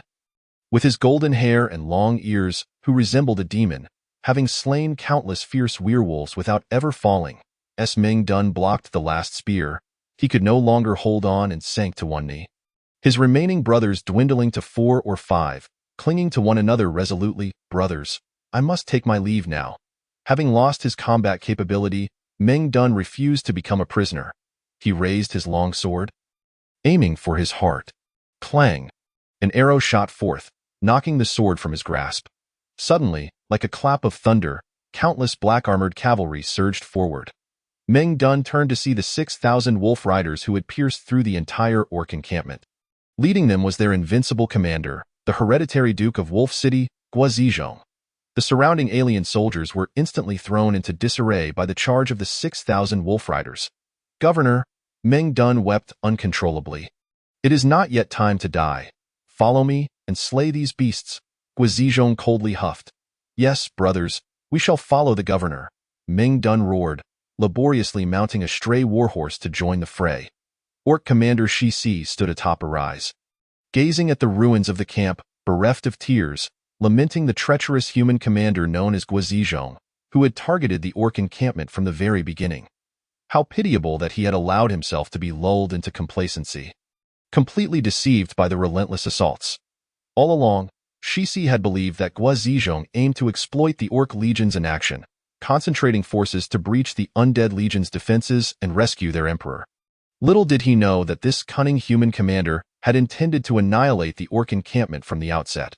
Considering the human emperor's escape and the elite forces of the kingdom that had been slaughtered with hardly any resistance, he was at a loss on how to face the wrath of the orc emperor. Shi Si suddenly spat blood, collapsing into unconsciousness. Elder Hawkins, watching the alien coalition besieged on all sides, appeared ashen-faced.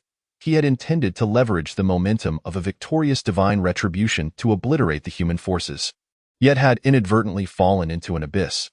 What had caused this calamity? Throughout the war, he had committed nearly no errors, so why had they still suffered defeat? That damned beast and Yu Qinghan, where is he? "Bring him here," Hawkins declared, his voice icy. "Elder, Yu Qinghan has vanished. According to the guards, he recently departed with that defected human officer. That scoundrel." Hawkins's words were nearly spat through clenched teeth. His heart was filled with dread as the dark temple resurfaced in his mind. The prince's command echoing in his ears: expend the divine forces across the pantheon, capture the human emperor alive. A complete rout. The human emperor had escaped, and the direct legions of the divine races were nearly obliterated. This was no mere depletion. It was an utter destruction of the foundation of the God-given republic. This was not the outcome the prince had desired. Hawkins trembled, uncertain of what sacrifices would be required to earn the prince's forgiveness for his transgressions. All remnants of the Frozen should be sent to the land of death, Hawkins declared bitterly. Those frenzied avengers had lost their faith. They cared not for life or the survival of their families. Perhaps only the darkness of the land of death could purify their souls entirely, transforming them into the most loyal puppets of the eternal night, the most abject servants of the dark realm. "O King of eternal night, forgive my transgressions," Hawkins prayed silently, humbly prostrating himself. Chapter 11. The dawn of destiny. When the war concluded, all soldiers had lost the strength to walk, unable even to return to the camp.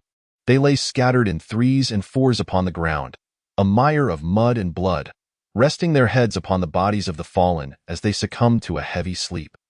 At this moment, no one cared whether the bodies beside them belonged to human soldiers, barbaric tribes, or orc warriors.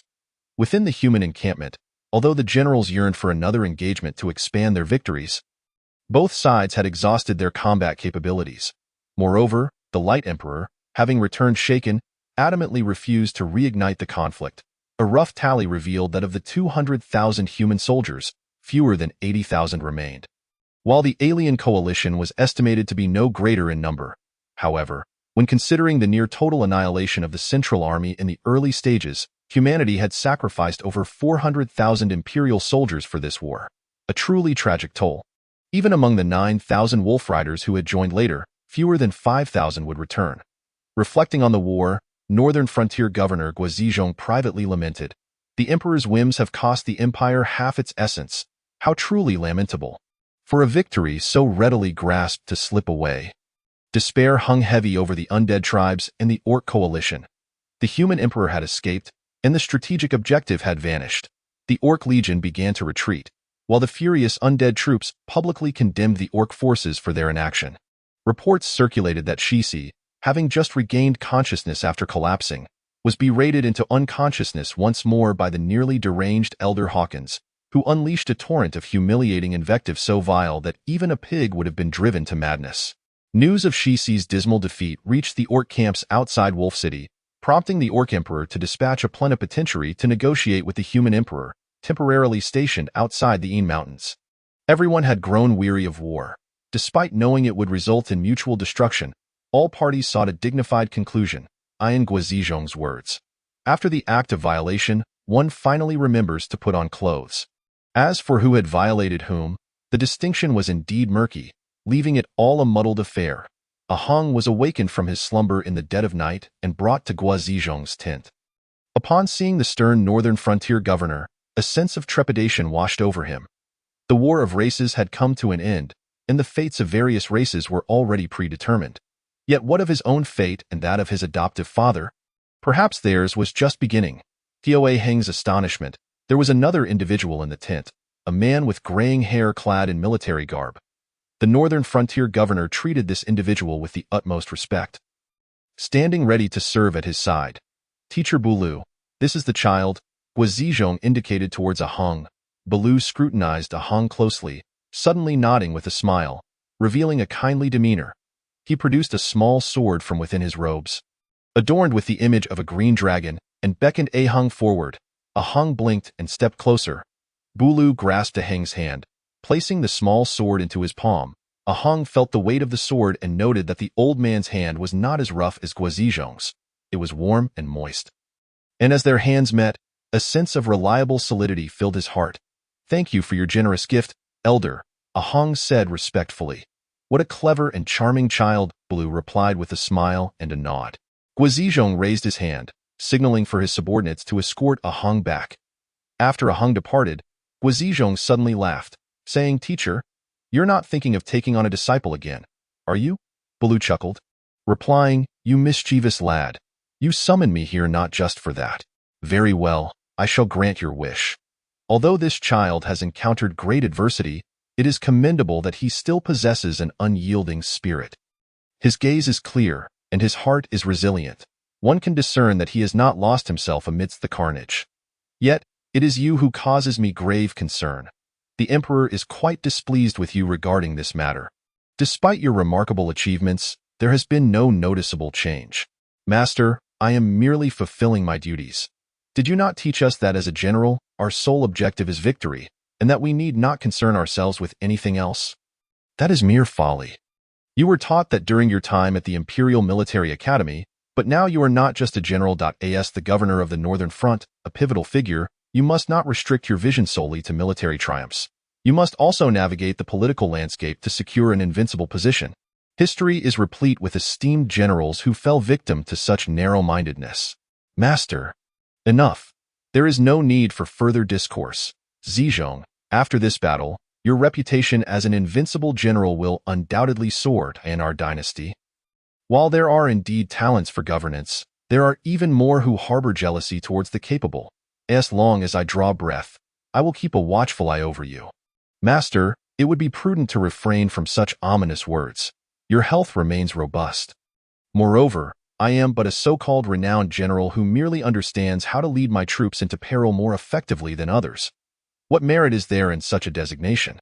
The bitterness in Guazizhong's expression was palpable. A melancholic smile gracing his lips, Berlu sighed. This was the unique solitude and desolation that came with being a leader, an experience no one could alleviate. The more renowned the general, the more profound the solitude. He rose and said, "Very well, I shall take my leave." Tomorrow, the orcs and the undead will come to negotiate. The identity of this child is known only to the Emperor and us. When he turns 18, should I still be among the living, you must send him to the Imperial Military Academy. Until then, please teach him in Wolf City. I hope he can become a true northerner. Yes, master. Guazizhong respectfully saw General Berlu off. Early the next day, Ahang received word that the Light Emperor wished to summon him. He secured the Qingling blade at his waist. When Ahang first laid eyes on the Light Emperor, he could hardly fathom that this was the ruler of the most powerful empire on the continent. This middle-aged man, reportedly only 42 years old, appeared to be in his 50s, if he could command 300,000 troops to invade during the Divine Gift Civil War. He should surely be a great sovereign. Why then did he appear so listless? The Light Emperor's encampment was exceedingly spacious, yet within the tent, including Ahang, there were but 4 individuals. The other 2 were familiar to him. One was Guazizhong, the governor of the Northern Front, and the other was the one who had gifted him the Qingling blade. The Light Emperor noticed the Qingling blade at Ahang's waist, his eyes narrowing slightly before he suddenly smiled. You are the child of the Frozen clan? Ahang was momentarily taken aback, yet he solemnly replied, Your Majesty, indeed. Some have spoken thus of me, but whether it is true, I cannot say. Your Majesty, it is said that this child was saved by Yu Wuying when he was merely around 2 years old. It is only natural that he does not remember, Berlu interjected suddenly. Indeed. My teacher speaks wisely, the Light Emperor nodded before abruptly asking, Child, do you wish to return to the imperial capital with me? Guazizhong's expression shifted, his lips parting to speak, but upon catching the severe gaze from Berlu, he promptly fell silent. Your Majesty, I wish to accompany Uncle Gua. Wherever Uncle Gua goes, I shall go as well, Ahang declared, stepping beside Guazizhong and earnestly tugging at his sleeve. Berlu couldn't help but chuckle, ruffling Ahang's hair. What a cunning child. The Light Emperor also smiled, though Guazizhong's face darkened like the bottom of a pot. Very well, I permit it. Zizhong, this child is now entrusted to you.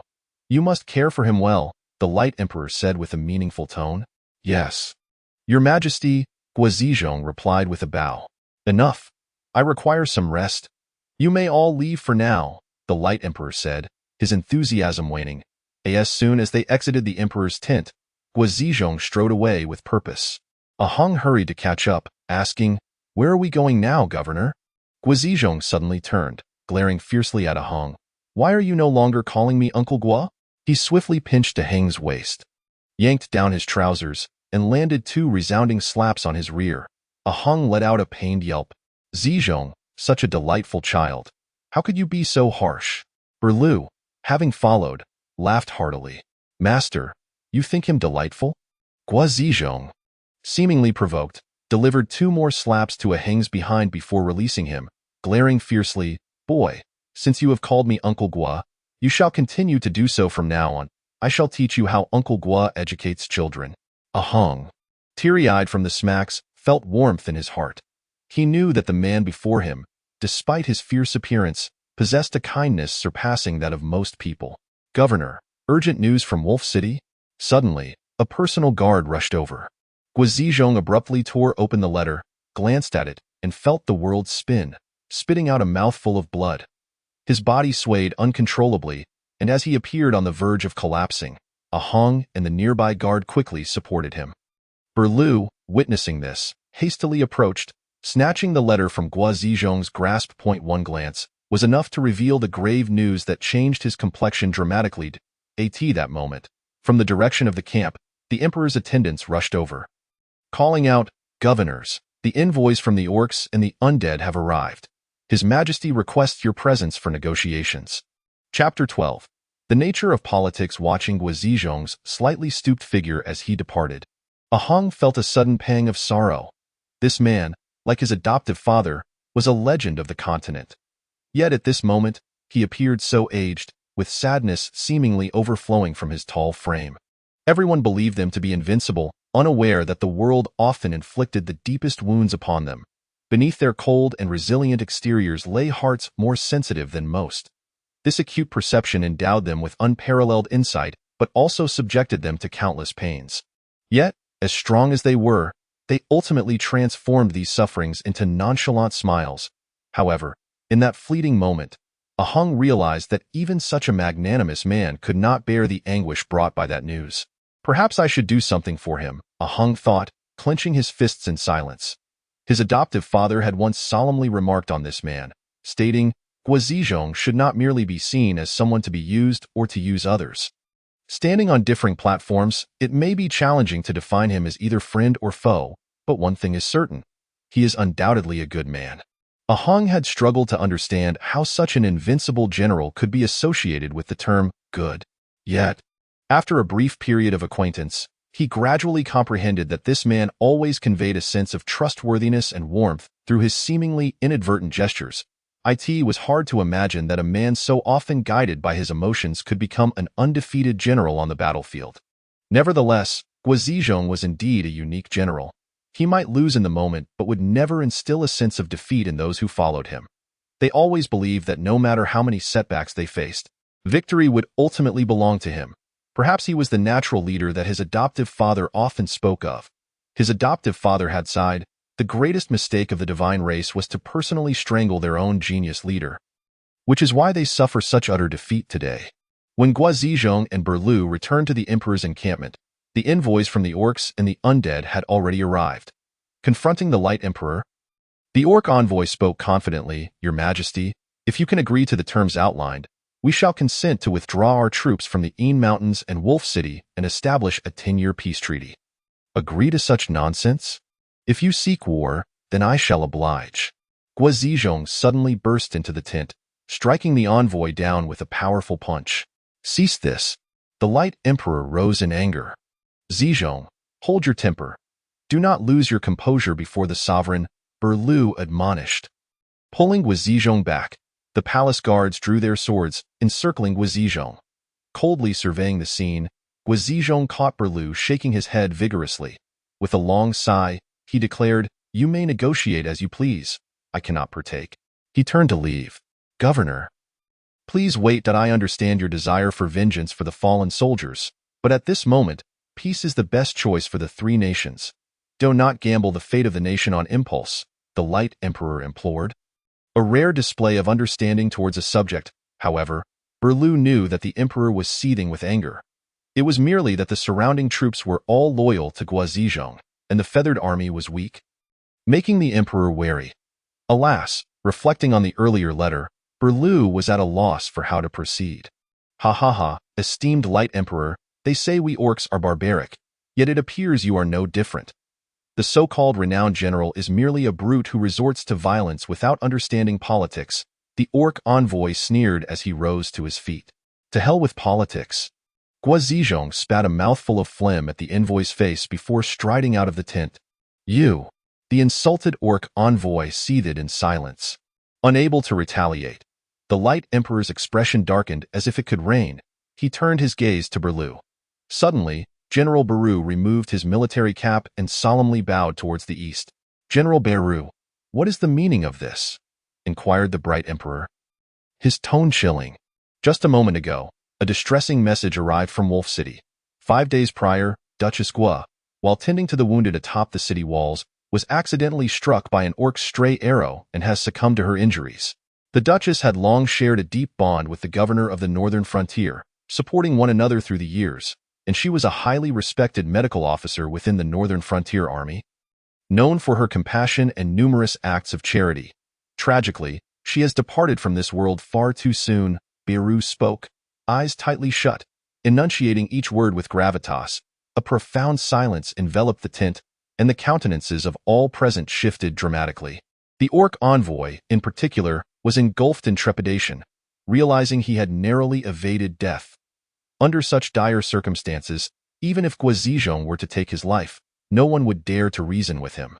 The bright emperor's expression turned somber, and after a prolonged silence, he declared, The loyalty of the Gua family deserves recognition. I shall elevate her posthumously to the status of Lady of Wei, with a rank equivalent to a first-class noble. He then gestured dismissively, Today, I am weary. Let us discuss matters of peace tomorrow. With that, he slumped into his chair, visibly drained. Beru lingered at the end. casting a glance at the bright emperor before silently turning away. "Teacher, please wait," the bright emperor suddenly called out. "Your Majesty," Baru had no choice but to bow again in readiness. "There is no need for such formalities." "I merely wish to converse with you," the emperor replied. "I am filled with trepidation." "Teacher, do you recall the days of my youth? Back then, I was neither an emperor nor a crown prince, merely a regular student at the Imperial Military Academy. You need not have been so deferential. You could have chastised me freely. Do you know what we used to call you behind your back?" "The annihilation maniac," Baru replied, a faint smile gracing his lips as he maintained his formal demeanor. "Ha ha ha. It seems you were aware after all. We used to say you were devoid of humanity, a demon who would unleash fury at the slightest infraction, punishing us severely for even minor mistakes. That nickname was coined by the mischievous newcomer Guizhong. I'm unsure how it spread throughout the entire academy." A hint of nostalgia flickered at the corners of the bright emperor's mouth, though he soon sighed. "Alas, such times vanished the moment I departed from the academy. When my father unexpectedly passed away, the ministers insisted I ascend the throne immediately. I still remember how you graciously bade me farewell at the academy gates. Your back hunched, hair graying at the temples, your gaze lowered to the ground, devoid of affection or reproach, replaced instead by obedience and submission. Do you know how deeply sorrowful I was in that moment? I felt none of the imagined glory or power, only an overwhelming sense of solitude. Your Majesty, you are a ruler of a nation, the sovereign of the continent. None can compare with you. Though I am honored to be your teacher, I must not disrupt the order of the empire," Baru replied with reverence. "Sigh, it is futile to dwell on the past," the bright emperor said, waving his hand dismissively. "I was wrong to suspect Zizhong. I misinterpreted his unwavering loyalty.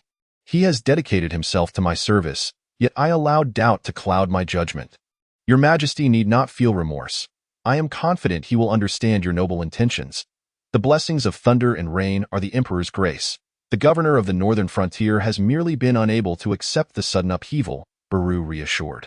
Yet internally, he sighed, contemplating the irony that the Duchess's demise had inadvertently cleared Zizhong of suspicion.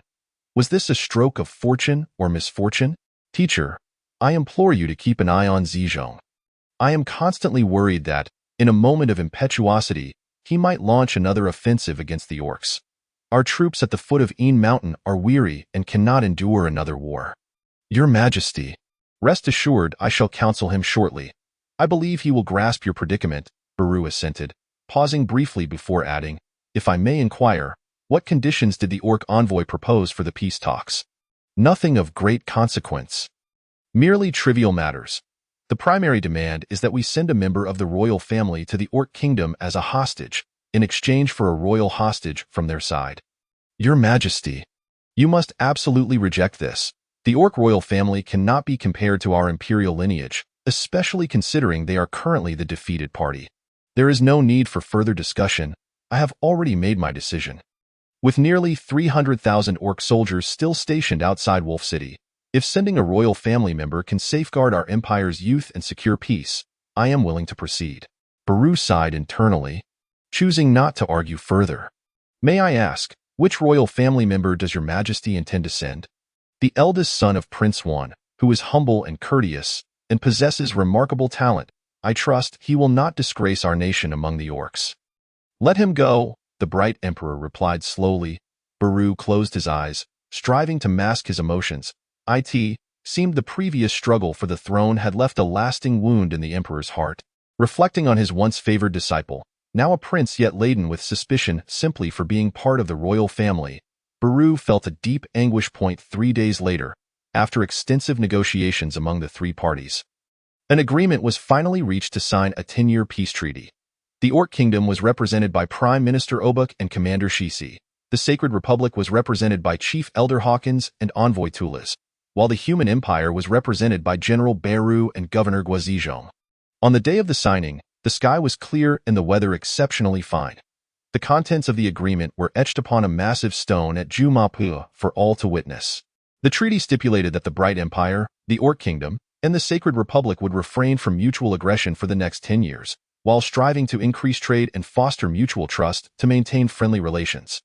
The stone, resembling an eagle poised to soar, led to the treaty being dubbed the Eagle Stone Treaty. Guizhong observed the solemn assembly around the great eagle stone, suddenly finding the scene absurdly comical. Problems that could not be resolved through war, how could they be settled at the negotiating table? He had shown little interest in the purported content of the agreement. Anyone with even a modicum of historical understanding knew that a so-called peace treaty, whether inscribed on stone or gold, would still be torn apart when the time came. Guizhong believed that everyone present was a person of great merit. They could not possibly be unaware of this. Yet they all donned serious expressions. Was this what they referred to as politics? Guizhong gazed at the impassioned speech of the orc commander Shisi, his left hand clenched tightly, holding a small piece of paper, now soaked with sweat, rendering the words illegible, yet the message inscribed upon it remained etched in his heart. A note from his 9-year-old son, which read, "Dear Father, everyone says you are an invincible commander. Please avenge Mother. Do not spare a single orc." Tears streamed down Guizhong's face as he grappled with how to face his son. One was a father, the other a commander. Reflecting on the countless soldiers lost to war, he found himself unable to act on impulse. Was this the cursed nature of politics? Beneath the eagle stone, the orc commander Shisi concluded his remarks. Stepping off the platform, he provocatively glared at Guizhong, suddenly pointing his finger and dramatically thrusting it into his own chest, contorting his face in apparent agony, before laughing uproariously while still pointing at Guizhong in a flash of anger. Guizhong drew his sword, only to be restrained by Bri in that moment. He found himself envious of the swift retribution displayed by Yu Wuiying. Then, he witnessed an astonishing spectacle. The exuberant orc commander Shisi's head abruptly flew from his shoulders, landing at Guizhong's feet, his eyes wide open in terror. Shisi never comprehended why his perfectly intact head had suddenly parted from his body. Chapter 13. The new landscape beneath the eagle stone. Guizhong erupted into wild laughter, his mirth bordering on madness as he struggled to maintain his balance, collapsing to the ground while he laughed uncontrollably, his tear-streaked face marked by stubble. Suddenly, he seized Shisi's thick golden mane, hoisting the severed head high above, slapping the lifeless face, now ashen, with each blow while roaring, "You thought you could go wild. Did you hear me? I will have my revenge. Ha ha ha." He flung the head down the hillside, where it tumbled out of sight. A profound silence fell over the area. Aside from Guizhong's chilling laughter, no one dared to utter a word, fearful of inciting the wrath of the madman. The elite guards from various nations had already rushed to the base of the Eagle Stone, protecting their high-ranking officials and isolating them. Tension filled the air. "This is intolerable." The Orc Prime Minister Obuk spat through gritted teeth, casting a glance towards Chief Elder Hawkins of the Sacred Republic, who happened to meet his gaze. An unspoken danger flickered in their eyes. Almost instinctively, the elite guards from both nations began to converge. Should the two nations unite, their forces would outnumber the humans 2-1. General Baru frowned, glancing at Guizhong, who wore an expression of disdain. The elite soldiers of the Wolf Cavalry camp, far from appearing alarmed, exuded an aura of fierce bloodlust, though fewer in number than their opponents. The Wolf Cavalry's fighting spirit clearly overshadowed that of their adversaries, validating the saying, "1,000 wolf riders can rival 10,000 foes. 10,000 are invincible." In this fleeting moment, the Eagle Stone Treaty stands on the precipice of becoming the shortest-lived peace accord in history. Having been in effect for scarcely a quarter of an hour, within this stifling atmosphere, the dawn of peace is once again poised to be engulfed by an endless abyss of sanguine darkness. "Everyone, please remain calm." A woman's voice resounds from the hillside. "Elder Los, what brings you here?" Hawkins inquires, his gaze fixed upon the striking figure of the woman hastening up the slope, his surprise palpable. "Aunt," the nearby Tullister respectfully greets, harboring deep reverence for this most powerful elder of their family. Without acknowledging the greetings or the stares of others, Los strides directly to Hawkins's side, whispering a few words in his ear.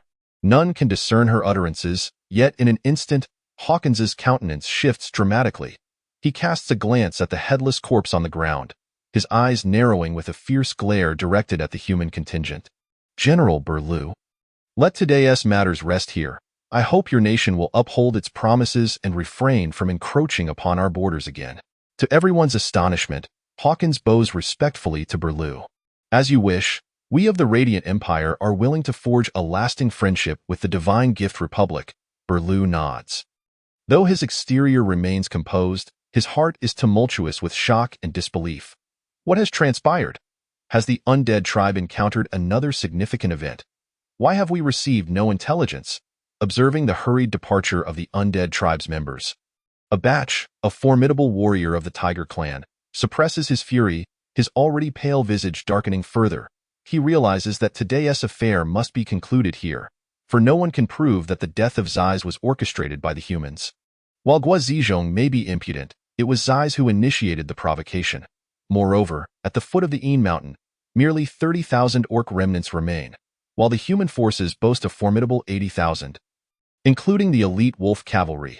Without the support of the Divine Gift Republic, waging war with his own strength would undoubtedly be akin to lambs entering the lion's den.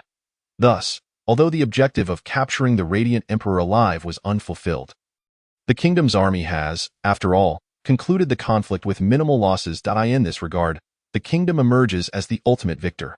Following this battle, the kingdom will officially surpass the human empire, ascending to the position of the continent's foremost military power. General Berlu, I express my gratitude for your generous offerings today. Zeiss was overbearing. I implore your nation to take action against him on behalf of His Majesty. I thank you all and bid you farewell. Abach utters these words through gritted teeth, gesturing to depart. Hold on, Guo Zizhong suddenly interjects. Both Berlu and Abach are taken aback. Could it be that Guo Zizhong intends to reignite the flames of war? At that moment, they realize that the fates of the small Juma slope and the entire realm rest precariously in the hands of this brash and audacious man. The wolf cavalry guards' eyes gleam with a bloody light, their hearts filled with shared rage and sorrow, for the unfortunate woman who fell victim to an arrow was a figure they revered deeply. Countless times, their lives hung by a thread, only to be saved by her from the clutches of death. Now, this esteemed healer of the wolf cavalry has been claimed by death, leaving them powerless. Had they not departed from Wolf City, how could she have ascended the city walls and been struck by an errant arrow? The soldiers of the wolf cavalry are consumed by guilt. Blood debts must be repaid in blood. They await their governor's command, prepared to wade through a sea of corpses if need be. The fate of Juma Slope and the entire world will be determined by this man, who has suffered the anguish of losing his wife. Should he insist on instigating war, it is likely that none among the orcs on Juma Slope would escape unscathed. Abach, upon contemplating this, breaks into a cold sweat. Zizhong, remain calm, Berlu urges with concern. Guo Zizhong's expression fluctuates until, when all are nearly breathless, he slowly declares, "Foolish orcs, have you not discerned the peculiarity surrounding Zeiss' death? To strike at a foe from such a distance. There is but one individual capable of this in the present age. Should you persist in your ignorance, you may find yourselves sold out by the undead." Ultimately, he opts for peace. As a general of an empire, when faced with the duality of country and family, the nation must prevail. He can unleash his emotions freely, yet he cannot gamble with the fate of a nation and its people. Upon hearing this, Abach shudders involuntarily, his gaze drawn to Zeiss' headless corpse. The uniformity of the wounds suddenly brings to mind an individual, a legendary figure declared dead by the Undead tribe, Yu Wuiying. Abach's eyes sharpen. Could it truly be the machination of the Undead tribe? Are they unwilling to accept their decline and seek to drag the kingdom down with them? They might be attempting to exploit human anger to weaken the kingdom. Upon reflection, this possibility becomes increasingly tangible. Otherwise, why would they have fled in such haste? If so, their intentions are indeed deserving of execution. It is imperative to report this matter to His Majesty the Beast Emperor without delay. To counter the Undead's scheme of discord, General Berlu, I take my leave. Abach hastily departs, taking Zeiss' headless corpse with him. Guo Zizhong watches the retreating figures of the other races, his frustration boiling over as he forcefully drives his sword into the ground. Zizhong, there is ample time ahead. You have acted rashly today, Berlu states earnestly. Guo Zizhong offers a bitter smile, aware that Berlu mistakenly believes Yu Wuiying acted under his command in slaying Zeiss on the slope. Indeed, Yu Wuiying is capricious and ruthless, yet her loyalty is unquestionable, rendering his efforts on her behalf worthwhile. However, keeping such a legendary beast within Wolf City? Is it a blessing or a curse for himself and the city? Guizhong chooses not to elucidate this to Berlu, knowing that even an explanation would not sway him. He murmurs, "Teacher, let us depart as well." In the autumn of the year 788 of the Radiant Calendar, the signing of the Eagle Stone Treaty signifies the formal conclusion of the protracted conflict known as the Een Mountain War, ushering the three great powers of the continent into a relatively tranquil period of recuperation. This war has inflicted severe losses upon the human empire, with hundreds of thousands of valiant souls perishing on the battlefield. As a result, the Radiant Empire's strength has significantly diminished, and the Radiant Emperor has lowered his once proud head. Were it not for the profound foundations established and the northern governor's efforts in salvaging the dire situation, they would have nearly forfeited their status as the continent's foremost power. Undoubtedly, the greatest toll was borne by the Divine Gift Republic. Ruled by the Undead, their military and political influence has plummeted to an all-time low. Following the internal strife of the Divine Punishment War, the fortunes of the Divine Gift Republic have once more waned. With over half of their elite forces depleted and discontented southern tribes seizing the opportunity to exploit the situation, bringing the Republic to the brink of fragmentation. The Undead, self-proclaimed as the children of the gods, the once unrivaled rulers of the continent, have lost not only countless elite generals but perhaps more crucially, their dignity and authority. Yet, backed by the deathly expanse of the northern ice fields, this continent's most enigmatic race may yet have their moment of resurgence. The Orc Kingdom, having suffered the least losses and gained the most from this conflict, stands to benefit immensely. The panicked human emperor, bending low to seek peace, even sending a hostage to the Orc Kingdom, an unprecedented act in both human and Orc history.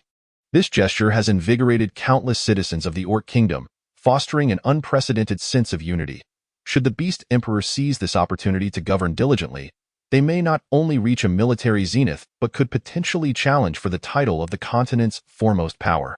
10 years, a span not overly lengthy, of enduring hardships, diligent governance, and relentless strife, is ample time for a new generation of heroes to emerge and stir the winds of change among the three nations. Beneath the cold, blood-red sunset, Guizhong places his helmet upon a Heng's head, hoisting him onto his steed before vaulting up himself. He gazes intently at the battle-hardened warriors beside him and with a sudden flourish of his hand declares, "Homeward." The long procession winds onward. Ultimately vanishing into the horizon, the icy plains fall silent once more. However, this world shall never know true tranquility. Chapter 14. Wolf City. Dense ivy clings to the brownish-green city walls, concealing the scars of blades and axes from millennia past.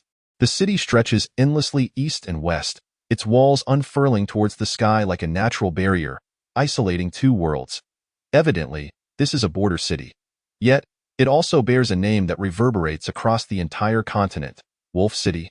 8 centuries ago, the Undead and Orcs were driven away, fleeing into the icy plains, marking this place as a bastion. At that time, a human named Yetion proclaimed to the world, "By the grace of heaven, the Radiant Dynasty shall establish an indomitable legacy.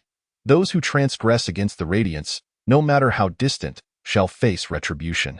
This founding emperor, a figure of extraordinary vision and capability, commanded a myriad of renowned generals, forging a realm exclusively for humanity through iron and blood.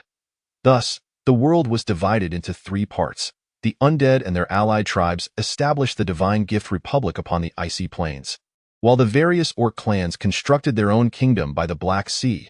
For the subsequent century, the Undead and Orcs lay dormant, huddling within the icy plains and the Black Sea, trembling in fear of provoking that tyrant. Meanwhile, Guizhong, the founding general who rose in the northern frontier, and his descendants fortified Wolf City, transforming the entire northern realm into an impregnable fortress, giving rise to the saying, "To conquer the world, one must first secure the northern frontier. To claim the northern frontier, one must first seize Wolf City." From both historical and military perspectives, Wolf City ranks among the top 3 cities on the continent, on par only with the imperial capital of the Radiant Dynasty and the political center of the Undead tribe, Bluta City. Should a poet, filled with nostalgia for the past and present, stand atop the city walls and gaze upon the desolate beauty of the icy plains beyond, he would undoubtedly deem this weathered citadel a worthy destination for exploration, At this moment, within the bustling heart of Wolf City, an alley resonates with a muffled thud, akin to a fist striking a worn sandbag. A figure was violently hurled backward, rolling twice upon the ground. Before it could rise, 5 or 6 individuals of varying heights pounced upon it, mercilessly raining punches and kicks upon the fallen form. Stop! 2 silhouettes emerged at the entrance of the alley. Illuminated by the slanting rays of the early summer sun, their features obscured. Where do these bastards come from, daring to meddle in my affairs? One of the assailants delivered 2 more kicks before turning to stride towards the alley's entrance.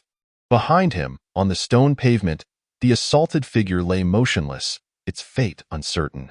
Do you know who I am? The leader, a young man of about 20, donned a blue scholarly robe, a rarity in the war-torn borderlands, yet highly favored by the youth of the imperial capital of the Radiant dynasty. He sauntered to the alley's mouth, observing, "It seems that in my absence of 4 or 5 years, this wolf city has changed drastically. Even the most insignificant creatures dare to make a commotion." At that moment, he recognized the 2 meddling youths at the alley's entrance. Merely 2 foolish teenagers, one tall with a spiky haircut, appearing around 18 or 19, exuding an air of arrogance, the other shorter and plumper, younger still, nervously glancing at his companion. "Make sure to give them a proper greeting," the young man commanded, waving his hand behind him. "Greetings to your grandmother." The arrogant tall youth suddenly lunged forward, throwing a punch towards the face of the young man in the robe. The latter stepped back, attempting to deflect the blow with one hand, yet he only intercepted the shadow of the fist. Bang! Ah! The hefty fist struck the bridge of his nose, eliciting a wretched scream. The leader of the assailants now weeping profusely, pain seeping into his very bones. "Fight back!" he cried out in agony. Without needing further instruction, the henchmen behind him rushed into action. Yet they found themselves utterly outmatched as the tall youth's fists flew with remarkable speed. Meanwhile, the shorter plump boy darted about like a slippery eel, evading the henchmen's grasp, not one of them able to lay a finger on him. Ultimately, he broke free from their encirclement and aimed another punch at the young man in the robe. Startled, the young man quickly raised his arms to shield his head and face. Bang! Ah! The cry turned shrill, as a kick landed squarely in his groin. "I will have my father arrest you all. I will kill you." The young man writhed in pain, yet did not forget to scream in outrage. The plump boy scoffed, preparing to continue the assault. "Stop! Who the hell is shouting to stop now?" the young man in the robe bellowed, clutching his injured nose. "It is I, young master." A steward-like figure hurriedly approached from a distance, navigating through the fray to assist the young man in the robe, whispering a few words. The young man's expression shifted between agony and uncertainty, and he reluctantly commanded, "Everyone, cease this madness." Bang, bang, bang. Several henchmen found their noses similarly met with fists. "You? What do you mean you? Just because you say stop, it stops?" The tall youth was about to strike again when he heard the steward call out, "Guo Xiao, do not act rashly. We are all family here. Let us not ruin our peace." "Fine," the tall youth, known as Guo Xiao, conceded, halting his aggression. He pointed at the motionless figure lying in the alley, addressing his companion.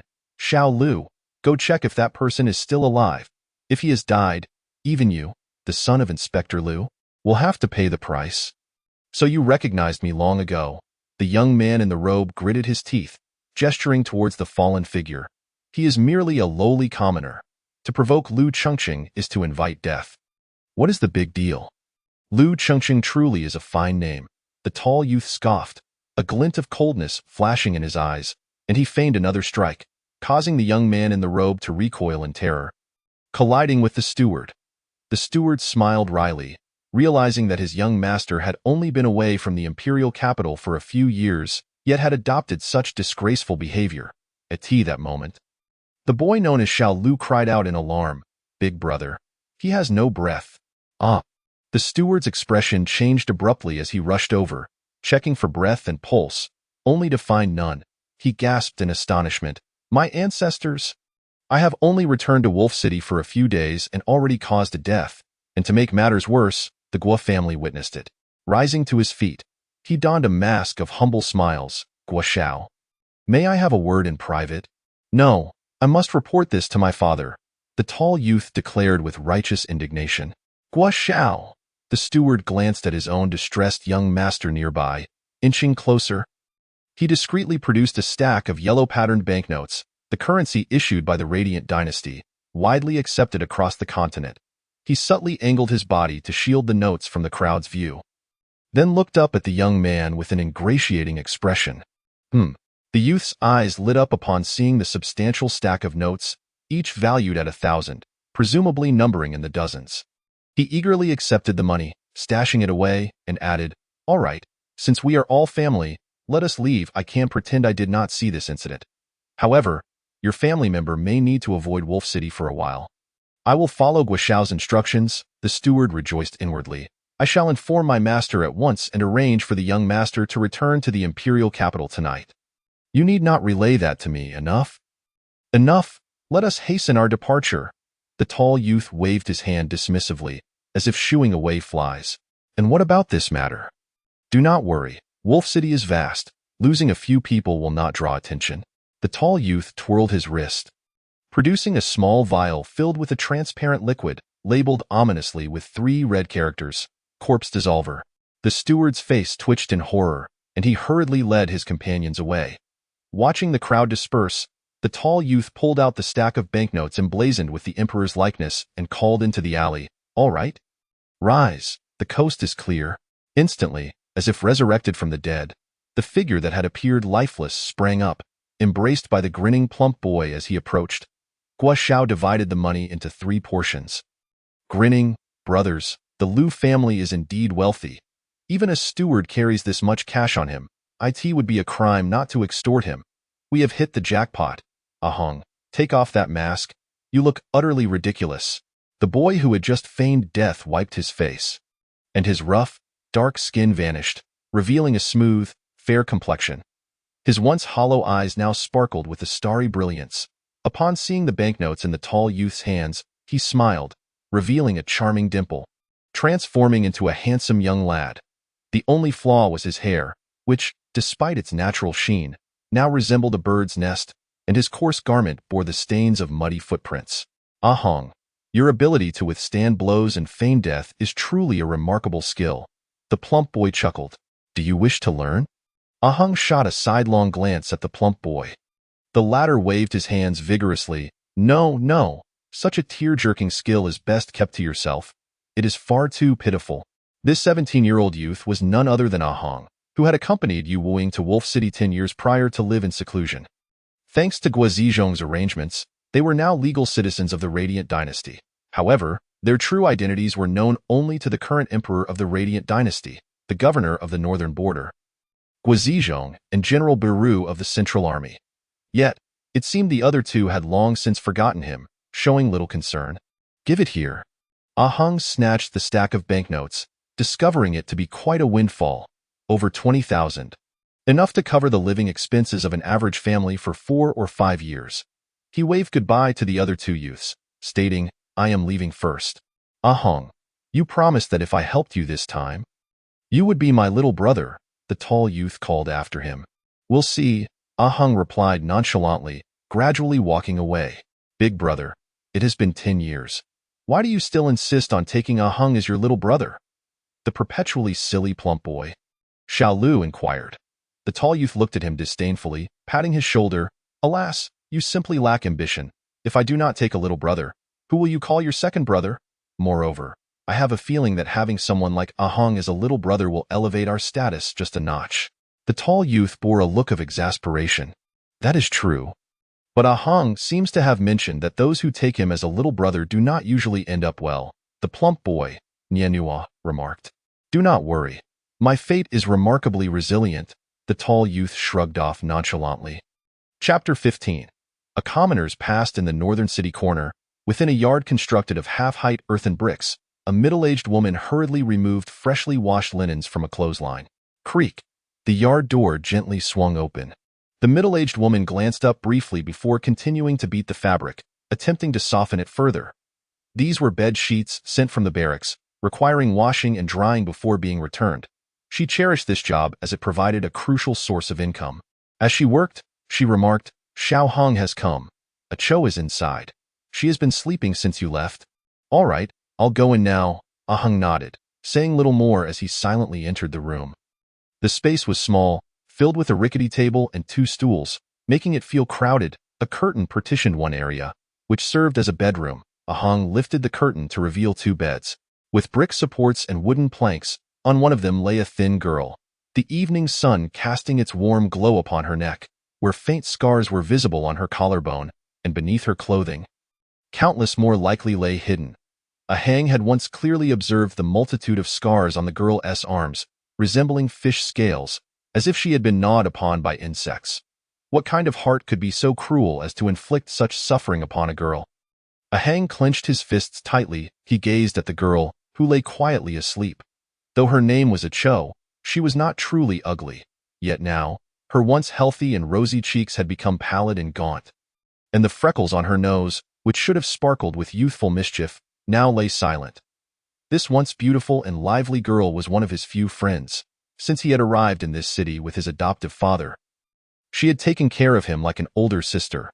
Watching her sleep, occasionally contorting her face in pain, Ahang's thoughts began to wander back to 3 years ago. 3 years prior, a man claiming to be the girl's father had taken her away, promising a better life in the capital. The girl's honest and kind mother did not stop him. With dreams of the capital filling her heart, the girl had excitedly bid him farewell. Taking with her his innocent affections. 2 years had passed, and he had nearly forgotten her. However, half a year ago, she returned, bearing the weight of scars and a silence akin to death. She had come back with a fellow villager, while the man she called father never reappeared. Just days ago, while accompanying her mother on a delivery, she had suddenly erupted in hysteria upon nearing the city gate, throwing herself at a group entering the city. She was kicked down repeatedly, only to rise and charge again, wailing in agony, leaving everyone bewildered as to her intentions. Ahang witnessed all of this, catching the derisive and mocking gaze of a young man mounted on a horse. And in that moment, much became clear to him.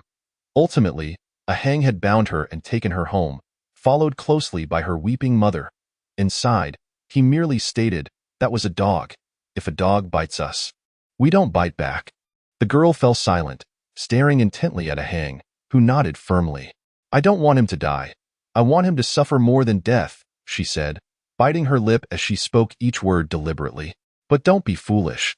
Don't do anything rash. You are my only friend." She embraced the young man tightly, warm tears soaking his shoulder. Yet, the youthful passion of a boy is often naive and impulsive, uninfluenced by love or hatred. Each youth holds their own stubborn and resolute judgments. Upon returning to his dwelling, Ahang told his adoptive father, "I want the son of the Wolf City inspector to suffer more than death." The man, his adoptive father, his only kin, Yu Wuying, regarded him quietly, as always, and said softly, "Do nothing. Continue to endure and wait." Ahang shook his head. "Adoptive father, what are we truly afraid of?" Yu Wuying gazed toward the distant north, his eyes clouded and emotionless. "It is not fear, but the accumulation of strength. To live is to hold on to the last hope. You must understand, the eternal night is approaching." The eternal night approaches. Ahang clenched his fists tightly. "I do not understand.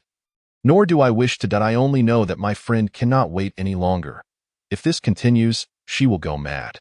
Yu Wuying observed Ahang's upright figure and resolute expression, realizing that at some point, he was no longer a child. Perhaps some things needed to change. After a long silence, Yu Wuying finally said, "Then go. Remember your oath. Never reveal your talents, except to the dead." "Understood." A flash of crimson crossed Ahang's eyes. A look of anguish overtook him as he silently turned away. He sought out 2 youths collecting protection fees on the streets, Guowu and Fu Tianlu.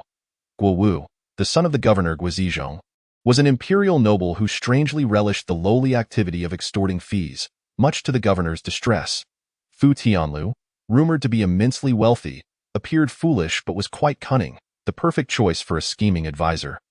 Ahang came to know them when he first arrived in Wolf City, having been extorted for protection fees, and due to his destitution, he was forcibly recruited by the two. Thus began his arduous life of collecting fees, which primarily involved 3 tasks: labor, trailing behind, and taking the blame. A Hang did not despise this lifestyle. Aside from Ho, he had no other friends, and perhaps they could be considered friends as well. After all, each time he was taken to the Wolf City police station, they never abandoned him. And whenever Captain Monton of the governor's personal guard arrived to bail people out, he always took a Hang along too. Moreover, the three shared an astonishing commonality. None had mothers, and all were burdened with unreliable fathers. Additionally, 10 years prior, the powerful governor had sought out a Hang for reasons unknown, simply stating, "Keep an eye on Guo Wu, do not let him go astray." At that moment, a flicker of pain had crossed the governor's face, compelling a Hang to agree. Yet, over the past decade, whether Guo Wu had gone astray, a Hang could not say. He only sensed a tendency towards his own moral decline. "I need your help," a Hang said candidly to Guo Wu and Fu Tianlu. "Sure. As long as you agree to be my little brother," Guo Wu replied boisterously. A Hang grimaced, "That won't do. I can only sell one of my body or soul." With that, the two proceeded to give him a thorough beating, transforming his once manageable black hair into a tangled mess. "I've sold my body to you, but my soul must remain untouched," a Hang said as he fixed his hair, secretly enjoying this unconventional manner of communication. Hey, I'm scared of you now. Can't you say it a bit less bluntly?" Guo Wu gasped. "Now tell me, what is the matter? I'll go out of my way for you. I want that beast from Inspector Liu's household out of Wolf City. That's feasible. That scoundrel has only been back a few days and has already stirred up chaos, with numerous merchants who paid protection fees complaining about his bullying. Just this morning, old Zhang from the bun shop told me that the inspector's son keeps eyeing his daughter-in-law. For the sake of our reputation as the Wolf City trio, we cannot allow that scoundrel to remain." Fu Tianlu, full of mischief, slapped his thigh and added, "By the way, a Hang, what skills do you possess?" I can't be killed. Does pretending to be dead count?" A Hang shrugged. They had already witnessed his resilience, but the act of feigning death was new. Seeing the skeptical expressions on Guo Wu and Fu Tianlu's faces, a Hang suddenly collapsed, his breath held, as if he had lost all vitality. The two rushed forward to check, and both gave him a thumbs up in unison, truly a remarkable skill. Thus, at an opportune moment and place, a Hang skillfully provoked the young scion, who readily complied, resulting in a scene reminiscent of the alleyway earlier. As dusk approached, a Hang stared at the girl before him, retrieving a stack of cash he had just extorted, pocketing one bill and placing the rest at the foot of her bed. Time was of the essence. She should awaken soon. A Hang turned and exited. "Xiaohong, is Cho still not awake? Why not sit a while longer?" the middle-aged woman called out. "No, I will come again next time," he replied. The woman watched the young man's retreating figure, shaking her head with a sigh. Such a handsome lad. Cho was destined to have no fate with him. Chapter 16. Night Vigil. A horse-drawn carriage sped out of Wolf City's southern gate, devoid of any insignia, accompanied by several attendants. Concurrently, in the governor's study, a middle-aged man clad in a deep blue military uniform sat at a desk, furrowing his brow as he scrutinized a topographical map, his right finger tracing along a thick red line while his left hand rhythmically tapped the table. Only one gleaming star adorned the man's shoulder, a symbol of the ultimate ambition for all soldiers in the empire, the rank of general. He was none other than Guo Zizhong, one of the 4 governors of the empire, a man of immense power, bestowed with the title of Duke of Wolf City. "The beastmen are increasingly restless," Guo Zizhong exhaled. Finding the empire in turmoil, with the palace's ruler lost in indulgence and the pursuit of immortality, neglecting state affairs, beneath the veneer of prosperity, dark currents surged. To say the empire was merely weak would be an understatement. A knock interrupted his thoughts. "Enter." It was Monton, the captain of the governor's personal guard, a man in his 30s with golden hair and long ears, renowned for his numerous exploits in the Yinshan War. "Monton, what is it?" "My lord, the shadow guards report that a carriage has departed from Inspector Liu's residence, hastily heading toward the southern city, likely bound for the capital." "Has any carrier pigeon been released from the Wolf City Inspector's office recently?" "No." "Have any carrier pigeons arrived?" "None." "Have we received any special intelligence from our people in the capital?" "No." "Oh." Guo Zizhong raised his head slightly, pondering for a moment before waving dismissively. "Then there's no need to concern ourselves. Liu Ji is prone to whims, and I have had no recent conflicts with him.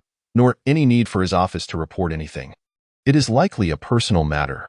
Yes, my lord, I take my leave. Just as the captain was about to depart, Guizhong suddenly smiled and said, Wait, Montan, send someone to keep an eye on this. Leaving the city at such a late hour must have its reasons. It may present an opportunity to cause him trouble. Actually, you should go personally. Sir, what shall we do here? Montan asked, his face alight with excitement. Guizhong smiled faintly and waved his hand. It matters not. Over the years, many have wished to take my life, yet few have dared to confront me directly. Rest assured, I shall return swiftly. Yes, Montan, the captain of the guards, visibly perked up. The rift between the inspectorate and the military was a well-known fact throughout the empire, fraught with continuous discord. Should the day arrive when both sides reconciled, it would spell trouble for the local inspectors, who would find their positions threatened. The court, of course, welcomed such developments, often turning a blind eye to the ensuing chaos. As a strategic military hub, Langsheng boasted a crucial thoroughfare known as Jinglang, which extended southward from the southern city gate, accommodating a convoy of 4 horses abreast, leading directly to the imperial capital. This road traversed 3 provinces, Minjialuo, Hehe, and Yinyun, with the first 2 under the jurisdiction of the Northern Frontier Military District and the latter under the Central Military District. Each year, substantial funds were allocated for its maintenance, in times of conflict. The capital and Langsheng could support one another, with the elite wolf cavalry of the Northern Frontier capable of reaching the capital's outskirts within 5 days. The Northern Frontier's military, forged through trials by iron and fire, had consistently ranked as the Empire's strongest, even eclipsing the renowned feathered forest troops of the Central Military District. The presence of such a formidable army had quelled numerous internal rebellions within the Empire. Historically, all governors of the Northern Frontier hailed from the Guo family, whose ancestors were among the founding generals. The illustrious emperor of the Guoming dynasty even referred to them as brothers. The Guo family had never betrayed the trust placed in them by the empire. As night deepened, a carriage departed Langsheng, heading southward, about 30 miles from the city. The moonlight was dim, with dense underbrush lining both sides of the road, which remained relatively smooth. The driver sat atop the yoke, yawning in boredom. Ugh, what a dreadful road. It's jarring me to death. Changshu, when shall we reach the next post? A youthful voice from within the carriage called out, prompting the carriage to slow under his insistence. Young master. We shall arrive soon, just under 10 miles to Waz Town. Sigh, is Waz Town even a place to stay?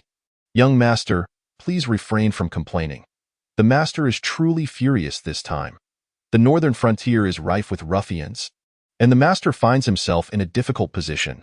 As an inspector, should today's events be exploited by malicious individuals, he risks penalties or even losing his position. Malicious individuals? The Duke of Langsheng prides himself on integrity and selflessness. If he learns that you have taken a life, the consequences would be dire. My father oversees the inspectorate, and even the governor of the Central Military District must heed the inspectorate's authority. Why fear that old Guo? The elderly steward, known as Changshu, sighed in resignation, shaking his head as he continued to massage the young man reclining on the blanket. This boy had been spoiled in the imperial capital, where no one dared to let the young master endure any hardship or oppose his whims. Little did he know that in the northern frontier, there were countless ways to ensure a person's demise under the guise of legitimacy. A simple note stating, "Beastmen invaded, several perished," could render one fortunate enough to be counted among the deceased. This hurried nocturnal entourage comprised the ill-fated inspector's son, Lu Qingqing, along with the family steward and guards. Suddenly, the carriage jolted violently, nearly throwing the young man off. The carriage gradually came to a halt. What happened? The steward asked, steadying Lu Qingqing as he exited the carriage. The driver hurriedly replied, "The wind blew out the lantern. I didn't see it in time. I'll relight it right away." Useless fool. You almost caused my death.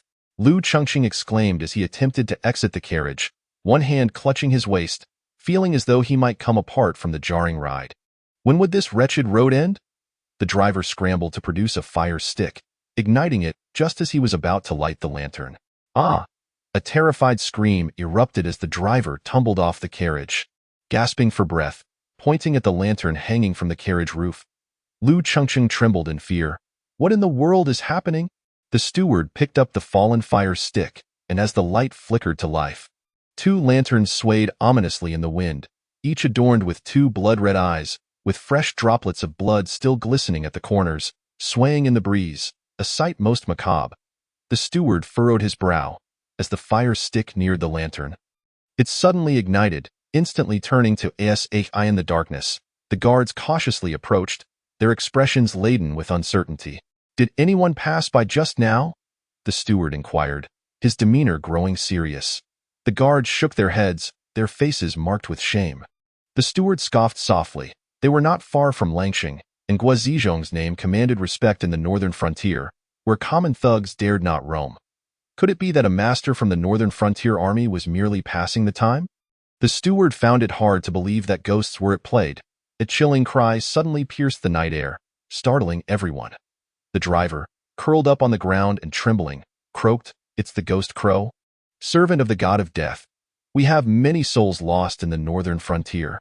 Be quiet." Everyone remained calm. "It's merely a night owl," the steward maintained his composure. Night owls, that nefarious bird, were said to herald death. The steward frowned.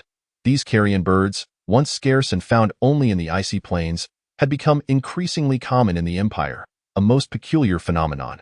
"Changshu, perhaps we should turn back." "I am terrified," Lu Chengxing whispered, quaking in fear. "Young master, we are already over 30 miles from Langsheng. Would be wise to ride swiftly into Waz town, where the local garrison can provide protection. We shall devise our next steps at dawn. Please, stay inside and do not move," the steward reassured the pale-faced Lu Chengxing. The steward turned to the guards. "One of you must go to the town for aid, for shall stay close to the carriage for protection, and the remaining 5 will broaden the search. If anything unusual is detected, sound the alarm immediately." "Understood." The guards responded in unison. "Increase the pace," the steward commanded solemnly. The driver, trembling and with a mournful expression, attempted to climb back onto the carriage but slipped, falling to the ground once more. Useless.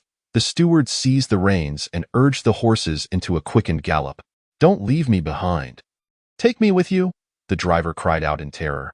The steward paid him no mind, hastening onward, the driver's pitiful and desperate cries trailing behind. After traversing several miles, they finally glimpsed the flickering lights of Waz town ahead, with no further disturbances. Yet the steward's unease lingered, an unsettling thought. Were the bandits merely toying with him? What could possibly be amiss? He pondered, unable to find clarity. Ahead, torches flickered to life as townsfolk emerged to greet them. Regardless of the circumstances, their adversaries had lost all opportunity. "Is this the family of Inspector Liu? I am Lieutenant Li Ziyong of the Waz town garrison," a voice called out from the opposite side. "We are grateful to Lieutenant Li for coming to our aid." "We are indeed from the inspectorate," the steward responded loudly, then turned back toward the carriage. "Young master, the reinforcements have arrived in Waz town. Please come out to greet them." The night breeze swept through, but the carriage remained silent. "Young master! Young master!" Seeing no response, the steward called out once more, his heart sinking as he pushed open the carriage door, only to find it empty, devoid of any sign of Lu Chengxing. Dizziness washed over him as he staggered back, pale as death, finally understanding the source of his unease.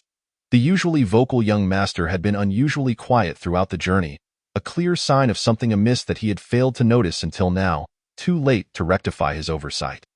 The guards glanced at one another, their faces reflecting shock. Could it be that they had truly encountered the supernatural? How could the young master vanish right before their eyes, with a resounding thud? The steward stomped on the bottom of the carriage, and to his astonishment, the supposedly sturdy wooden plank crumbled beneath his foot, allowing the wind to rush in from below. Clearly, the young master had been stealthily abducted from beneath the carriage. "What is happening?" Lieutenant Li had arrived. Noticing the odd expressions on their faces, "My young master has been taken by thieves," the steward replied, his eyes burning with fury. "Please, Lieutenant Li, I implore you to assist me. This matter must be reported to my master immediately.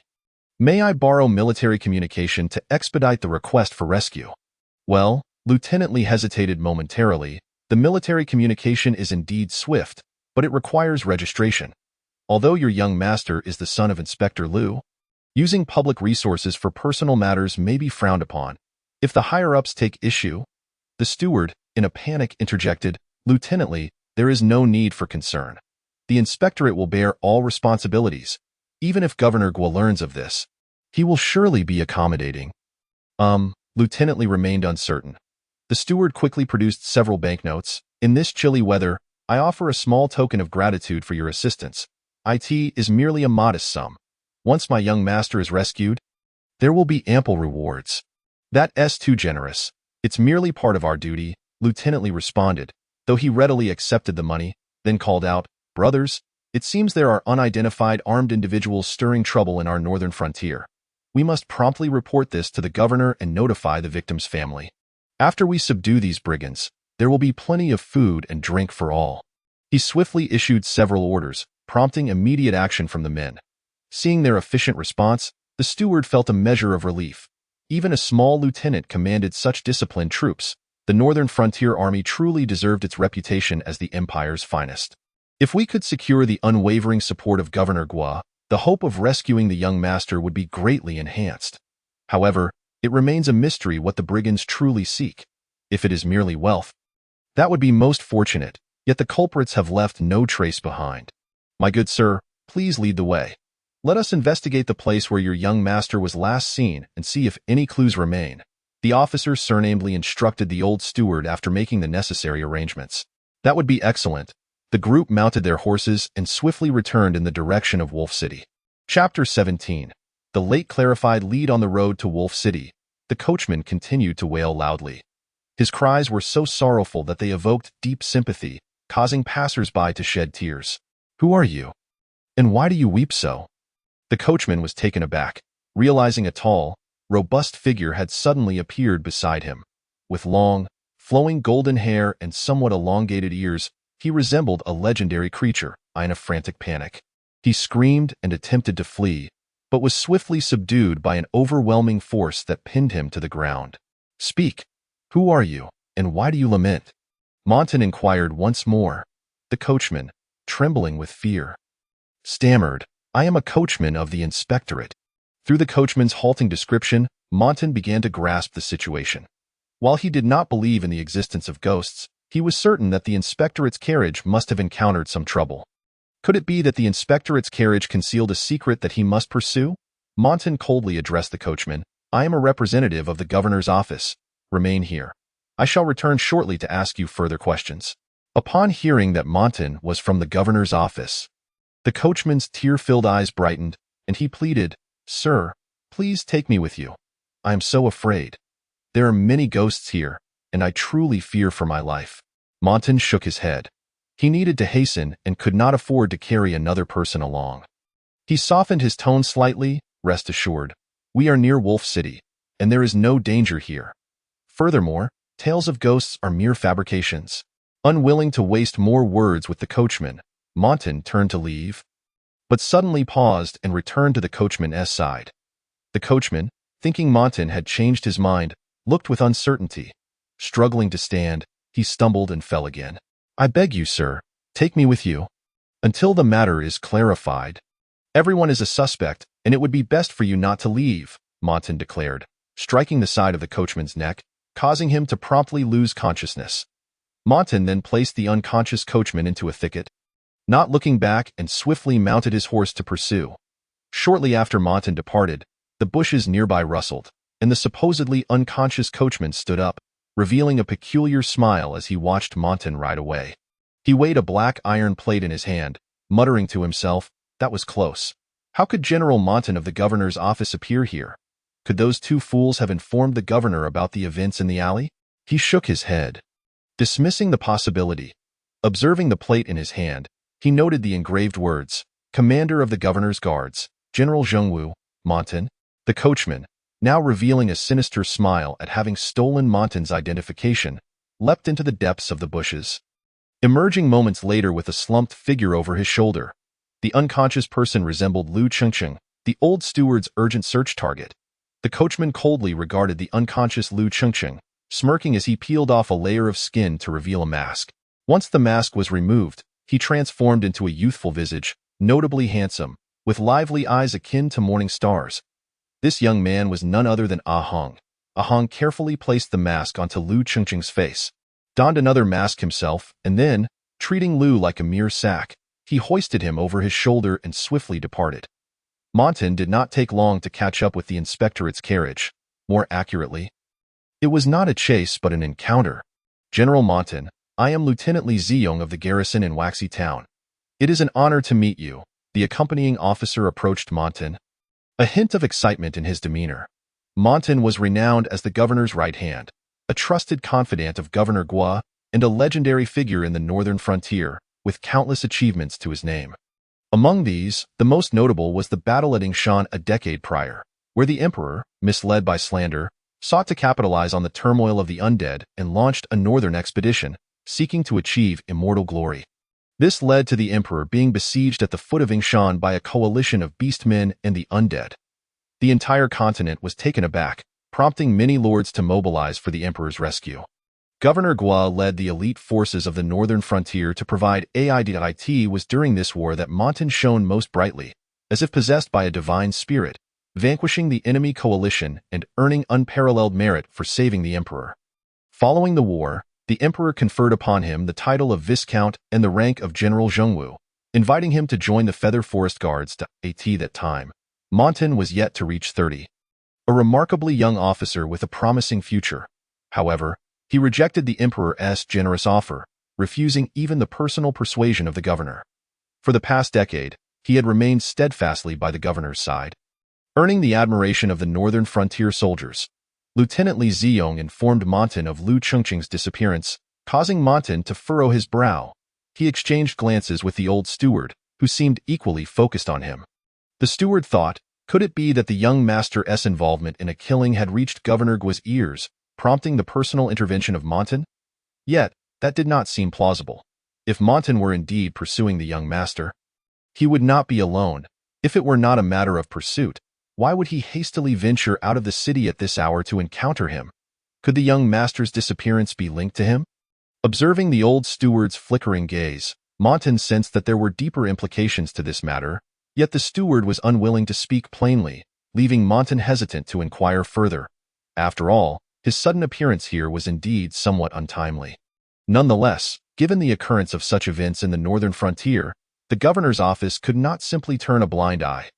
The audacity of the brigands to commit crimes within the northern frontier was truly alarming. The two parties fell into an awkward and peculiar silence. Is there not a coachman who has lagged behind? I happened to encounter him and heard you face some troubles, so I came to check on you. Montan finally broke the silence to explain. Hearing this, the old steward sighed in relief. It seemed the young master's involvement in a killing had not been exposed. He nodded, indeed. My young master was abducted by brigands and is currently missing. We implored General Montan for assistance. With Montan's exceptional martial skills, his help would significantly increase the chances of recovering the young master. It is only right. Let us proceed to the scene of the incident, Montan gestured. Upon returning to the location where they had left the coachman, Montan's expression shifted dramatically. He had clearly knocked the coachman unconscious here, yet a thorough search revealed no trace of him. Where is the coachman? Has he returned on his own?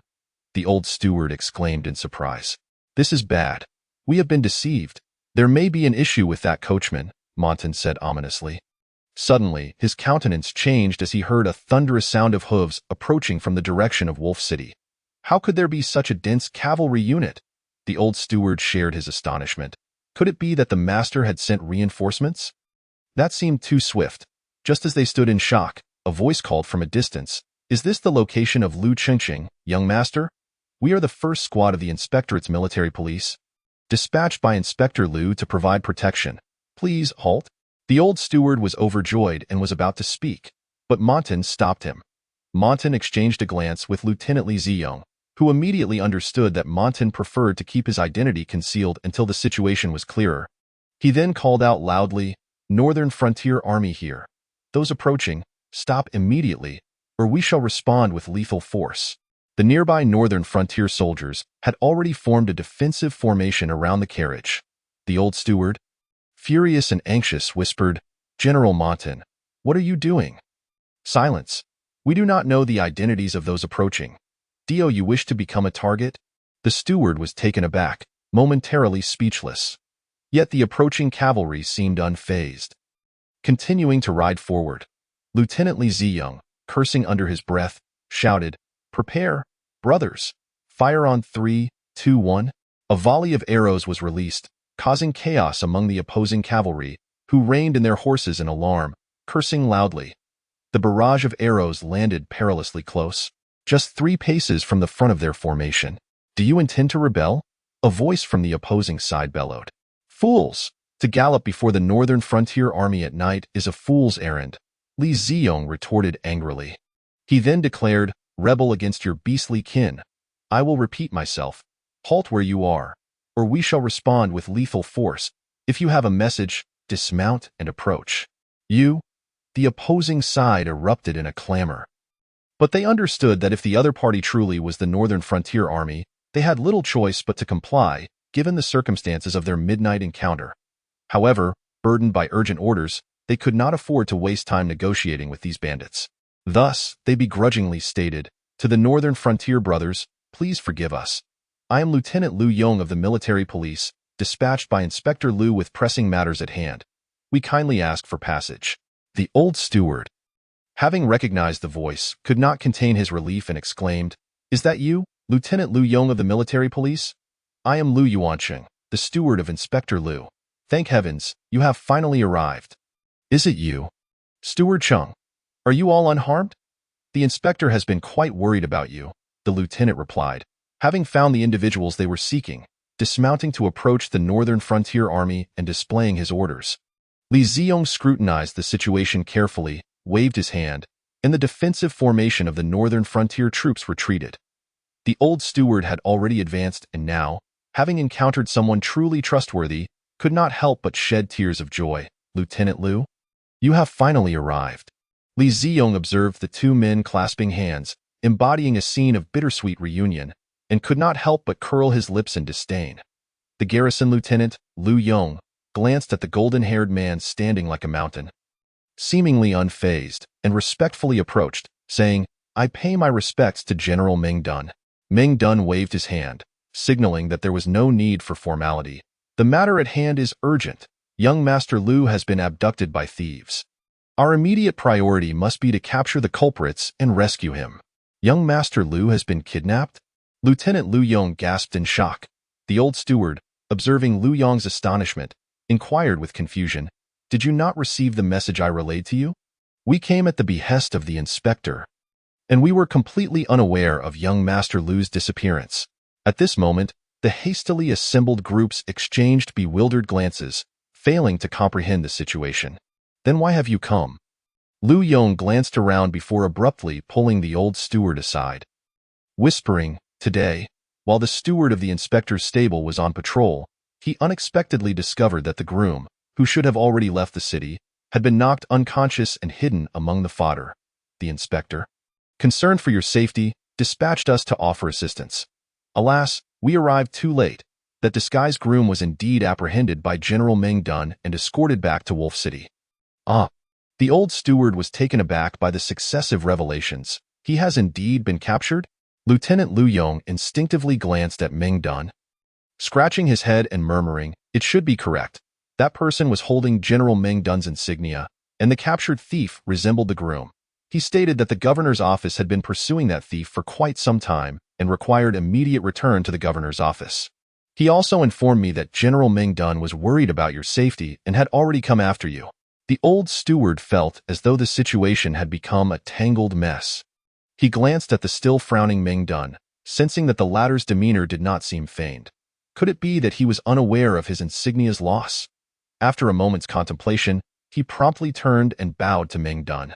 Meng Dun regarded the old steward with confusion, asking, "What is this for?" The old steward replied with utmost reverence, "General Meng Dun, you have deceived me greatly. Had it not been for Lieutenant Lu's revelation, I would still be unaware that you have captured the thief and are escorting him back to Wolf City." Meng Dun, taken aback, turned to Lieutenant Lu Yong. Lu Yong quickly interjected, "General Meng Dun, indeed, when I rushed over, I saw a man holding your insignia escorting the thief back to Wolf City." Meng Dun was startled and immediately felt his waist. Indeed, the insignia he usually carried had been lost. The thief was quite skilled, managing to pilfer his belongings right under his nose. This was bad. Meng Dun's expression shifted. If the thief could fool the garrison, he could also deceive the city gate guards. Why would he return to Wolf City? Did he intend to enter the ice plains? With this thought, Meng Dun could no longer afford to linger. Should the thief escape into the ice plains? Finding him again would be akin to searching for a needle in a haystack. He spoke no further, seized a horse, and galloped towards Wolf City. The old steward watched Meng Dun's retreating figure. Equally astonished. What on earth was happening? Was this truly Meng Dun's doing, or was it at the behest of the governor's office? Did the governor's office wish to apprehend their own young master yet hesitated to confront them openly? That was impossible. The northern frontier governor, Guizhong, was nothing more than a bandit leader, always executing punishment first and deciding guilt later, too crude for any form of negotiation. How could there be so many twists and turns? Meng Dun's expression did not seem to be feigned. The situation grew increasingly enigmatic. Let's hurry back to Wolf City, the old steward gestured. The lieutenant stationed at Waxy Town watched as everyone hurried away, filled with bitterness. Where was the promised reward? Where was the promised feast? Damn it, there wasn't a decent person in the inspector's family. He raised his middle finger in frustration, helplessly leading his men back to Waxy Town. Chapter 18. The Lost Town in the Shadows. That night, at the Wolf City inspector's office, security patrols were dispatched in all directions, and even the governor's office sent search teams. While they were scouring the area, a Hong had already crossed the city walls with Lu Chengcheng, entering the ice plains. The vast expanse of the ice plains resembled a slumbering giant, lying dormant in the boundless, eternal night. The frigid winds from the far north carried a biting chill. And even in early summer, not a trace of warmth could be felt. For hundreds of years, the ceaseless battles among humans, undead, and beastmen had created a desolate wasteland spanning hundreds of miles. On this blood-soaked land, aside from the magical beasts lurking in the grasslands and forests, countless skeletal remains from battlefields awaited the return of those who had once known them. The wind howled, echoing with sounds of longing for home and kin.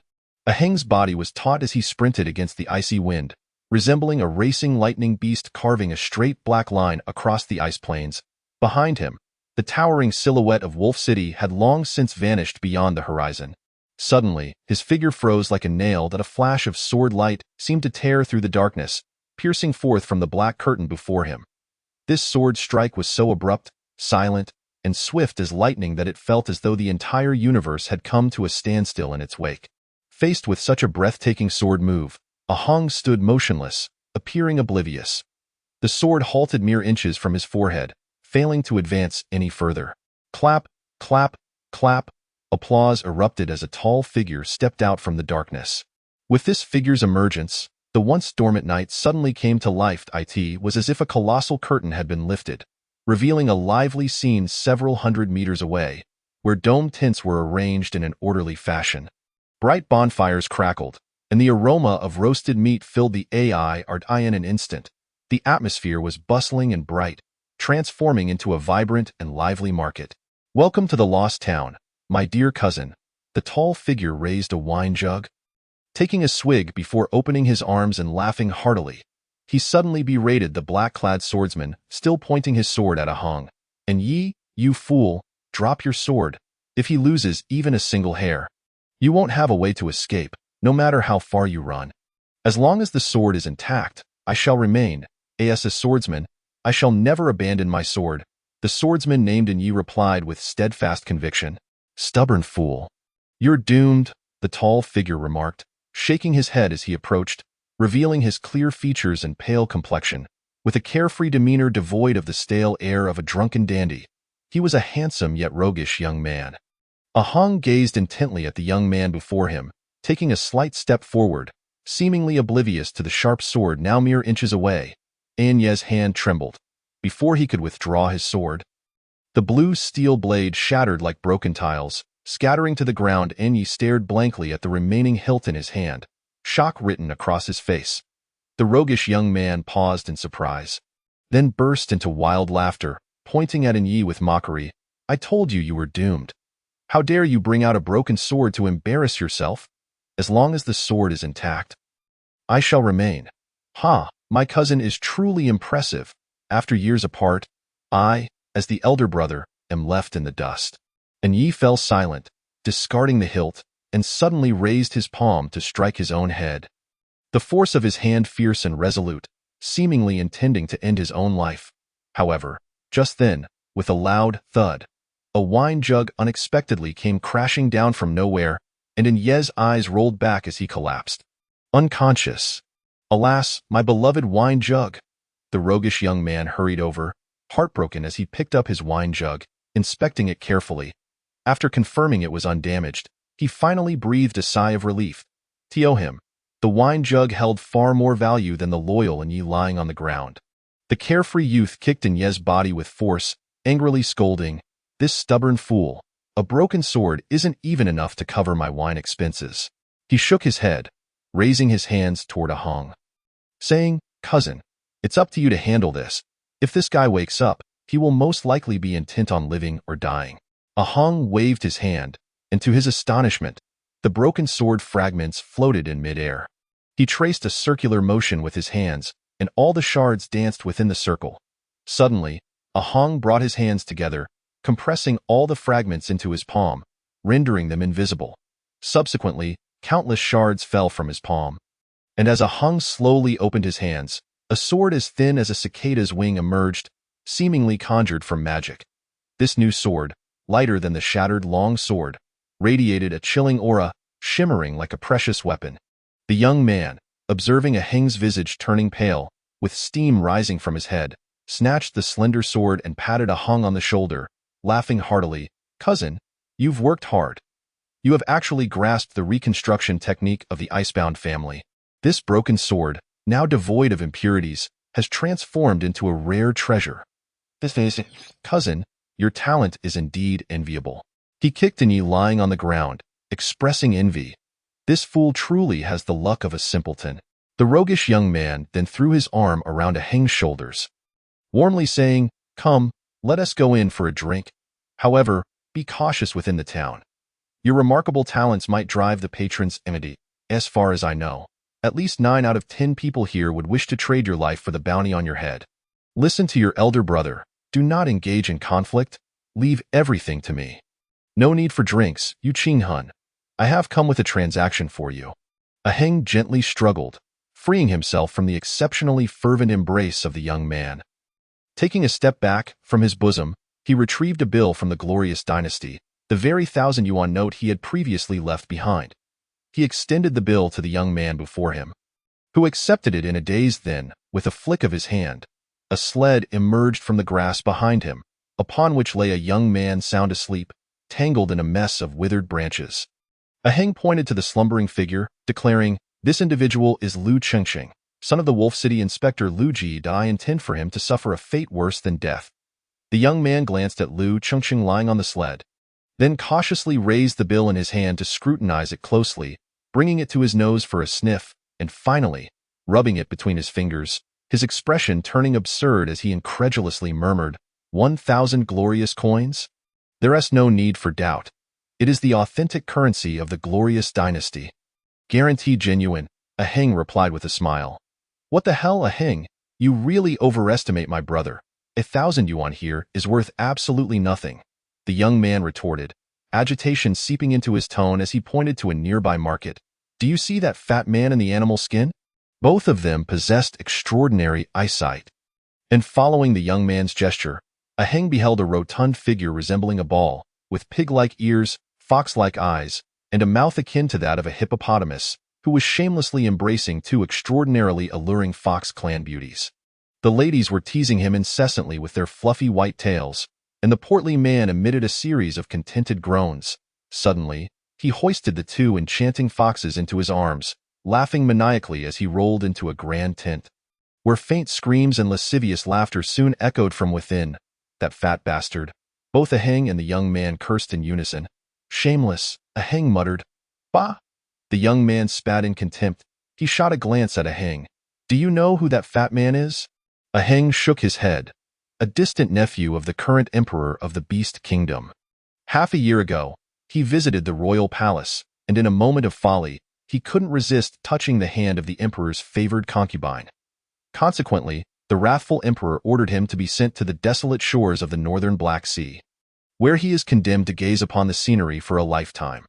Under normal circumstances, barring unforeseen events, this fat man would likely die an old man in that barren land, perhaps managing to hunt a few magical beasts to pass his days.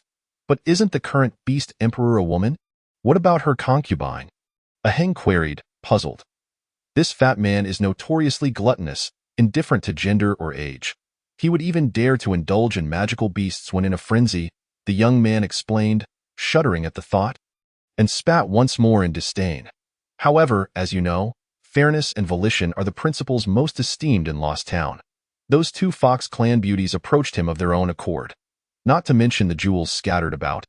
Each of them could earn 100,000 for just one night. Look at him. He's been here for merely 10 days and has already squandered 300,000 gold coins, mind you. That's gold coins. The young man flicked the bill in his hand, regarding a Heng with disdain. Look at you. What kind of glorious coin is this? This thing hasn't been hard currency in Dalu for 300 years. You bring this to me and it's only 1,000. Feeling compelled to express his frustration, he continued, a Heng. Once you go in, be sure not to mention that you are the brother of my Yu Qinghun. I cannot afford to lose face. Not for my dear sibling. Its better you handle this yourself. However, this fellow's grandfather is a minister of the glorious dynasty, and I am a high-ranking official in the inspectorate. I've heard that the inspectorate of the glorious dynasty is notoriously protective. Are you certain you want to deal with him? He then earnestly advised, listen. Keep this 1,000 for yourself to buy some lollipops. If it's not enough, I still have a bit more here. The young man rummaged through his clothes and produced a bag filled with gold coins, estimating it to contain several hundred. Just that one bag alone was worth no less than 100,000 glorious coins, and he tossed it over casually. A Heng sighed, accepting the coins and stowing them away. It appears that the so-called king of the uninhabited zone, Yu Qinghun, is also someone who shies away from trouble. I am not the king of the uninhabited zone, dear cousin. One must be low-key in their actions while flaunting their wealth. Furthermore, it's not about fear. It's a matter of fairness and volition.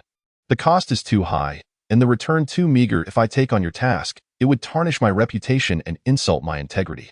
Since you loathe him so much, why not just eliminate him yourself? After all, if the sky were to fall, our elder would bear the brunt of it, Yu Qinghun implored with heartfelt sincerity. It's not a matter of him dying, but rather of him wishing he were dead.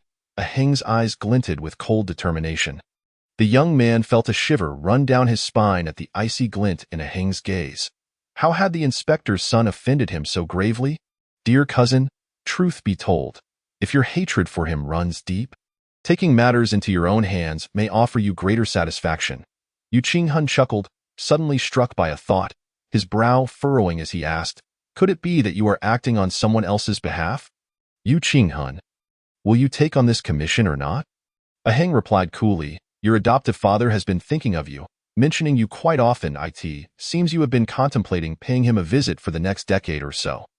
Yu Qinghun's expression shifted. Wasn't it said that uncle cannot leave the city for 10 years? Indeed. But have you forgotten what year it is? Yu Qinghun's face turned a shade of bitter melon as he hung his head, struggling for a long while, his countenance stretching longer than a horse's. Fine. I will accept the person, but consider it a favor owed to me. Under no circumstances must you mention that you've seen me to the elder. He is unaware of our clandestine meetings over the years. I do not owe you a favor, a Heng replied with a mysterious smile, indicating the sword in the young man's hand. This sword shall serve as your payment. Just a sword? A rare, one-of-a-kind reforged sword of the Frozen family. To say it is priceless would not be an exaggeration, a Heng scoffed. Do you believe that anyone from the Undead tribe can still wield the art of reforging? Hey, cousin, refrain from calling it the Undead tribe. That is a derogatory term used by humans to insult us. You should refer to us as the Divine Gift Republic. Although the Senate has shown us no mercy, you shouldn't defame your own kind like a human would, Yu Qinghun retorted, scratching his head. It truly is priceless. Ever since that catastrophic, dehumanizing divine punishment war within the Divine Gift Republic, no one has been able to perform the art of reforging. Indeed, it is a one-of-a-kind reforged sword. With this realization, Yu Qinghun's spirits lifted slightly. He nodded. All right, it's a deal. However, you must never use the art of reforging again. and that includes your son, or rather, your grandson. As long as I live, no one is permitted to wield the art of reforging again. Agreed. A Heng nodded, patting Yu Qinghun, who stood half a head taller than him, with an expression of a mentor pleased with a promising pupil. Remember to notify me once the task is complete. Then, as if fearing the other might change his mind at any moment, he hurriedly turned to leave. Yu Qinghun called after him, "Aren't you going in for a drink?" "Next time." A Heng's voice faded into the distance. "Next time?" "Don't barge in. It's quite embarrassing for me," Yu Qinghun added. "Got it? Stop nagging. I'm already far away," A Heng replied impatiently. "Do you still want your 1,000 coins? Consider it a tip." "Thanks a lot," Yu Qinghun responded habitually, before suddenly spitting. "Bah, 1,000 coins, and you call that a tip?" As he watched A Heng's retreating figure, Yu Qinghun stroked the long sword, contemplating. What a splendid sword! A reforged sword is always favored by master blacksmiths. With a little packaging, it could easily fetch 100 to 80,000. No, perhaps even 1,000,000 or 8,000,000, and that S in gold coins. The mere thought of its rarity sent shivers of excitement through him. Suddenly, a moan echoed beneath him as the day's dark knight slowly regained consciousness, struggling to sit up. Yu Qinghun glanced at the seated dark knight, feeling as if he had missed something. He then looked at this dim-witted fellow, and an epiphany struck him like a thunderclap. Damn, as splendid as the sword is, it's not mine. Am I to let this fool benefit from it? Stories always pair beauties with heroes. They never suggest that swords belong with fools. He cast a glance at the still-dazed dark knight, and a surge of malice washed over him. Leaning down gently, he addressed Dark Knight. "I apologize. Did that hit hurt?" "Yes," Dark Knight instinctively replied. "Good, good." Yu Qinghun continued softly. "Was it this kind of pain?" He lifted a wine jug and struck Dark Knight's head once more. Dark Knight instinctively nodded, feeling the sharp pain surge through him, his eyes rolling back as he succumbed to unconsciousness again. "I'm doing this for your own good. Innocent men suffer for possessing something precious." Yu Qinghun shook his head, rising with an expression of profound pity. He then glanced at the also unconscious Lu Chengqing, clicking his tongue. "Considering my cousin's miserly disposition, I shall grant you a chance to choose your fate. If you truly are an irredeemable waste, then you shall live henceforth like the refuse you are." Yu Qinghun seized Dark Knight by the ankle, dragging him along like a lifeless dog as he turned to leave. As he departed, it seemed an invisible black curtain fell once more from the sky. Dust returns to dust, and soil returns to soil. The once bustling, noisy, and debauched market faded away, along with the still slumbering Lu Chengqing. The icy plains returned to their tranquil state, as if nothing had ever transpired. Hiding in the distant grass, A Heng shook his head, lamenting the immaturity of his cousin. Observing the forceful strike delivered by Yu Qinghun, he felt a pang of pain at his forehead. It was evident that Dark Knight was not merely a fool, relentlessly striking day after day. If such behavior could be deemed sane, then one must question the very essence of fairness. Chapter 19. The Devil Who Redeems Souls. Indeed, there is no justice, Lu Chengqing thought sorrowfully upon waking. As a notorious scion of the elite in the imperial capital, how could he find himself in such a desolate place? This location bore no resemblance to the wilds bordering the capital, surrounded instead by tall, straight weeds, with the occasional sight of bleached bones beneath him. Some of these bones still glimmered with phosphorescence, while others crumbled to dust at a mere touch, indicating they had long since passed their time. Were it not for the secluded nature of this place, such remnants would have been trampled into oblivion long ago. What was more alarming was the variety of shapes these bones possessed. Some resembled human skulls, while others were as large as basins, likely remnants of some ferocious beast. Lu Chengqing shuddered as he avoided the stark white skulls, patellas, and other grotesque forms. Was he dreaming? In his memory, he had clearly departed from Wolf City with the old steward, then encountered a bloodied lantern and the mournful cries of night owls, seeking refuge in a carriage, only to find himself here, with no understanding of how he arrived.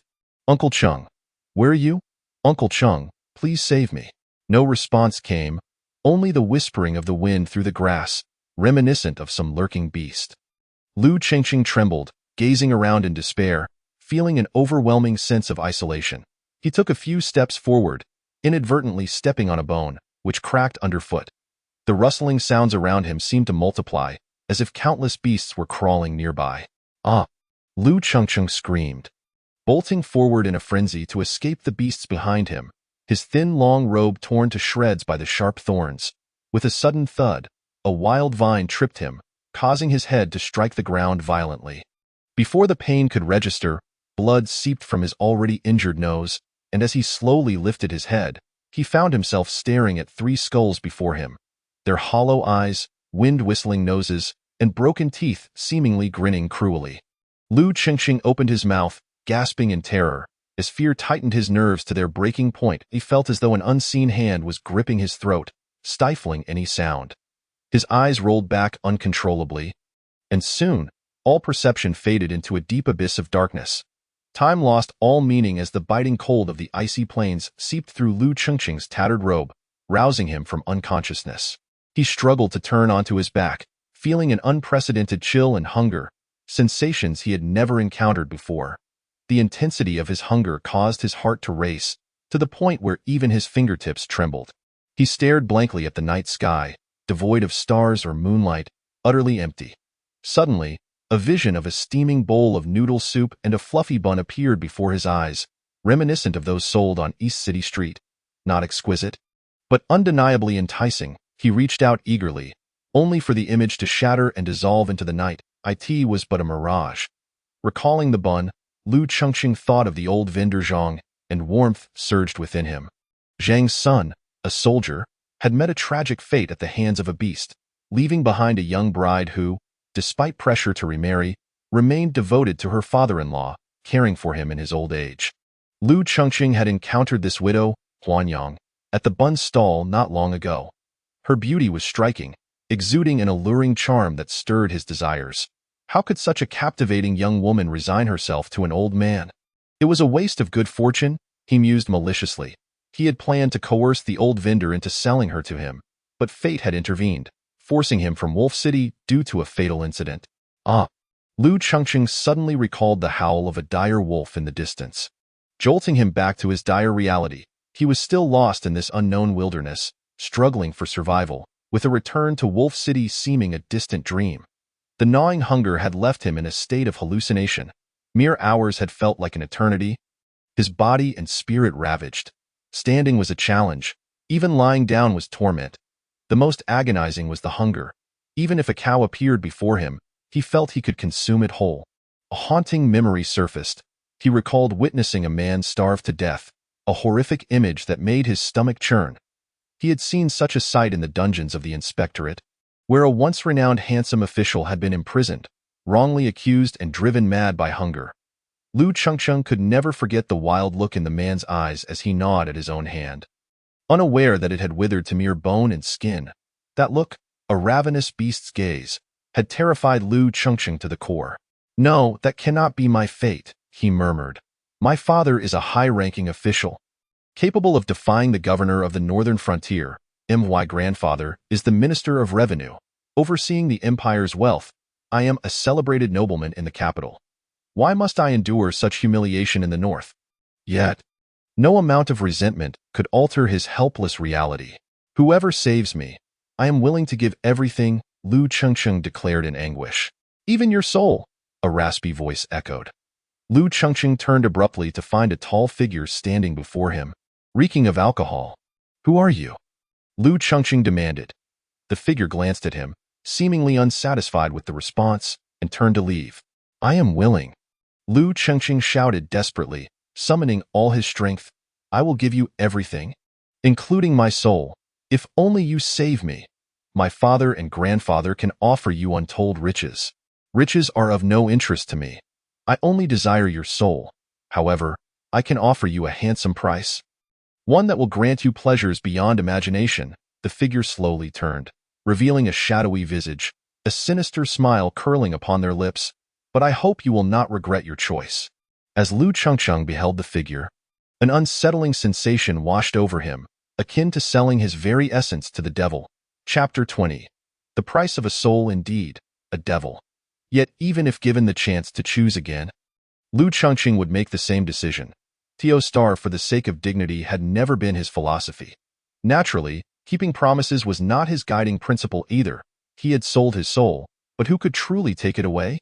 Having once faced the brink of losing everything, Lu Chengqing now cherished all he possessed with an almost obsessive fervor. Each moment felt dreamlike, and he feared losing it at any instant. What he enjoyed now was unprecedented, an experience he had never encountered in his life. The indulgence was beyond comparison. Even the opulence of the imperial capital's nightlife paled in comparison to this. Within the warm tent, he lay upon the soft, luxurious pelt of a polar bear, as supple as a maiden's skin. The wine was a rich, warm vintage, infused with a tiger whip said to be sourced from the Beast King's palace, further mellowed with the essence of a 1,000-year-old frost flower to temper its potency. Such a priceless delicacy was laid before him. Surrounding him, grand candles filled with precious spices emitted a soft glow and fragrant aroma. Each breath he took felt as though his very soul might take flight. Outside the tent, a bare-chested man roasted succulent lamb, the most tender of cuts, golden fat dripping and releasing an irresistible scent. Every so often, lithe maidens would enter, presenting delicacies on porcelain plates as white as jade. Skillfully slicing the meat into thin, delicate pieces, paired with crisp fruits, and gently feeding them to him with their slender, snowy fingers. Is this the life of an emperor? No, it is the existence of a deity. Sated with food and drink, amidst the vibrant spring ambience within the tent, Lu Chengqing gazes at the young woman beside him with a gluttonous glint in his eyes. Despite his efforts to suppress such avarice, he remains unable to escape the watchful gaze of the master of this place. Yuqing Han offers a faint smile, the corners of his eyes slightly upward turned, imparting a devilish charm to his handsome visage. As the master of this realm, he remains remarkably composed, exuding an air of tranquility akin to that of an inconspicuous passerby. Reclining casually in a well-worn wicker chair, he indulges in the seemingly endless flow of wine from a vessel that he never sets aside. Gulping it down sip by sip, the delectable dishes, exuding an enticing aroma, fail to capture even a moment of his interest, in stark contrast to the throng of beautiful women surrounding Lu Chengqing. Yuqing Han appears solitary, akin to an abandoned elder. Yet, none can overlook his presence. He stands out, forever a spectator, observing the scenes of the theatrical performance he orchestrates. This, too, is his principle: to be a manager rather than an owner.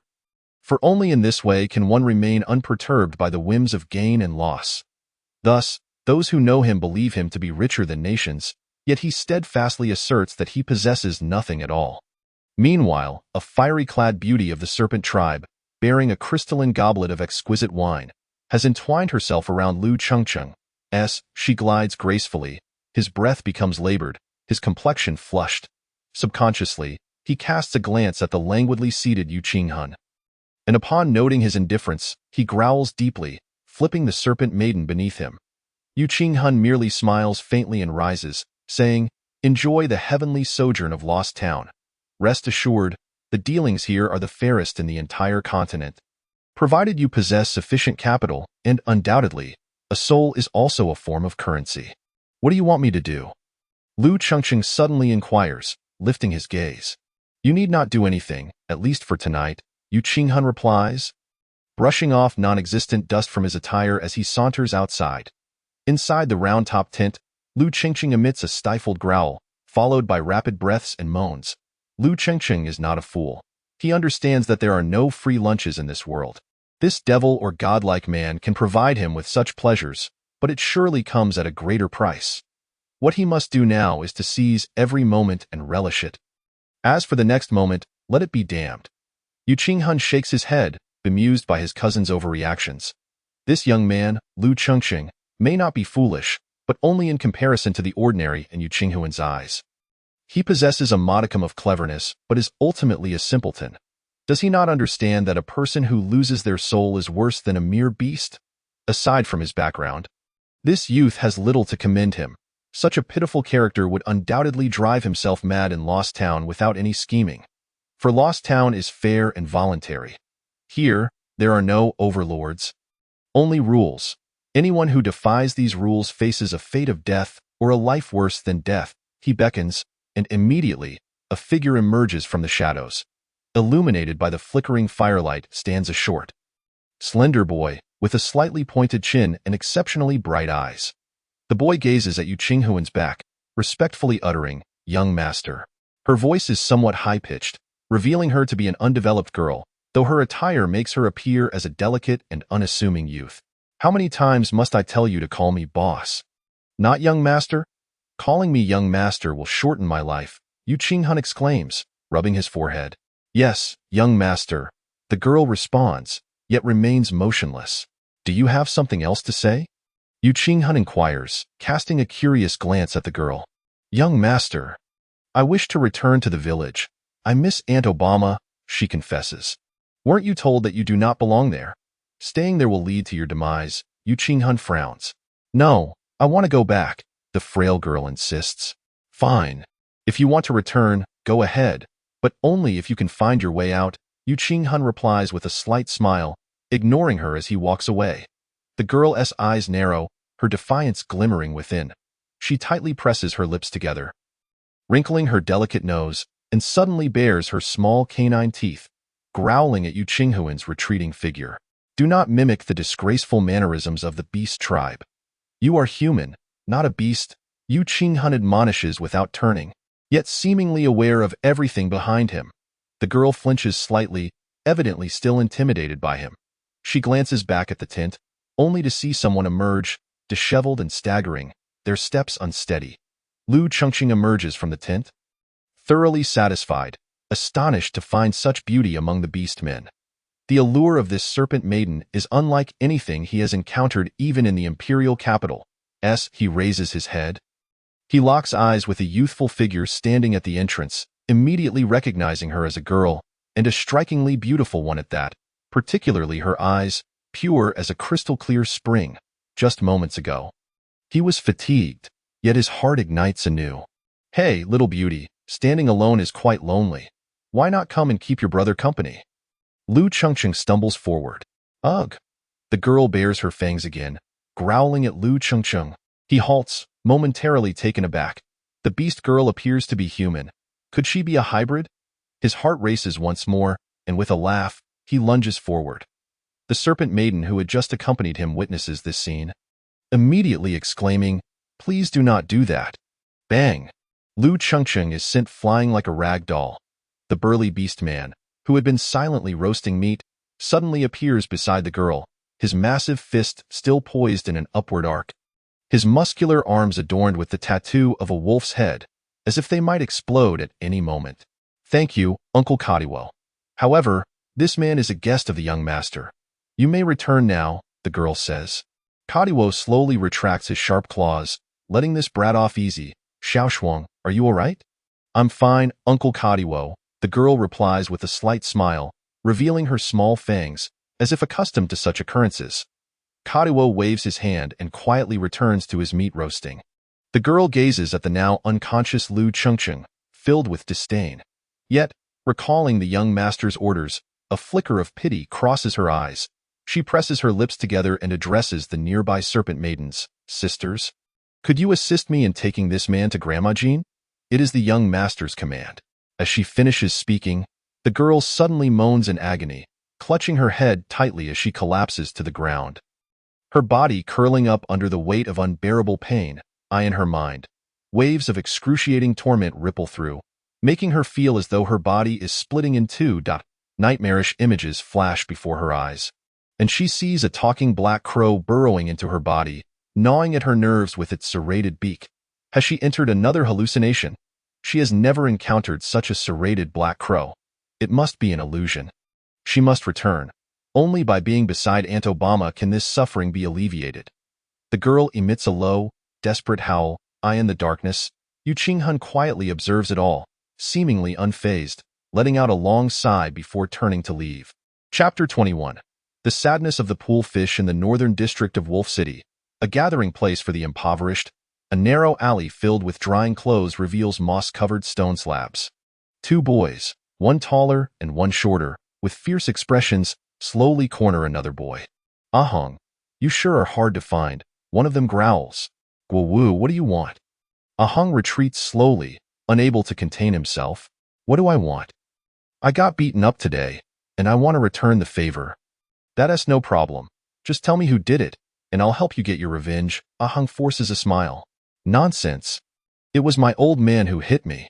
Guo Wu snaps. Ah Hung is momentarily taken aback. What? Wu Gu, that doesn't sound right, Fu Tianlu interjects. Guo Wu pauses, realizing he slipped up. Forget it. You have to let me hit you. Fu Tianlu, with his chubby face, tries to appear fierce, but he only comes off as comical, resembling an adorable fat dog. Because of what happened yesterday, Wu Gu and I were dragged out of Chiefing Tower by General Mingtun this morning. Look at us, we're still swollen. Fu Tianlu points to his face. Ah Hung thinks to himself, that's not swelling, that's just being fat. He glances at Guo Wu, who indeed has bruises around his eyes and 5 finger marks on his lips. Sigh. It seems he has dragged them into this mess. It's best to let them have their way. Ah Hung immediately raises his hands in surrender, feigning compliance. Damn Wu Gu, I told you this kid had issues. Normally, he would have bolted by now, Fu Tianlu exclaims. Guo Wu nods, flanking Ah Hung on either side, pushing him into a corner with sinister smiles. Hee Ah Hung. You look so guilty. Tell me, did you hide Lu Qingqing? What are you talking about? Still pretending? It seems you shed tears until you see the coffin. Guo Wu cracks his knuckles ominously. I really don't know what you're talking about. Ah Hung cries out in despair. Only the sounds of fists colliding echoed as Guo Wu and Fu Tianlu exchanged blows, both panting heavily from the exertion. Fu Tianlu gasped, Wu Gu, that scoundrel Ah Hung has no fear of being beaten. Our efforts are in vain. Humph. It's not entirely futile. At least I find it pleasurable, Guo Wu replied contentedly. Ah Hung lay in the corner, groaning softly. Fu Tianlu pointed at Ah Hung and said, Ah Hung, stop pretending. Normally, you wouldn't utter a word when you take a hit, but today you scream like a slaughtered pig. Something must be amiss. If you choose to remain silent, so be it. We consider you a comrade and haven't extracted any confessions. However, do not overdo it. Lu Jiayi is itching to confront Guo Wu's father head-on. I truly haven't done anything. I don't understand what you're saying, Ah Hung sobbed. His once handsome face now marred with bruises. Observing Ah Hung's pitiful state, Fu Tianlu exclaimed, Could it be that we have wronged him? It can't be that coincidental. We just expelled Lu Qingqing from the city, and now he's in trouble. The mud has hit the fan. It's either one thing or another, Fu Tianlu sighed. There's nothing to worry about. After all, there isn't a single good person in the inspectorate. They harbor plenty of grievances against us, so what's one more? My old man doesn't care. Why should we be afraid? Guo Wu touched the bruised corner of his mouth and said. Upon hearing this, Ah Hung's face fell. If something has happened to Lu Qingqing, how could things have turned out this badly? Will the inspectorate come looking for me? Guo Wu's spirit lifted at the mention, and he laughed heartily. Now you're afraid, huh? Quickly call me Big Brother. I'll protect you. In Guo Wu's mind, he envisioned Ah Hung bowing his head in submission and kneeling to cry, Big Brother, save me, which would finally fulfill his long-held wish. Fu Tianlu, noticing Guo Wu's infatuated expression, realized his leader had once again fallen victim to the chronic affliction of obsessing over recruiting younger brothers. He quickly reminded, Wu Gu, we're here to extract a confession from Ah Hung, remember? Oh, Guo Wu scratched his short hair, suddenly feeling embarrassed. He immediately turned to Ah Hung, glaring fiercely, Ah Hung, where on earth were you last night? Why did you spur us to drive Lu Qingqing out of the city, only for him to get into trouble right after? Humph. Unless you can provide an alibi, the suffering we've endured will make you experience it tenfold. Ha ha ha. To enhance the intimidation effect, he coldly chuckled, shrugging his shoulders and cracking his knuckles menacingly. What are you doing? Unexpectedly, a sharp voice interrupted from behind. The three turned to see a young girl in a faded blue garment, anger radiating from her as she approached. Upon seeing Ah Hung's battered visage, she rushed over. Ah Hung, are you all right? She took out a handkerchief and gently wiped the wounds and smudges from his face. I'm fine. Acho, we're just having some fun, Ah Hung reassured with a smile, rising to his feet. Having fun? Acho looked skeptically at the three, each bearing visible injuries. This hardly seemed like a normal game. Suddenly, she pulled Ah Hung aside. Ah Hung, don't be afraid. The neighbors are nearby. Call for help if you need it. Really, it's nothing. Ah Hung laughed helplessly. As long as you're fine, by the way. Ah Hung, is this what you left on my bedside table? I can't accept it.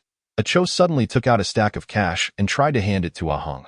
Isn't this from yesterday? Fu Tianlu, noticing the pretty girl, quickly moved closer and, upon spotting the stack of bills, eyed the two suspiciously before grinning lewdly. I see. I understand completely. This must be your sister-in-law, right? Guo Wu also approached, feigning enlightenment. Ahong, where did you spend the night yesterday? You've turned in all your earnings so quickly. A Cho stared blankly at both, her face flushing as she prepared to explain. However, Ahong suddenly pulled A Cho close. Chiding, Guo Wu, don't speak so loudly. The neighbors will hear, and A Cho will feel embarrassed. At his words, A Cho's cheeks burned, and she shyly lowered her head. They were all 17 or 18. Still naive and yearning when it came to matters of love. Guo Wu laughed heartily, more convinced of their relationship. Not bad, you rascal. Your sister-in-law is so beautiful, yet you didn't show her to us. Are you afraid we can't afford a proper greeting gift? He rummaged through his pockets, realizing he had nothing to offer. Awkwardly chuckling, Guo Wu suddenly spotted a gold necklace around Fu Tianlu's neck and, without a second thought, yanked it off, placing it in A Cho's hands. A Cho quickly declined. Guo Wu, however, feigned a stern demeanor. Are you looking down on me? Just a small greeting gift, accept it. Ahong leaned in to whisper in A Cho's ear. Take it. This guy just gave me a thorough beating. Consider it medical expenses. A Cho felt the warmth of his breath and her heart fluttered, yet she obediently accepted it, albeit bashfully. Fu Tianlu gently tugged at A Cho's sleeve, lamenting, Sister-in-law, it's such a pity we met too late. Do you have any sisters or cousins to introduce to me? A Cho shrank back, her face reddening as she shook her head. What a pity to meet too late, too late, too late. Fu Tianlu's overly sentimental face was suddenly brimming with tears, though it looked more like he was scribbling the words, despicable. Despicable on his forehead. Get lost, Ahong, who had always been on the receiving end of jokes, angrily kicked Fu Tianlu aside, then turned to A Cho, ignore him. This guy is a born actor. Tears flow from him like they're free. Ahong, dare to kick me? You're dead meat. Fu Tianlu roared, baring his teeth. Fat pig, where did you throw your shoes? Guo Wu pointed to the shoe prints on his clothes, shouting angrily. Awugu, I didn't do it on purpose.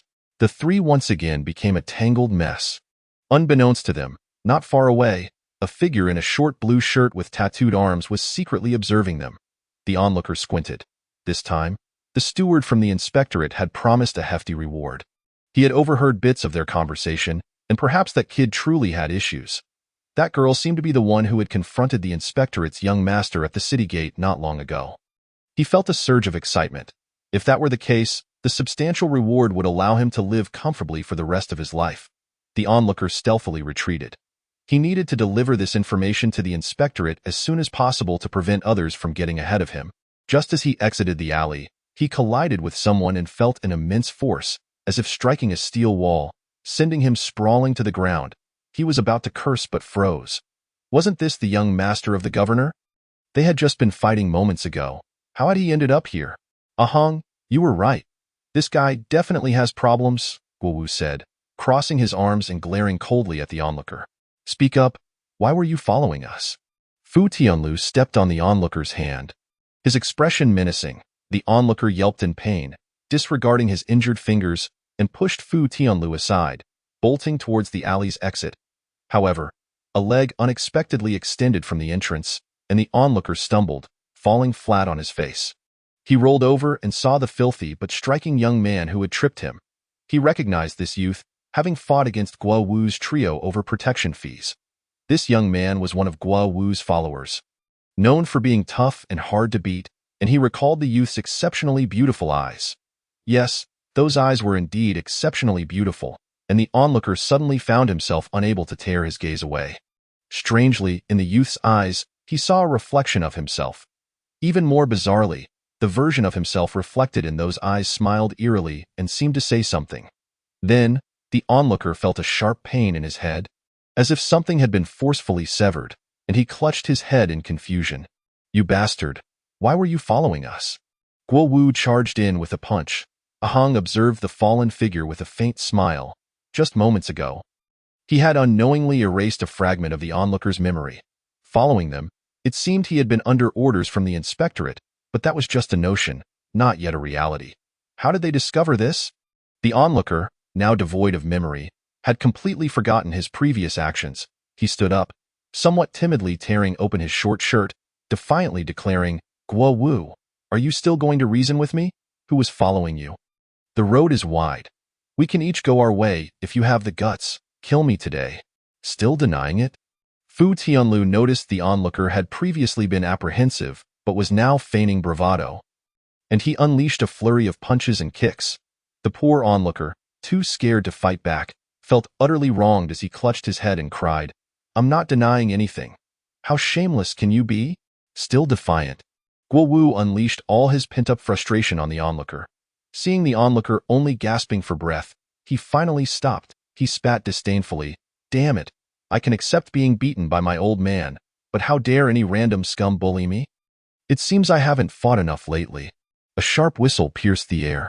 "Oh no, the authorities are coming. Run!" Fu Tianlu yelped and took off at a speed that belied his rotund physique. Ah Hong grabbed the still-watching Cho and fled swiftly.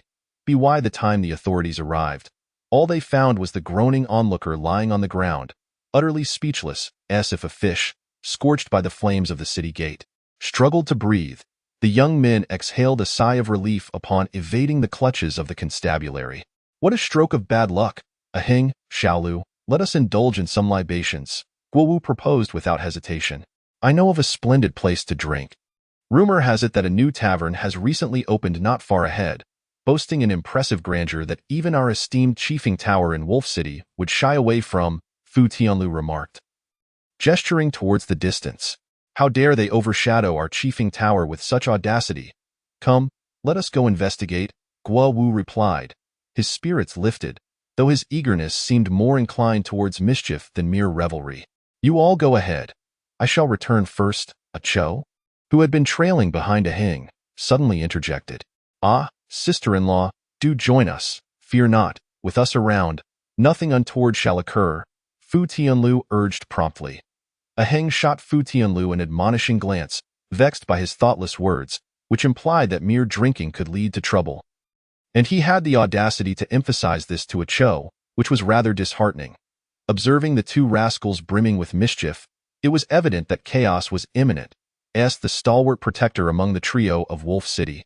Aheng knew he would be dragged along. Indeed, upon hearing Fu Tianlu's words, Cho's resolve softened. She cast a worried glance at Aheng and nodded, "Very well, I shall accompany you." Guo Wu chuckled heartily. "Sister, you are undeniably one of us, rest assured. Once the banner of the three heroes of Wolf City is raised, few would dare to dampen our spirits." Wow, is this truly a tavern? The ancient courtyard, adorned with weathered bluestone walls and architecturally diverse buildings, could easily be mistaken for a grand estate. Fu Tianlu salivated shamelessly, without even mentioning the pure gold plaque inscribed with Paradise Town that hung over the entrance. The captivating foreign beauties within were enough to spark the imagination. As Aheng beheld the characters Paradise Town, for reasons unbeknownst to him, he was reminded of a mysterious, forsaken town in the desolate ice plains, wondering if there was any connection. However, he had no intention of delving into this matter. It was best to avoid the madness of Yu Qinghan. Before the vermilion gates of Paradise Town, a line of serpent women awaited, their delicate figures swaying as if a mere gust could snap them in two. The occasional glances from the serving girls within, seemingly barbarian maidens from the Undead tribe, though slightly tanned, bore an allure that suggested their tightly wrapped bosoms could burst free at any moment. Fu Tianlu was utterly mesmerized, and even the usually disinterested Aheng couldn't help but steal a few glances. Although Wolf City had ceased to prohibit the involvement of foreign races in commerce post the Yinshan War, such overt displays of exotic allure were still a rarity. Compared to Wolf City's typically robust architectural style, this Paradise Town tavern was exquisitely refined, akin to a courtly maiden. Perhaps only in the imperial capital or the city of Bluda among the Undead tribe could one find such elegance. "Shameless!" Cho exclaimed, her cheeks tinged with crimson as she lightly spat. The trio suddenly remembered their female companion beside them, hastily reining in their drooling and adopting a more decorous demeanor. Guo Wu, momentarily struck with awe, lost all prior bravado and stammered, Brother Wu, should we perhaps retreat? We must know our limits, strive for excellence, and catch up. Oh dear. Why must we leave? Even if it is a den of dragons and tigers, I shall boldly venture forth today, Guo Wu declared, dramatically tossing his head back as he strode confidently towards the entrance. The two serpent beauties responsible for welcoming guests flicked their vibrant tongues and sweetly beckoned, "Sir, this way please." They guided Guo Wu into the courtyard, their dulcet tones nearly melting his steely resolve. A Heng, Fu Tianlu, and a Chou followed closely behind. Upon entering the courtyard, the buildings that had previously remained shrouded in shadow revealed themselves. Intricately adorned and breathtakingly beautiful, the sight of the nameplates left them astounded. Hall of Light, Ice Plain Pavilion, Bluta Abode, Wolf City Mansion, and more, all renowned names across the continent. It was undeniable that the proprietor of this establishment was audacious and possessed remarkable insight to name it thus. One could only wonder about the true identity of the owner behind the scenes. Fu Tianlu noticed the serpent beauty leading them towards a residence called the Hall of Light and, feeling perplexed, pointed towards the tranquil and exotic Bluta Pavilion nearby, asking, "My lady, why not take us there?" "Do you gentlemen have a reservation?" she inquired. "Reservation? Are you one of our esteemed VIP members?" "VIP member? I'm sorry, but all the pavilions of Paradise Town require reservations, unless you are one of our top-tier VIPs. Fu Tianlu pouted, realizing they were masterful in the art of commerce. Her mere words had stirred his heartstrings most enticingly. Just then, a loud bang echoed, and Guo Wu, striding ahead, suddenly crouched down, clutching his nose. "Brother Wu, are you all right?" Fu Tianlu rushed over, only to find Guo Wu bleeding profusely. "Damn it, who set me up?" Guo Wu bellowed furiously, raising his fist to strike the transparent doorway, only to be restrained by Fu Tianlu. "Brother Wu, calm down," Fu Tianlu urged. "This door is made of eternal ice crystal." "Eternal ice crystal?" "Brother Wu, this material can only be found in the farthest reaches of the ice plains. It forms under extreme pressure and low temperatures, making it exceedingly rare. A piece this large is virtually unheard of, and its quality is impeccable. This door alone is worth at least 300,000 gold coins." Fu Tianlu waxed lyrical, as if reciting an advertisement. Leaning in close to Guo Wu's art, to quell Guo Wu's fury, he even raised 3 chubby fingers to emphasize the exorbitant compensation for any damages incurred. 300,000 gold coins, Xiaolu. Are you out of your mind? Guo Wu exclaimed, his hand trembling as he caressed the cold, flawless doorframe, nearly losing his composure at the thought of having nearly shattered something worth such a fortune. "Not a single coin less," Fu Tianlu affirmed with a nod. The serpent beauty beside them giggled, "Sir, you have a discerning eye." With a gentle push, the door glided open effortlessly, though her demeanor had shifted, revealing a newfound reserve, clearly having assessed the trio's status. The Hall of Light was sparsely populated. With several rows of dining tables separated by ornate latticework, only one table occupied by a small gathering. The serpent beauty guiding them suddenly cautioned, "Gentlemen, the latticework is also adorned with eternal ice crystal. Please be cautious." The 4 nodded in unison. Feeling somewhat at a loss at that moment, a serving girl emerged from the Hall of Light to welcome them inside. They chose a position adjacent to the lone-occupied table, separated by the exquisite lattice. There were only 4 individuals at that table, 3 men and 1 youth, the latter possessing strikingly handsome features and sitting on the inner side. Upon noticing a Heng and his companion's approach, a young man clad in a long robe, appearing to be in his 20s, frowned at them, seemingly displeased by their proximity, yet he said nothing, resuming his hushed conversation with his companions. Fu Tianlu leaned in towards a Heng and a Chou, whispering, "That youth is actually a woman." A Chou's cheeks flushed slightly at Fu Tianlu's crudeness. Yet her feminine intuition validated his assertion. Moreover, she sensed that the youth had cast her a lingering glance upon her entrance. Thus, she couldn't help but steal another glance at the youth. And in that fleeting moment, her expression subtly shifted before returning to normal. Meanwhile, Guo Wu had settled against the lattice, peering intently at it. "Eternal ice crystal is indeed remarkable. Look, it appears as if there is nothing there." As he reached out to touch it, he turned to his companions in astonishment. "It really feels like nothing at all. Wait, No, it's quite smooth. He beamed at Fu Tianlu, a Heng, and a Cho, only to find their mouths agape, their expressions unfolding a complex emotional journey, from disbelief to profound embarrassment, culminating in sheer despair, an indescribable progression of feelings. Suddenly, a piercing scream erupted from behind Guo Wu. He spun around in shock, only to discover that his hand had inadvertently passed through the lattice and was now resting on the youth's face. His fingers gliding along. Wasn't it supposed to be embedded with eternal ice crystal? It was all a deception. Guo Wu felt as though 10,000 warhorses had trampled his heart, and he leaped up, shouting in panic, his voice drowning out the youth's startled exclamation. "Kill this rogue!" the youth commanded coldly, her expression frosty. "How dare you disrespect the young master?" The three young men opposite them exclaimed in unison, swiftly drawing their swords from their belts. "Oh no, run!" Fu Tianlu shouted, flinging open the hall door and bolting outside. Hung scratched his nose, irritated by the incompetence of those fools. It seemed he would once again be left behind. He shoved a Cho towards Guo Wu and called out loudly, "Take a Cho and leave first." Guo Wu finally snapped back to reality, flipping the table over with a forceful motion. The grid shelf toppled to the ground with a clatter, revealing shards of the ancient cold crystal scattered everywhere. It turned out that the shelf was indeed adorned with ancient cold crystals, albeit with some hollow spaces interspersed. Damn it, what a careless mistake. Guo Wu cursed under his breath. Grabbing a Cho and charging out, A Hung had also retreated to the doorway, witnessing three soft swords hurtling towards him. He abruptly yanked open the grand door made of ancient cold crystal, and with a resounding crash, the door shattered into fragments, scattering in all directions. By the time the three men steadied themselves, A Hung was already a distance away, laughing heartily as he gestured with his middle finger. That door cost 300,000 gold coins. "Ha ha ha. You bastard, chase after him!" the young man shouted in frustration as he followed suit.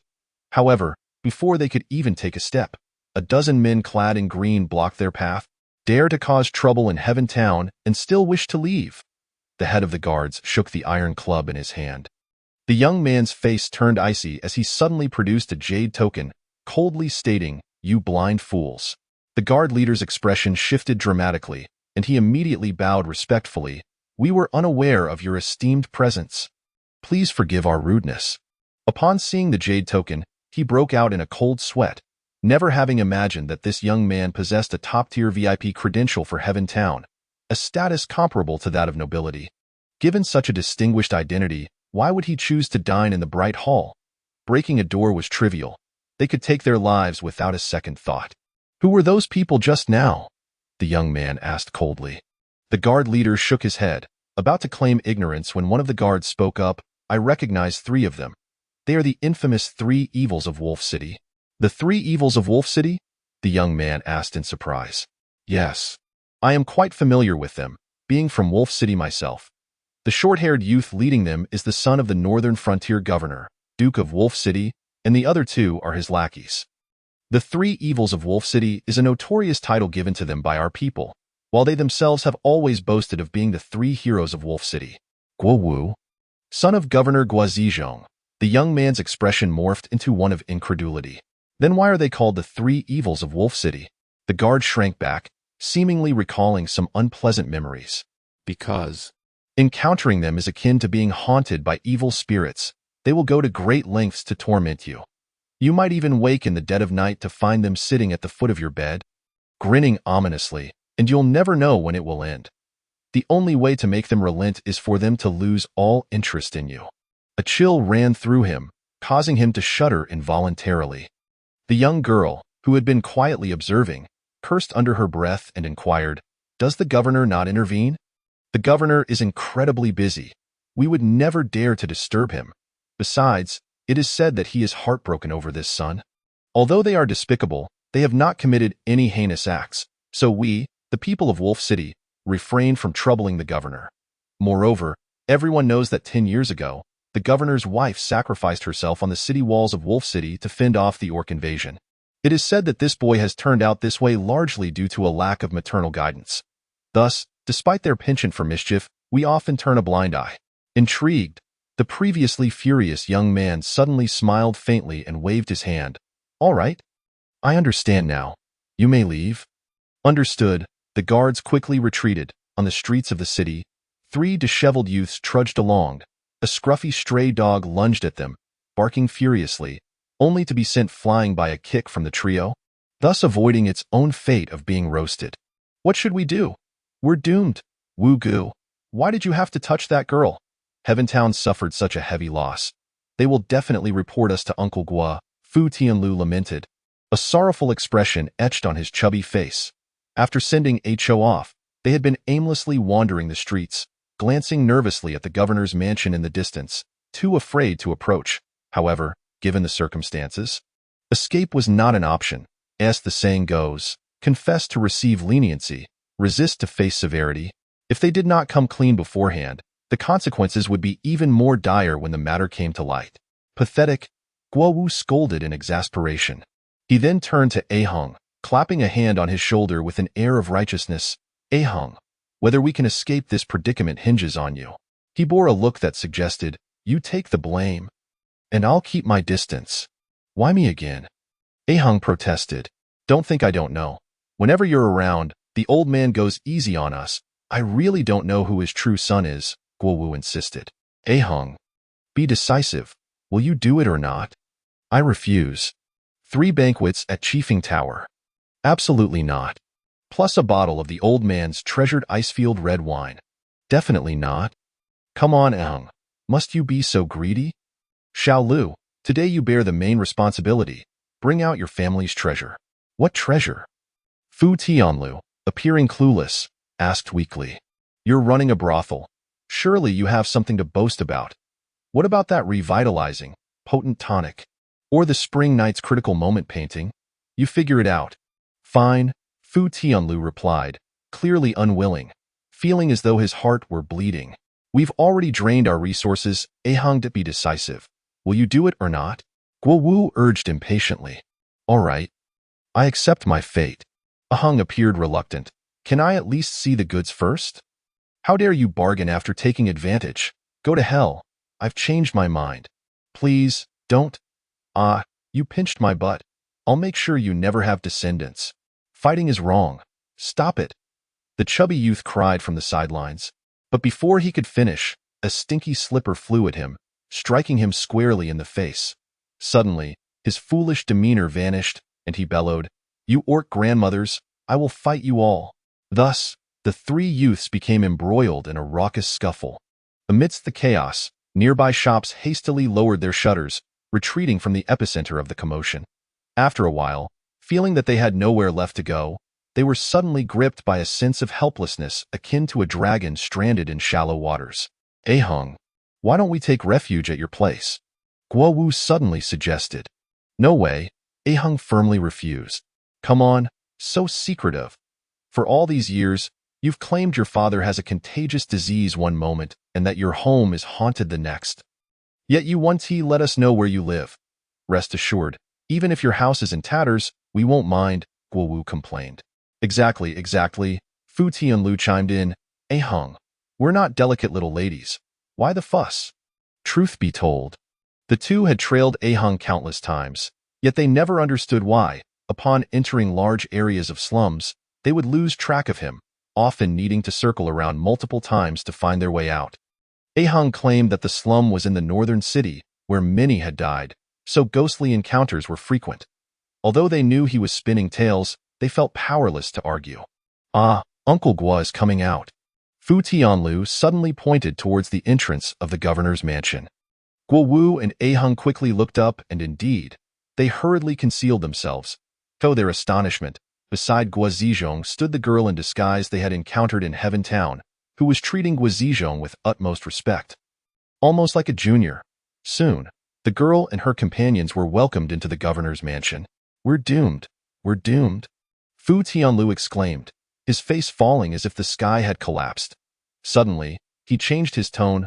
Wait, Wu Gu. Dante, you recognize that girl? She seems rather familiar with Uncle Gua. Guo Wu shook his head, equally puzzled. Chapter 23. The worries of the governor. The night deepened. casting shadows to eye in the study of the northern frontier governor's mansion. The dim glow of lamps flickered, revealing a figure resembling a destitute scholar standing in the shadows, his features unclear. Occasionally, a cough, reminiscent of a broken bellows, escaped him, confirming he was indeed alive. "What brings you to seek me?" the figure inquired. Guizhong scoffed. "You old miser. Must there always be a reason to visit? Can't I simply seek your company to alleviate my loneliness?" No sooner had he spoken than the shadowy figure began to fade. "Hey, Dante, go. All right, I do have matters to discuss with you," Guizhong called out, as the figure solidified once more. "I say, old miser, you always appear so listless. Are you still mired in guilt over past events?" "Well, yes, at the base of Mountain, you did abandon your own kind," Guizhong provoked. "The conflicts of race mean nothing to me now. They are but fleeting clouds. Only those who have truly ventured to the frozen wasteland of the North understand the essence of race. Today's racial strife is merely a malignant tumor threatening to destroy civilization. Only those obsessed with power and profit would relish it," came the reply from the shadowy figure, Moon Wuying. Guizhong was momentarily at a loss for words. Enough. You've imprisoned yourself for a decade. I doubt you've ascended to the heavens yet. We both know that the prospect of humanity, the undead, and the beastmen reconciling and uniting the world is utterly impossible. And isn't war a form of civilization? He sighed. "Let us not waste time on such futile discussions. Old miser, I sought you out to hear your thoughts. This year, the orcs have been unusually restless. What could be the cause? Has the decade-long period come to an end, and are they once again unwilling to remain in obscurity?" Yu Wuying remained silent for a long while before responding. "I am but a prisoner. How could I possibly know?" "Old miser, do not presume I am unaware. While Wolf City may confine your body, it cannot restrain your keen perception. I have not asked you to assist me against the undead. Is it truly necessary to be so evasive?" Guizhong retorted, his dissatisfaction evident. Yu Wuying fell silent, feeling helpless against this old rogue. "I wonder if you've heard a few verses of a song." "What song?" "The eternal night descends, blood-red earth stretches endlessly. The 9 provinces have perished. Illuminating the path to glory," Yu Wuying recited softly. Guizhong sprang to his feet, sending the books on the table tumbling to the ground. "Are you suggesting that the eternal night, which recurs every millennium, is about to cast its sword over the entire continent?" Yu Wuying nodded. "I have been informed that this year's night in the extreme north has arrived a month earlier than in previous years. It won't be long before darkness envelopes the entire northern region, and in the ensuing years, or possibly decades, the eternal night will continue its southward encroachment. Why then, even the hardiest of the icebound grasses will struggle to survive. The living space of the tribes of the icy plains will shrink, and their only chance of survival will be to move south, a path you alone control." "Old miser, please do not frighten me," Guizhong gasped, realizing that such a scenario could indeed explain the frequent movements of the orcs. With the eternal night approaching, the conflicts among races must cease. Whether through cooperation or rivers of blood, the mistakes of a millennium ago must come to an end. In the forthcoming upheaval, you may choose to become the villain of civilization or the hero who safeguards it. Yu Wuying's voice betrayed no hint of emotion. Opening the northern frontier is inconceivable. A millennium of hatred cannot be resolved in a day. If the undead and orcs could be subdued, that would be the best outcome. Yet, we both know that this is utterly impossible. Yu Wuying sighed deeply. Choosing to say no more. 10 years of confinement in Wolf City had wrought profound changes in him. The more he learned, the clearer the truths became, and for him, this was a source of agony. Guizhong sighed in turn. "Heaven's will is merciless. The eternal night destroyed the 9 provinces empire 1,000 years ago. Must it now annihilate our illustrious dynasty?" His expression fell into despondency. Living in this era was a misfortune for the vast majority. When the eternal night descends, the continent is doomed to be drenched in blood once more. Guizhong wished to steer the conversation away from this weighty topic and suddenly remarked, "Today, someone brought me a letter from the daughter of Prince Wan, Princess Qinya. I have heard that Prince Wan is an old acquaintance of yours." "Indeed. When I studied at the Imperial Military Academy, he was my classmate and friend." Guizhong paused, as if a lump had lodged in his throat. recalling an unforgettable memory. At that time, he was a prince, exceptionally talented, proud yet not overbearing. He could have been a learned scholar, a formidable general, or even a great emperor. Alas, everything changed with the death of his mother. This time, he sent his young daughter, evidently with a testing purpose. He has shown weakness for many years, even after the Battle of Yinshan. When his eldest son was sent to the Orc Kingdom as a hostage, he did not protest. Over the past decade, he has endured the Emperor's suspicions and difficulties. Yet, how could he deceive me? The more he appears to yield to the world, the greater his ambitions become. Enough. Let bygones be bygones, Guizhong said, waving his hand as if to dismiss a troublesome emotion. This time, he had his daughter deliver a letter containing a jest from my youth. Should I have children? We would become in-laws. I never imagined he would still keep it. Ha ha ha. Yet, this fellow, enamored with women, had a son and daughter by the age of 16. I thought it impossible for me to have a son after my 30s. Yet he unexpectedly fathered a daughter in his 30s. I have heard that Princess Qinya is his treasure jewel, and he has generously sent her here. Guizhong laughed heartily, but soon his demeanor shifted to one of melancholy. Alas, the current emperor's health is poor, and his youngest is only 13. His actions suggest his situation is indeed dire. Since Prince Wan is your old friend, why not assist him? Life should be about enjoying friendships and settling scores. I am not like you. I remain a servant of the empire, Guizhong replied, rising to gaze out the window, where the pale moon hung ominously. I understand his thoughts. However, his ambitions and desires for revenge will only bring greater calamity to this land. The army is the nation's backbone. How can it act out of anger? I have already sent Princess Qinya away. I trust he will understand. I do not expect his forgiveness. Is it truly worth your loyalty to the one seated upon the dragon throne, who forsakes old friends for a so-called loyalty? The eternal night is a mystery to others, but not to the illustrious dynasty built upon it. Yet, look at what this so-called emperor has done.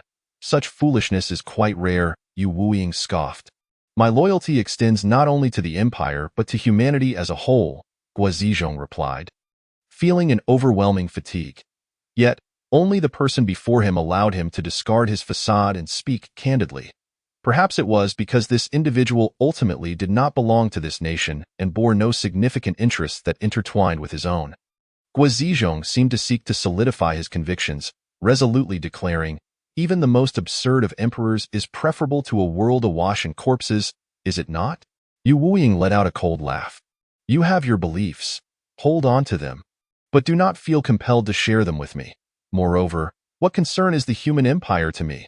Such a decayed empire may well be a blessing for the entire continent. Prosperity and poverty, hatred and desire, civilization and barbarism. Can they truly be separated by a mere city wall?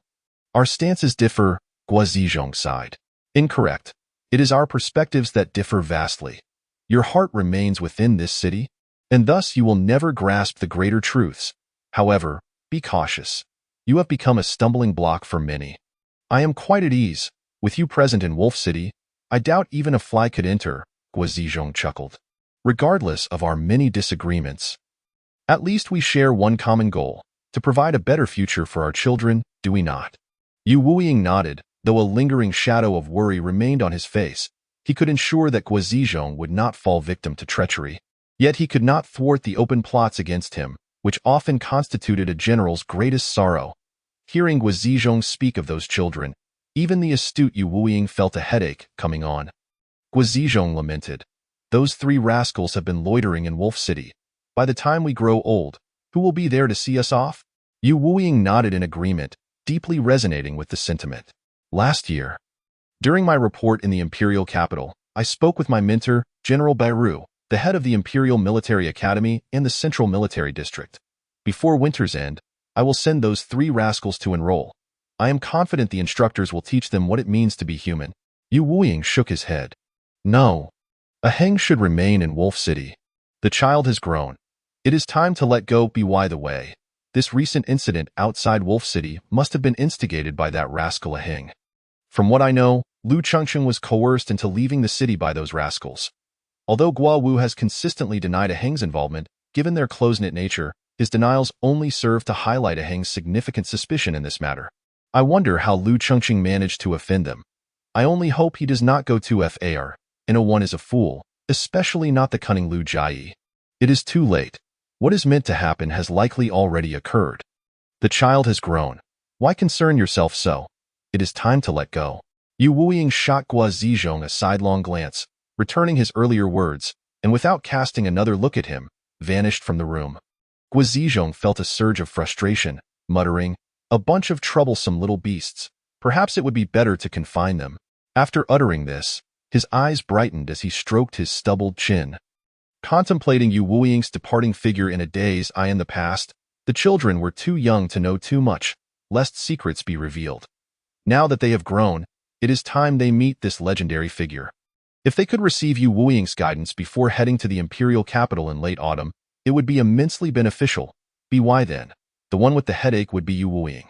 The more he thought about it, the more interesting it became, and he pondered to arrange this matter at his earliest convenience.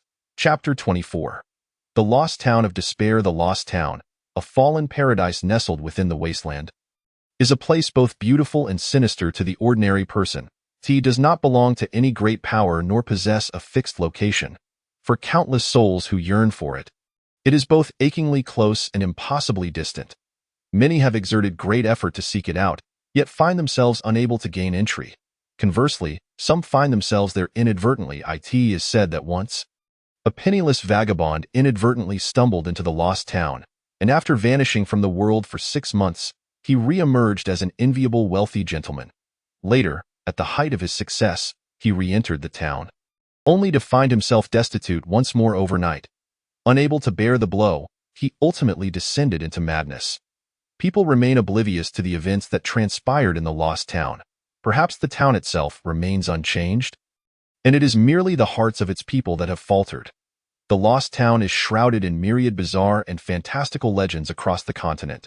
Yet those who have truly encountered it must concede that the transactions within its bounds are the most equitable and free across the entire land. Here, there exists no imperial authority, no sovereign rulers. The lost town upholds the most stringent principles of free trade. Ahang harbors genuine admiration for Yu Qinghan. His cousin, hailing from the blind-eyed deity clan, is a true noble of the Undead tribe. He opposes the Elder Council and the war, earning the title of the most heretical individual among the divine kin. Humanity regards him as the greatest jest of the entire Undead tribe. Ultimately, following the Battle of the Shadow Mountains a decade ago, he orchestrated the conclusion of the war in a manner nearly incomprehensible, deceiving the Elder Council and facilitating the escape of the human emperor. It can be said that without him, the current state of the continent would not exist. However, in the aftermath of the conflict, he also became one of the principal scapegoats for the Undead tribe's dismal defeat. Now reviled by the entire divine clan, Ahang's feelings toward Yu Qinghan are intricate: guilt, trust, and a tinge of disdainful respect. Indeed, he is a figure worthy of respect, yet simultaneously one that eludes it. Interestingly, Yu Qinghan bears a striking resemblance to Ahang's adoptive father. Both are formidable, headstrong, and fearless, as friends and kin. They are individuals worth entrusting, yet they are also uncontrollable forces. Nevertheless, in Ahang's heart, his adoptive father is akin to a divine entity, while Yu Qinghan appears more like a scoundrel leading his own kin astray. Time has passed, and none could have anticipated that this once silent youth, who had turned his back on his nation and race, would achieve such a miracle in the wasteland. Thus, when Ahang returned to the lost town, he dutifully set out 3 comical skulls upon the icy expanse, only to be welcomed by Yu Qinghan. This was not Ahang's inaugural visit to the lost town, yet he remained utterly astonished by the array of domed tents of various sizes. Countless individuals indulge in a life of revelry within this lost town, where throngs of jubilant crowds abound.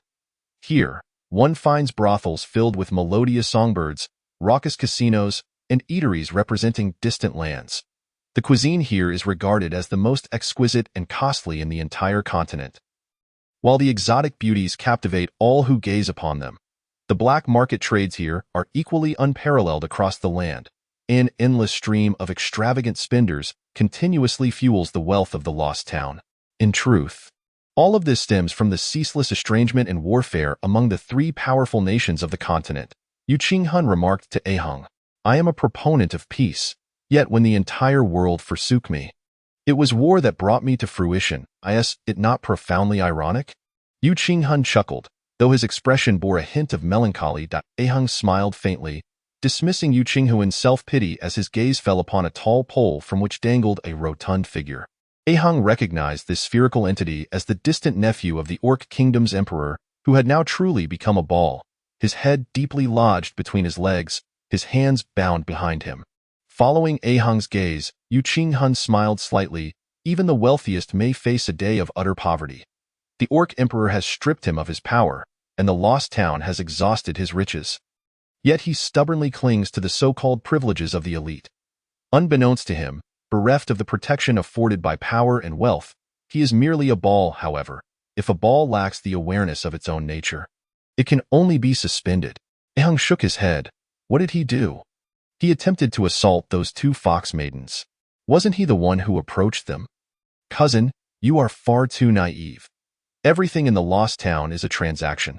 Seeking to acquire that which belongs to others without capital is akin to coercive buying and selling.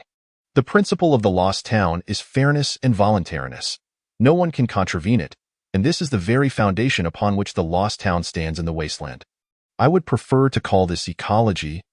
Much like the natural world, where wolves devour sheep and sheep graze on grass, their corpses nourishing the vegetation. Ecology is the rule. To disrupt the rule is to dismantle the ecology, rendering everything extinct. Is it cruel for wolves to consume sheep? Yet without wolves, sheep would graze the grasslands to oblivion, leaving the earth barren, and without grasslands, all sheep would perish of hunger. Thus, both wolves and sheep must abide by the rules. If a wolf were to propose the annihilation of all sheep, not only would the sheep refuse, but even its fellow wolves would dissent. Alas, this is the truth I have gleaned over the years.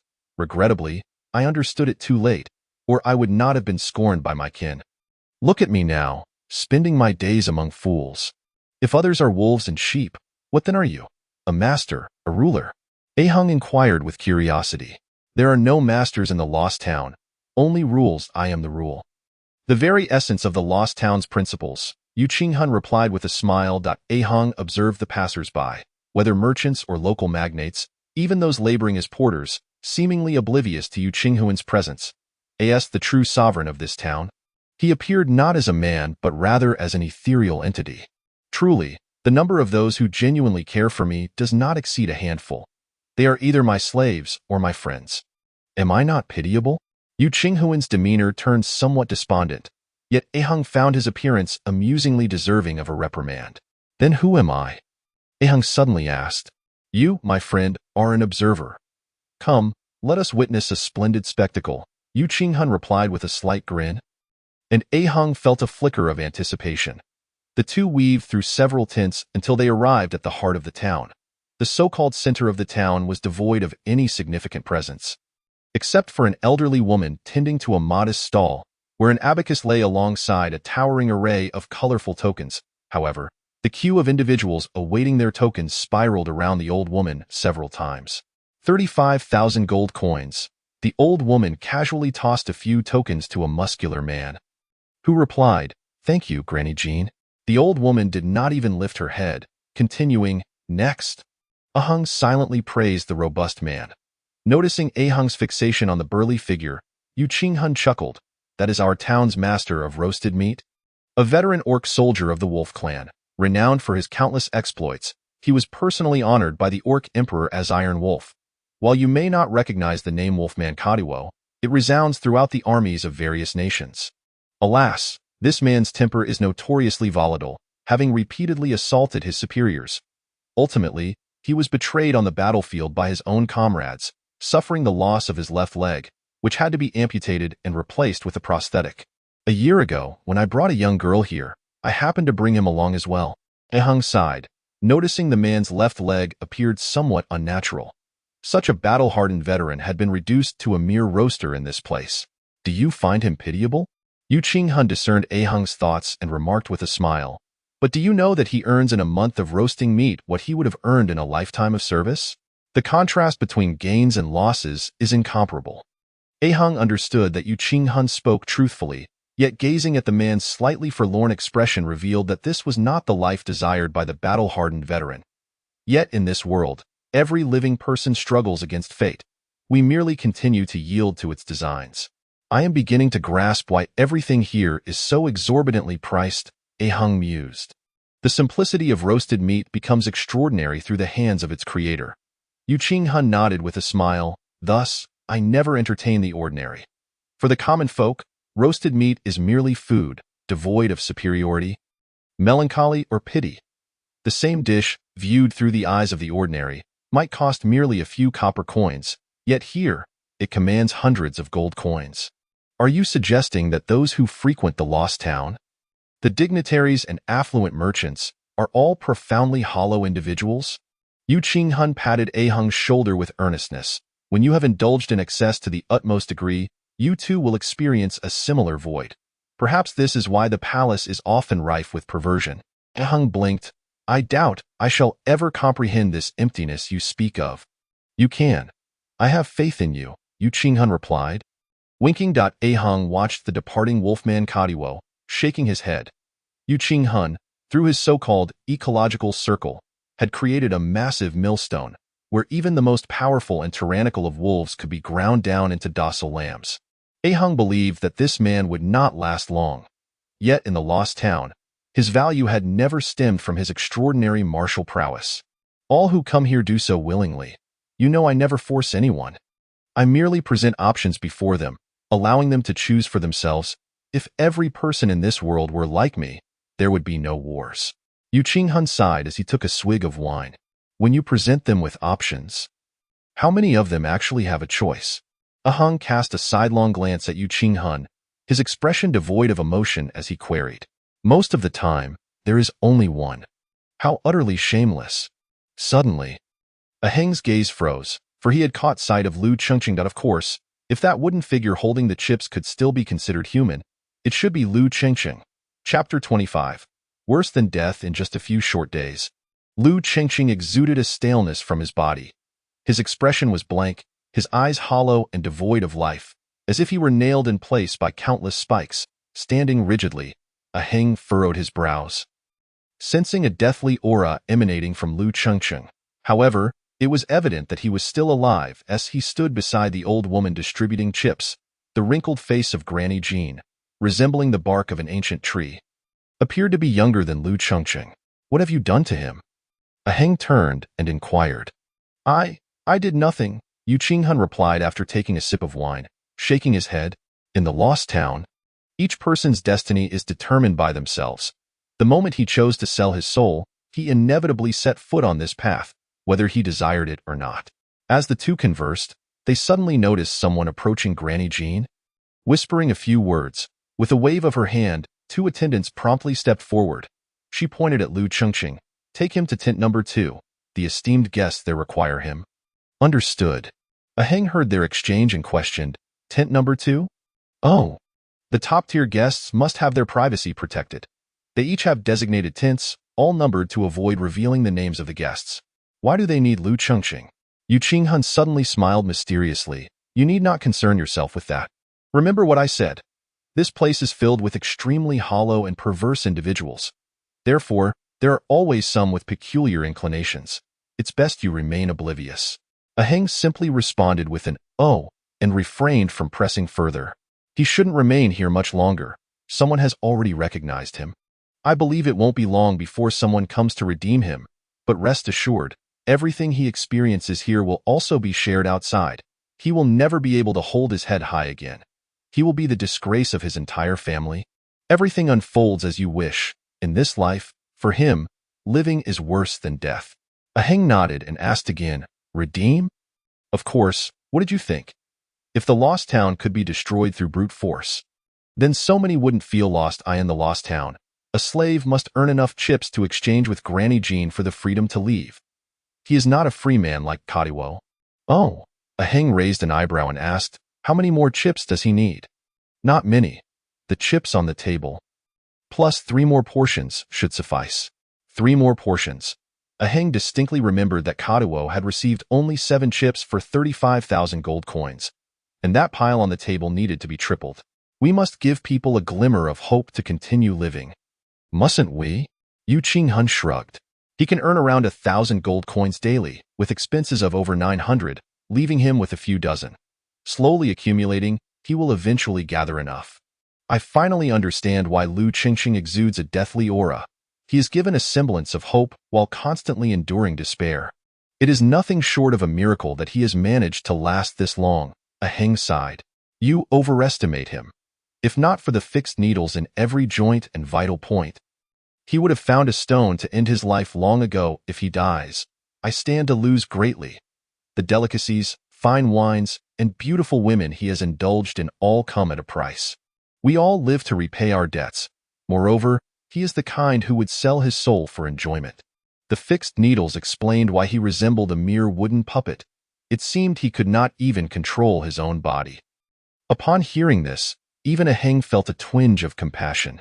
My dear brother, have you developed a sense of pity? A man of honor should not possess the mercy of a woman. You once wished to devour his flesh and gnaw at his bones. The image of a Cho flashed before a Heng's mind. As the person before him had caused immense suffering, with few friends remaining, a Cho was one of them. He knew that a Chow's torment was surely no less severe, and all of it was the fault of Lu Chengqing. That beast. A cold light flickered in his eyes as he replied icily, "Of course not." Just then, Lu Chengqing reappeared, carried in on a stretcher, lying there with disheveled garments and hair, utterly motionless, leaving one to wonder if he was alive or dead. The second guest is quite satisfied. He wants him delivered over the next few days, one attendant said respectfully to Granny Jean. With fingers flying over the abacus, Granny Jean nodded, about to respond.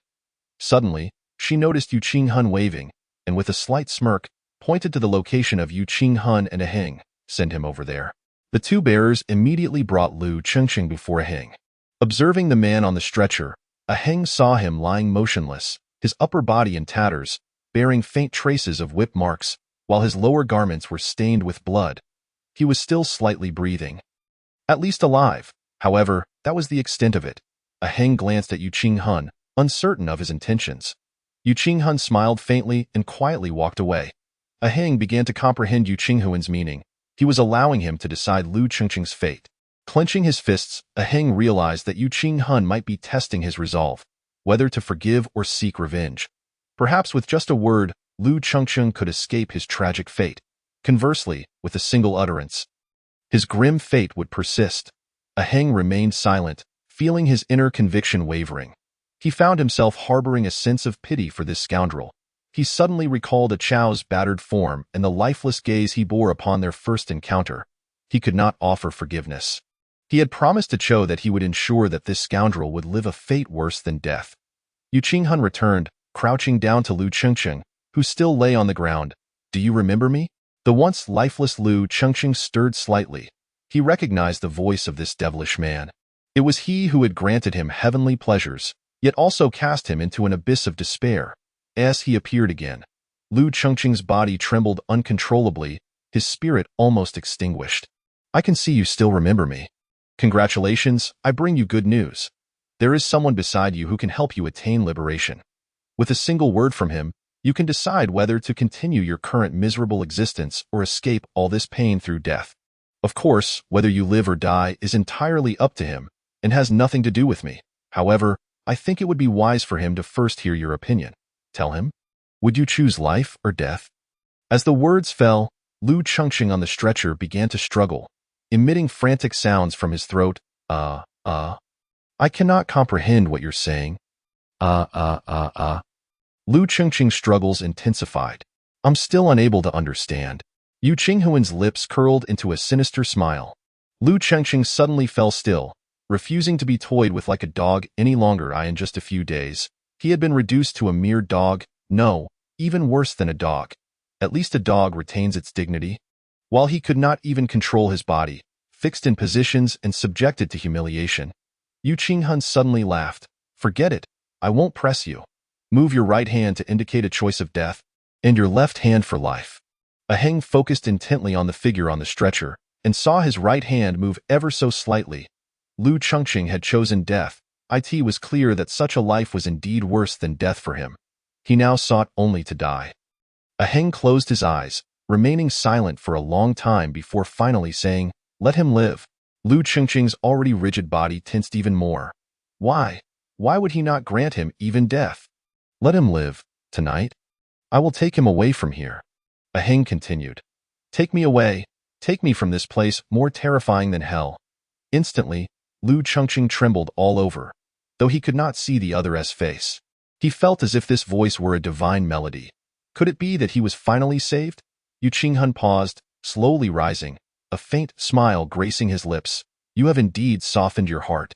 It was evident that disappointment lingered in his smile. He waved his hand, signaling for the stretcher to be taken away. A Heng watched Lu Chengqing being carried away and suddenly turned to Yu Qinghun. "Consider everything I just said to be nonsense." Yu Qinghun was taken aback, but then his eyes brightened as he clapped his hands. "It seems I am not as good as you. You truly despise him to the core. You have granted him hope once more, yet it is nothing but a false hope. Alas, how much enmity do you harbor against Lu Chengqing? Encountering an adversary like you, he would indeed be better off dead. To end it all, ha ha ha." He laughed joyfully. A Heng chose not to respond further, recognizing that his cousin was not quite sane. He took a deep breath. Despite having witnessed countless lives and deaths since childhood, he still found it difficult to breathe. Unlike before, he felt an almost perverse sense of oppression for the first time. Perhaps continuing this punishment would only serve to punish themselves, A Heng silently pondered. Moreover, is it truly nonsense? Ah Heng sighed. Perhaps being a fool would bring greater joy. Chapter 26. Who is the savior? Having endured relentless torment, Lu Chengqing had come to believe that beyond a life worse than death, only death remained as an option. He was on the verge of forgetting that he had a choice to regain his freedom. A surge of exhilaration filled Lu Chengqing's heart. He felt as if he had been resurrected. Not only due to the promise he had received, but also because the bindings that had restrained him were finally lifted. It appeared that the devil had spoken the truth. If that unknown person consented, he could indeed leave. But who was that individual? Why would they choose to assist him? With a tumultuous heart, Lu Chengqing approached a tent, realizing that this would likely be his last visitor, for come nightfall, he would officially escape this hellish existence. Lu Chengqing was acutely aware of the trials that lay ahead, yet he forced himself to endure the discomfort, reassuring himself, what does it matter? After all, he was merely a withered flower, a fallen willowed, a man harboring such thoughts. Had he truly fallen so low? Lu Chengqing, a rich voice called from before him. Lu Chengqing looked up to see a man with a grand beard, a high forehead, and numerous small braids adorning his head, adorned with countless gold and silver trinkets, clearly a member of some clan of the deceased. He was certain he had never encountered this man before. Yet how did he know his name? Lu Chengqing, the stranger repeated. Lu Chengqing instinctively nodded. He despised being called by his name, as it ignited a profound sense of humiliation within him. A large sack was suddenly tossed to him, and he caught it hastily. What new trick was this? Someone asked me to give you this. You can leave now, the man said. Leave? Lu Chengqing hesitated, reluctant to move. In this place, he had been toyed with more than once. The moment he turned, he feared the stranger might pounce upon him from behind, subjecting him to unrestrained humiliation. Anguish and rage churned within him. These scoundrels! Lu Chengqing's heart was torn and furious.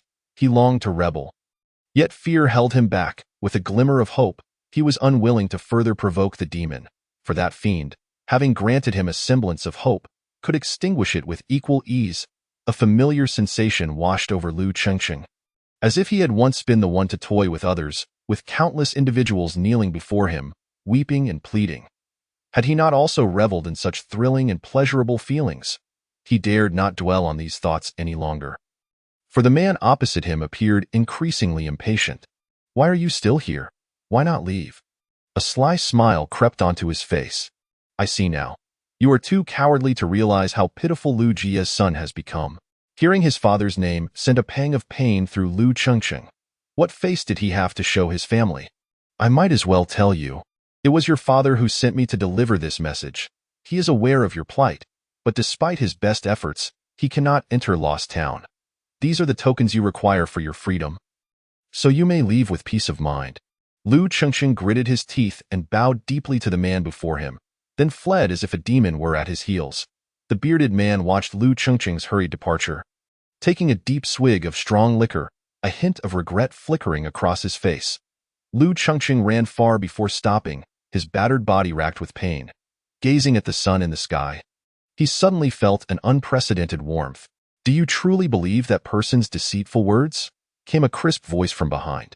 "It's you?" Lu Chengqing turned, startled by the arrival of a girl dressed like a youth. He recognized her. In moments of anger, she would deliberately reveal her small tiger teeth.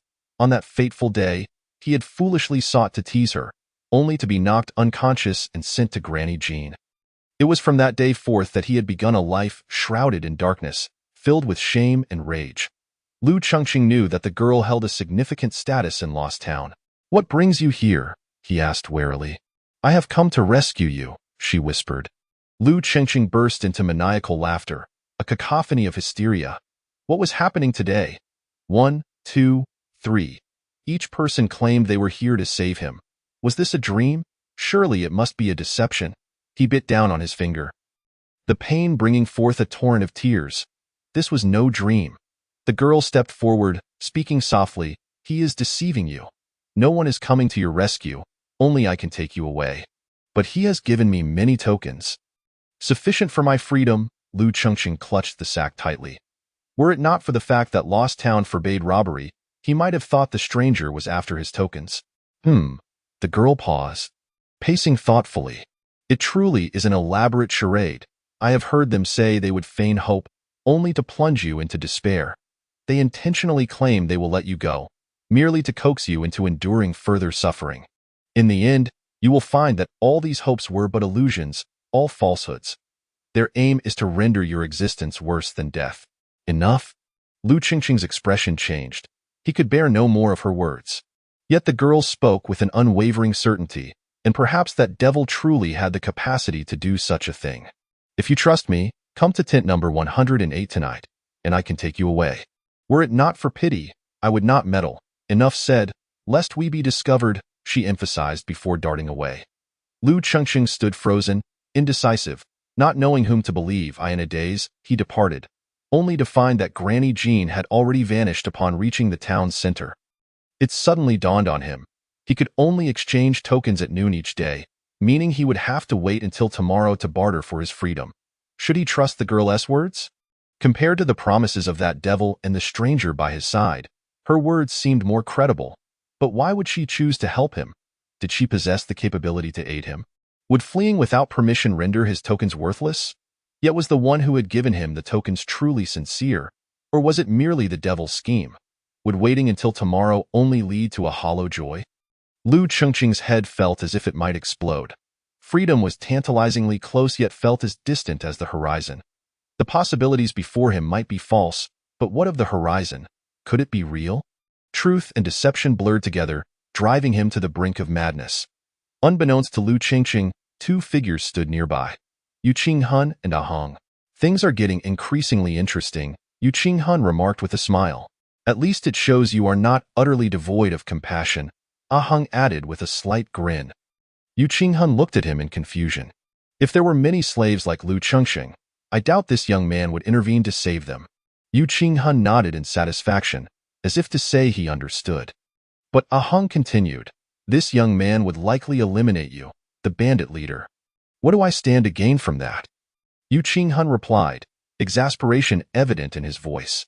"This young man is neither your employee nor your slave. Who exactly is he?" Ah Hong pressed on, ignoring Yu Qinghun's complaints. "Oh, you mean this girl? She is a noble soul caught in misfortune. I promise to look after her. Let us not dwell on it.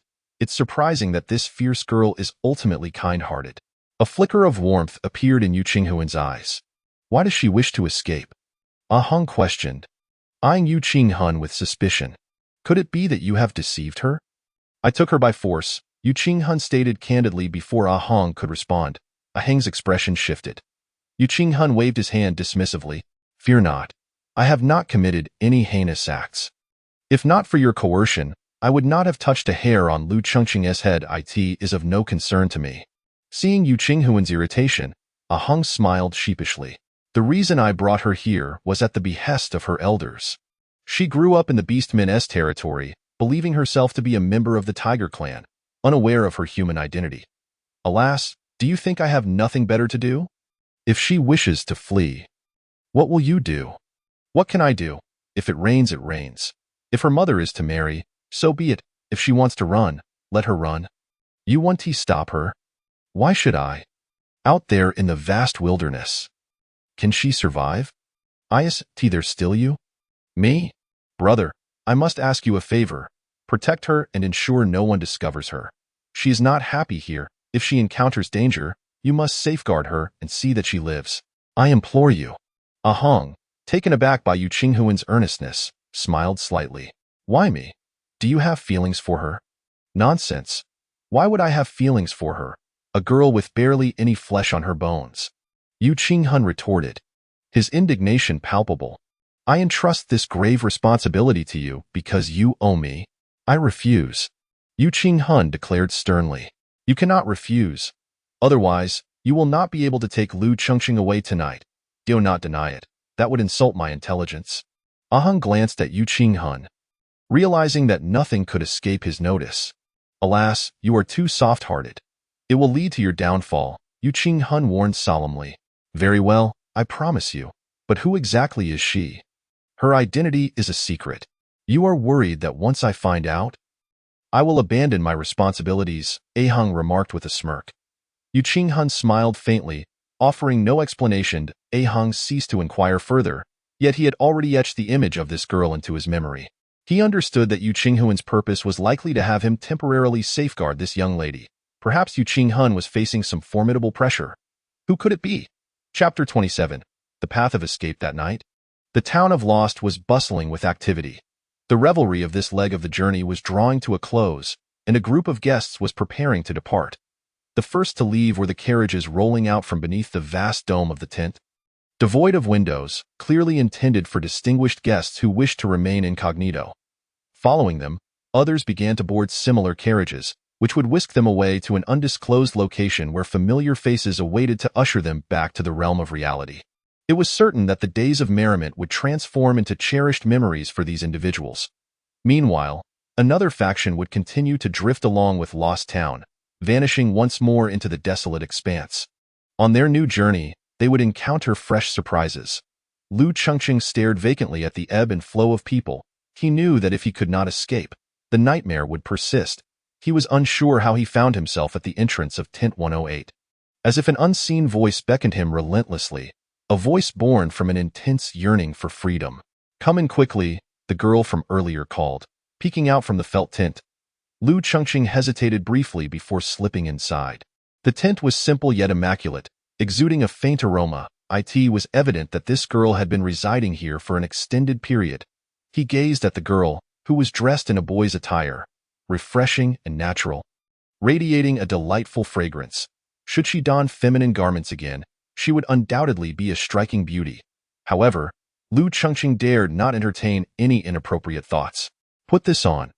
Otherwise, we won't get far. Lu Chengqing accepted the black cloak that the girl tossed to him. The cloak was lightweight and soft, reflecting no light in the candle's glow, made from an unknown material that seemed to absorb all illumination. Truly a rare treasure. Hurry, don't hesitate. If you delay any longer, we might not be able to leave, the girl urged. Lu Chengqing quickly donned the cloak, simultaneously asking, Why are you saving me? Until he clarified this question, an unsettling feeling lingered within him. If you don't want to leave, then let them continue to torment you. You're so tiresome, the girl snapped, lifting the tent flap and swiftly stepping outside. If you're coming, follow me and keep silent.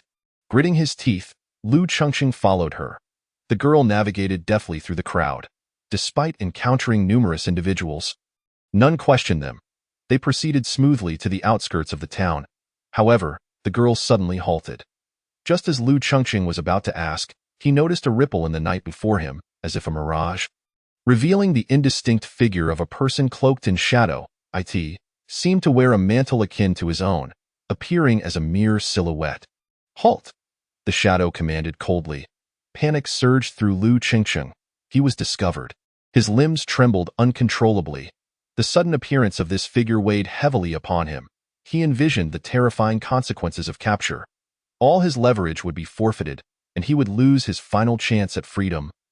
Subjected to daily humiliation once more, he felt as if the last straw was about to break him. Yet, the girl remained unflustered, drawing forth a small golden abacus. "I am here on the elder's orders. Please allow us to pass." The shadow accepted the abacus. Lightly manipulating it, a gentle glow emanated from it, illuminating the girl's face. "Ah, it is Miss Shuang," the figure acknowledged, clearly recognizing her identity. Evidently, the shadows here were aware of her true nature. The shadow returned the abacus to the girl. Merging back into the darkness, Shuang let out a soft sigh of relief, swiftly traversing through the veil of darkness, her form vanishing without a trace. Lu Chengqing felt a surge of clarity and relief. He had been overly anxious. In that fleeting moment, he was drenched in cold sweat and hurriedly followed her through the shroud of darkness. Once beyond it, he was astonished to find the clamor behind him had abruptly ceased. The visage of Lost Town vanished from sight, and not a sound remained in the distance. A line of carriages emerged, seemingly exhaled from the jaws of an unseen beast, their flickering flames retreating toward the far-off horizon, blending with the stars above. "Quickly, let's go," the girl beckoned, crouching slightly before springing away with remarkable speed. Lu Chengqing, seeing this, hastily kept pace with her. The two raced desperately across the icy grasslands, covering several miles. Lu Chengqing felt as though he were on the brink of exhaustion when suddenly, he stumbled and fell, disoriented. The girl, hearing the commotion behind her, turned around and saw Lu Chengqing sprawled on the ground. "Hurry. We can't escape within 10 miles of Lost Town. He has eyes everywhere. I truly cannot move. I am injured," Lu Chengqing gasped, unwilling to budge from the ground. "What a burden you are," the girl retorted sharply, producing a length of rope from her garments and tossing it to him. "Hold on to this and stay close." Grabbing the rope, Lu Chengqing felt a flicker of gratitude. With the added pull, running became somewhat easier. The pain throughout his body persisted, but the thought of capture urged him to grit his teeth and endure. Suddenly, the girl halted again, and Lu Chengqing nearly collided with her. Skidding to a stop, he regarded her with a newfound respect. "What is it?" he asked, noticing she held a round object with a constantly shifting needle, which eventually steadied, pointing to their left. The girl gestured to the right, saying, "We should go this way." "Isn't it to the left?" "The left indeed leads to the next intersection, but if we think of it, so will they. Our goal is to escape 10 miles and find a place to hide until they depart. Then we can plan our next move." Lu Chengqing realized that this girl was remarkably well prepared, possessing not only a compass for navigating in and out of Lost Town, but also a meticulously crafted escape plan. He was truly fortunate to have her by his side. "Then let's hurry," Lu Chengqing urged. "Shoo!" The girl suddenly rolled into the grass, resembling a young predator poised to pounce, her eyes sharp and motionless. Lu Chengqing quickly followed suit, crouching in the grass. Sure enough, moments later, the sound of rustling fabric approached. Two figures clad in black cloaks appeared, exchanging glances before splitting to pursue in opposite directions. Lu Chengqing breathed a silent sigh of relief. He glimpsed the still hidden girl beside him. Marveling at her acute sense of danger, he resolved that if he regained his freedom, he would ensure she remained by his side, no matter the cost. After a moment, the girl remained in her original position, utterly still. Just as Lu Chengqing was about to inquire, he noticed her shaking her head. He immediately halted. Indeed, the two black-clad figures had circled back, their eagle-like eyes peering from beneath their cloaks. With a snap, they produced flares. Terrified, Lu Chengqing wondered if they intended to set the grass ablaze to smoke them out. His limbs felt rigid with fear. One of the figures declared, "Miss Shuang, we know you are nearby. Please do not make this difficult for us. Otherwise, do not blame us for using fire to draw you out." The girl remained motionless. After a moment of silence, the figures exchanged glances, igniting their flares and tossing them into the dry grass. Flames erupted instantly, but fortunately, it was early summer, and the dry grass was sparse, primarily comprising the hardened thorns from previous years. Even so, the flames surged with the wind, and the smoke billowed up ominously. Lu Chengqing glanced at the girl. The fire approached her, yet she slowly lowered her body, enveloping herself in the black cloak. The flames that reached for her skirt seemed to veer away. Lu Chengqing felt a surge of joy. He had not anticipated that the cloak would possess fire-resistant qualities. He mimicked her, wrapping himself within the cloak. However, the searing heat persisted, and the fire seemed to consume the air around them, leaving Lu Chengxing gasping for breath. Yet, recalling the consequences of capture, he forced himself to endure, pressing his face to the ground. The cool earth offered a refreshing sensation, easing his discomfort somewhat. Moments later, the ground began to heat up, and Lu Chengxing felt his sanity slipping away. Suddenly, he sensed a hand on his shoulder, and he heard the familiar voice of the girl urging, "Run!" Lu Chengxing sprang to his feet, observing the girl tightly wrapped in her black cloak, her bright eyes the only features visible amidst the chaos. The surrounding smoke swirled thickly, yet the two figures had vanished, likely unable to withstand the smoke or convinced that the pair had escaped. Lu Chengxing still felt a tightness in his chest when the girl tossed him a water flask and gestured toward the mask covering his mouth and nose. Lu Chengxing, understanding the situation, promptly donned a mask, moistening it with water, which indeed brought him considerable relief. The young girl waved her hand and boldly dashed into the thick, swirling smoke, with Lu Chengxing hastily following suit. This time, they encountered no further obstruction from the cloaked figures, suggesting that their pursuers had already been led far astray. The flames on the periphery had gradually subsided. Fortunately, it was night, for otherwise, the billowing smoke rising into the sky would undoubtedly have attracted unwelcome attention. It was uncertain how long they had been running across the icy plains, but Lu Chengxing felt on the verge of exhaustion, estimating they must have covered at least 10 miles, that moment. The girl suddenly halted, yet she began to retreat. Lu Chengxing glanced past her, puzzled, and saw two figures emerging from the nearby thicket. The instant he recognized their faces, a storm of dread surged through his mind, as if the heavens themselves were collapsing. Chapter 28. Diverging paths. To send you off, one must traverse 10 miles. Are you two planning to leave without a word? The two figures stepping forth were none other than Yu Qinghan and Ahang. The girl bared her teeth, emitting low growls of protest. Suddenly, she crouched low and leaped to the side. However, a blade of light sliced through the air like a bolt of lightning. Startled, she halted mid-air, twisting impossibly to avoid the sudden appearance of the sword. Though she landed awkwardly, she adeptly evaded the lethal strike. Her agility was remarkable, and her seemingly frail frame belied a latent, explosive strength, perhaps a testament to her upbringing in the martial culture of the Beastman Kingdom. Dark Knight, how reckless you are. What if little Shuang gets hurt? Yu Qinghan chastised, pointing at the suddenly appearing cloaked figure, who was none other than the Dark Knight, the shadowy sentinel who had previously intercepted Ahang on the icy plains. Yu Qinghan cast a sidelong glance at Lu Chengxing, who was already slumped against the ground. Devil, devil, devil. Lu Chengxing muttered incessantly, his mind spiraling into despair the moment he laid eyes on the man.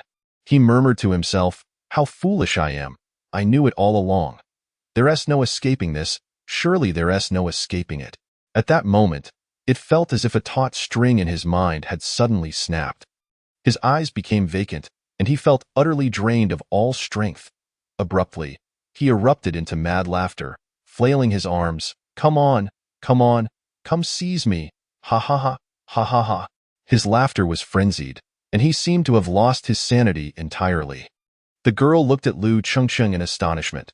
Dark Knight approached the deranged Lu Chengxing, delivering a swift strike to his neck, causing him to collapse with a thud. The girl lowered her head in disappointment. It appeared that her hopes of returning to the kingdom had ultimately been dashed. Tears streamed down her face, carving deep channels through the dust and grime.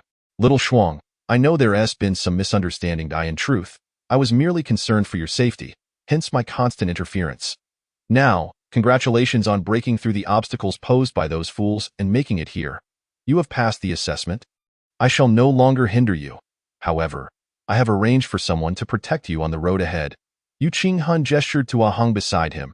The girl curled her lip in disdain, yet she felt a twinge of surprise that they would allow her to leave.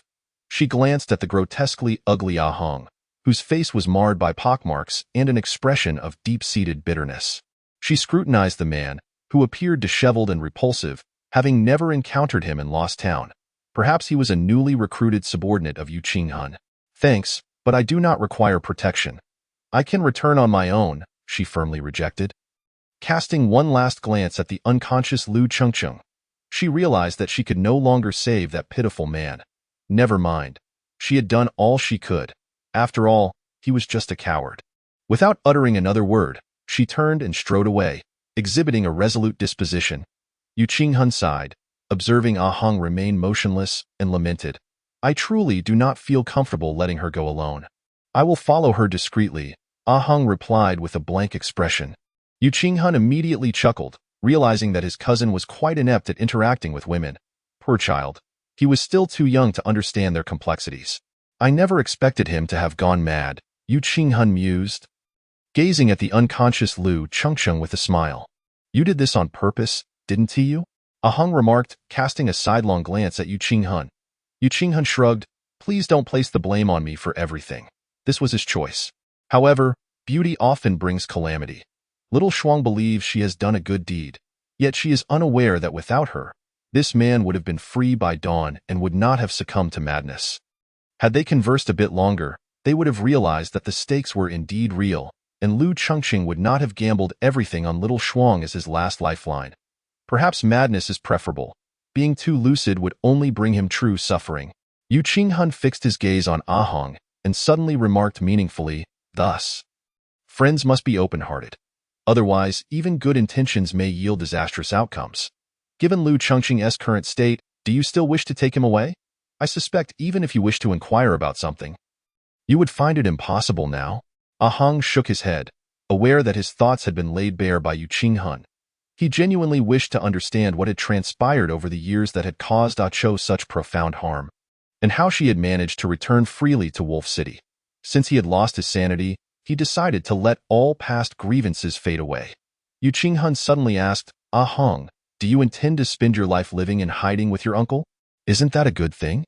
At least my adoptive father and I need not wander aimlessly anymore."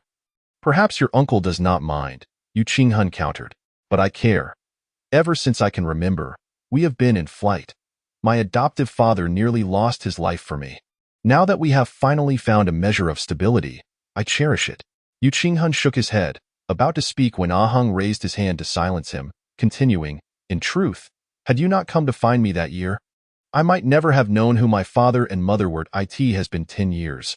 My adoptive father's past injuries remain unhealed, and I do not wish for him to be dragged down by old enmities again." Yu Qinghun sighed, "Ah Hong, you are mistaken. Avoidance is not a solution. You know that even after 10 years, those people have not given up their pursuit of you. In their eyes, they must witness your utter annihilation to feel at ease. For them, that once illustrious family is a nightmare they are loath to mention. As the last scion of that family, they believe that only by completely erasing you from this world can they find true peace. Ah Hong, trust me. In this world, only power and authority offer genuine security. The sole way to protect oneself is to wield strength greater than theirs. Just as I do now, even if some have guessed my identity. What can they do? My power, while not usable by them, also dissuades them from recklessly antagonizing me." Yu Qinghuan's impassioned words seemed to leave Ah Hong unmoved, yet the tightness of his fists betrayed his inner turmoil. He suddenly chuckled self-deprecatingly. "Are you asking me to confront the entire undead tribe? No, Ah Hong. You cannot view the entire divine tribe as your enemy. The divine tribe is not what humanity refers to as the undead. We are a gifted race with a history far surpassing that of humanity. Ah Hong, you will ultimately return. Your bloodline ensures you cannot be truly accepted by humans. Your roots remain in the divine tribe. Only by returning to the divine covenant can you attain genuine strength." Ah Hong found it amusing. The person before him was also cast out from the divine covenant, now earnestly urging him to return to the undead tribe. The absurdity of the situation was not lost on him. Yu Wuying regarded Ah Heng's bemused expression and sighed, "Ah Hong, do you think I am jesting? Do you believe I have merely been living in indulgence over these years? Trust me, a great upheaval is imminent across the continent. The divine tribe will face unprecedented calamities, but it will also encounter unparalleled opportunities. The sluggish and inept elders can no longer guide the divine tribe through this transformation. Those who can secure the greatest benefits for the divine tribe are always those with the sharpest instincts. Ah Hong, whether for personal vendettas or national grievances, we must prepare in advance." "Why?" Ahang cast a meaningful glance at Yu Qinghun, a half-smile playing on his lips. Why me? Yu Qinghun met Ahang's profound gaze and suddenly realized he could not penetrate the depths of this 17-year-old boy's mind. For the first time, he saw a maturity in Ahang far beyond that of his peers. He had been careless, inadvertently divulging far too much under the young man's subtle prodding. Yu Qinghun composed himself, remaining silent for a long while before finally stating, "When did you begin to doubt me?" "From the moment I set eyes on your lost town." "Oh." I believe anyone who visits Lost Town would express genuine astonishment.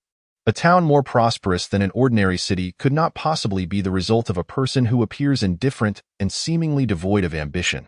In other words, you harbor ambition, and you are deliberately concealing it. In truth, with your intellect, you should not have failed to recognize this. You have merely become lost within your own power. Moreover, since I met you, you have never once refused my requests. Imagine this. A man whose wealth rivals nations? A figure of ruthless power, yet he shows such concern for a destitute youth, even if that youth turns out to be his long-lost cousin. There seems to be no rationale for such an attachment. The only plausible explanation is that this impoverished boy possesses something of great value in the eyes of the powerful man. Although every encounter is cloaked in the guise of affection, how could someone who has painstakingly built such an immense stronghold be swayed by mere emotions? Thus, I find myself genuinely intrigued by your true intentions. Now I understand that what you seek is nothing less than a monumental transformation of the world. This has been attempted before, and that endeavor ended in failure. The agony of such a defeat is beyond my capacity to bear. Yu Qinghun smiled bitterly, shaking his head. Ahang, whether you believe it or not, my feelings for you are genuine. You cannot let past injuries lead you to reject the trust in others. If you persist in only believing what you see with your own eyes, you will inevitably lose far more than you gained. As for your father's failure, it was merely due to his misplaced trust in the promises of Twilight City. The head of that family has always been a selfish, arrogant madman, pursuing power by any means necessary. Ahang waved his hand dismissively. I do not wish to dwell on those matters. Even if there is a bond of brotherhood between us, what does it matter? I am grateful to you, but what more does gratitude do for you? Yet I am genuinely curious. Why do you think I can assist you? You must understand, I am barely managing to survive myself. But Yu Qinghun interrupted, Ahang. Do not underestimate yourself. In truth, your existence is the key to the future of the divine race. Those fools do not comprehend, or perhaps refuse to believe, this truth, Ahang. You possess a power beyond your imagination. Although I am unclear as to the nature of that power, I am certain it holds the potential to shape the destiny of the divine race. Yu Qinghun fixed his gaze upon Ahang. Enunciating each word with conviction, Ahang stared blankly at Yu Qinghun, then suddenly burst into laughter, turning away, laughter spilling forth until tears streamed down his face. Yu Qinghun's expression darkened. After a while, Ahang managed to compose himself, patting Yu Qinghun on the shoulder. Dear Yu, your words truly stir my emotions, but I must insist. I am not a madman. I simply wish to lead an ordinary life, to protect those around me, and thus I shall take my leave. With that, Ahang fled as if escaping for his life, as though a frenzied madman were in pursuit. Watching Ahang's retreating figure, Yu Qinghun's gaze flickered uncertainly, and he murmured to himself, Ahang, one day you will understand. This is your fate, an inescapable destiny. Ultimately, you will walk that path. Everything you cherish now is ephemeral, and what you strive to protect will inevitably slip away. If I, Yu Qinghun, am fortunate enough to witness all this, I shall die without regrets. Chapter 29. The predator. Even in early summer, the dawn upon the ice field is bitterly cold, and most herbivores have retreated to their burrows, seeking refuge in slumber against the morning chill. Only two foolish groundhogs, adorned in thick fur, emerge from their burrow, gleefully displaying their large, endearing incisors. They intend to indulge in a feast, for this time of day offers them natural protection. As predators, whether soaring in the skies or prowling on the ground, are mostly in deep slumber. As the eastern horizon begins to lighten, the two groundhogs affectionately nuzzle their teeth together, satisfied, and prepare to return to their burrow for rest. However, they remain blissfully unaware that danger is looming. A ravenous ice-field wolf is stealthily approaching. its sharp teeth capable of rending the groundhogs to shreds, while its sagging belly betrays its hunger for the prey before it. Yet, the ice-field wolf maintains a remarkable patience. In comparison to its own size, the groundhogs possess combat prowess that is virtually non-existent. However, the groundhogs possess a rather vexing ability: their intricate and deep burrows. Once they enter, the wolf can only lament its missed opportunity. Therefore, the ice-field wolf must act swiftly, tearing the unsuspecting groundhogs apart before they can react and retreat into their burrow. The air is thick with the scent of danger as the married groundhogs raise their heads cautiously. As herbivores, their survival in the ruthless ice field is an instinctive talent. In that fleeting moment, the ice-field wolf senses the groundhog's intentions. Its limbs taut with tension, it pounces forward like a coiled spring, its roar echoing like a thunderclap, aimed directly at the groundhogs. Should the groundhogs hesitate even for an instant beneath the onslaught of sound, the ice-field wolf is confident it can turn the little groundhogs into a delectable meal. Its eyes gleam with greed as it has endured hunger for far too long. Yet, the groundhog couple has survived thus far not merely by chance. Without a hint of hesitation, they bounce upward like resilient spheres, narrowly evading the wolf's claws, capable of rending stone. In the next moment, their bodies plummet towards the burrowed. At that precise moment, the wolf is caught off guard, its strength waning. Undoubtedly, they can seize this fleeting opportunity to safely burrow into the warm, secure shelter. The ice-field wolf's eyes fill with disappointment. It is weakened. Had it been in its prime, it would never have missed such a close chance. Of course, in its prime, it would never have targeted these diminutive groundhogs for a meal, as they would scarcely suffice.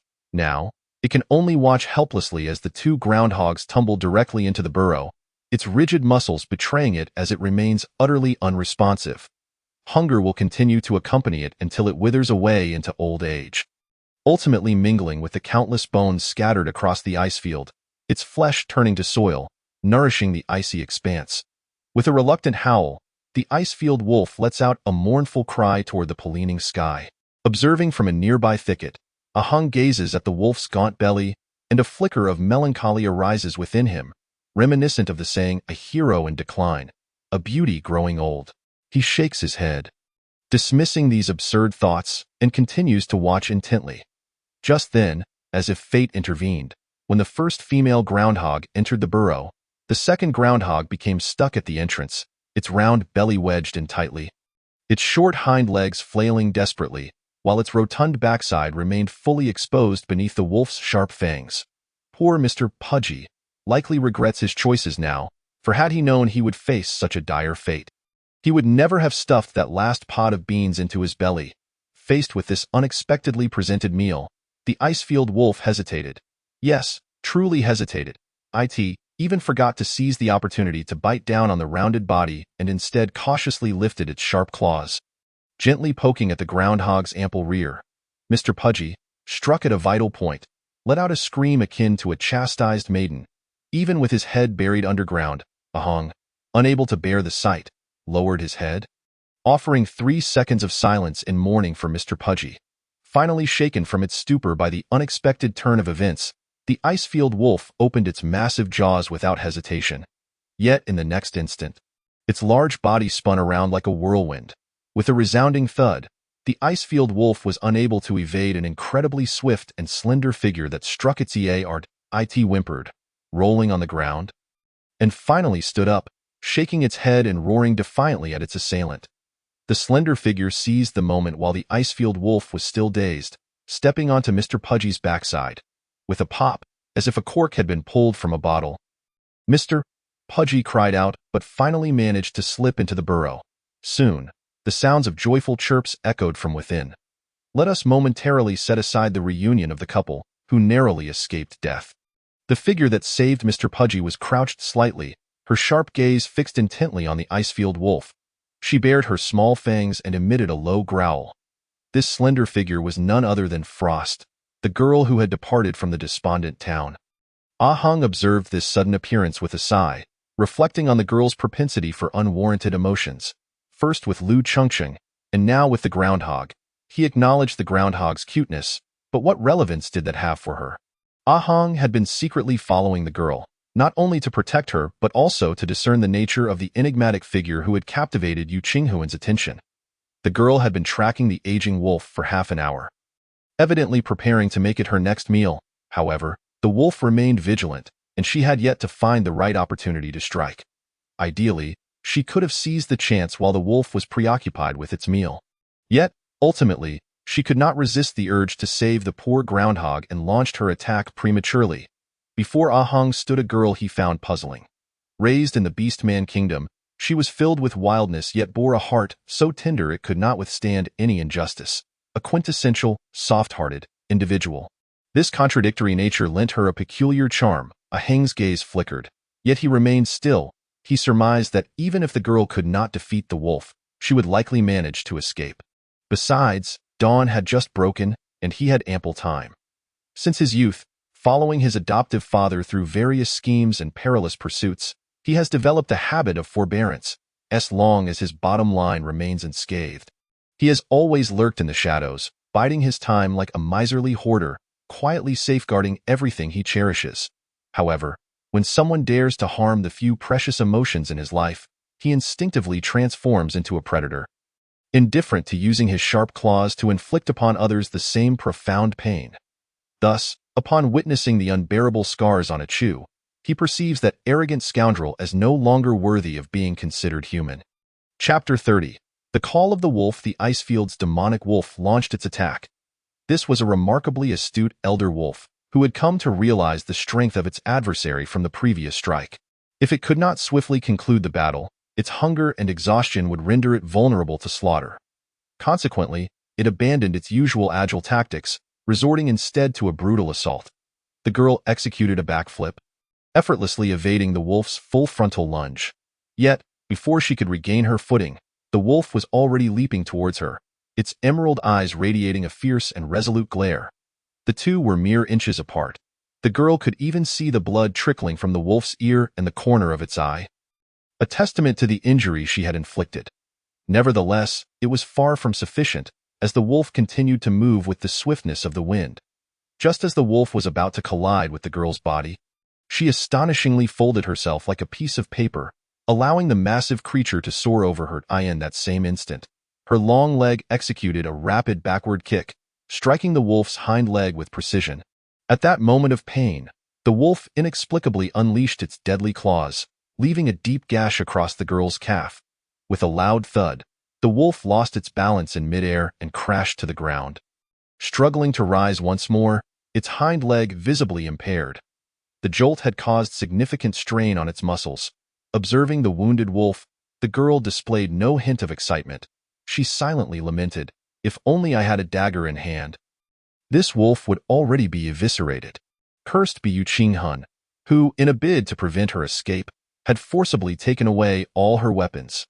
The girl felt a dull ache in her injured leg, thankful that her bones remained unscathed. The wolf's gaze had lost its previous fierceness. It was evident it had underestimated its opponent's prowess. It began to retreat slowly, for when the hunter becomes the prey, one must possess the awareness of being hunted, as lingering would only lead to becoming a meal for the other. The girl pressed forward, while the wolf backed away.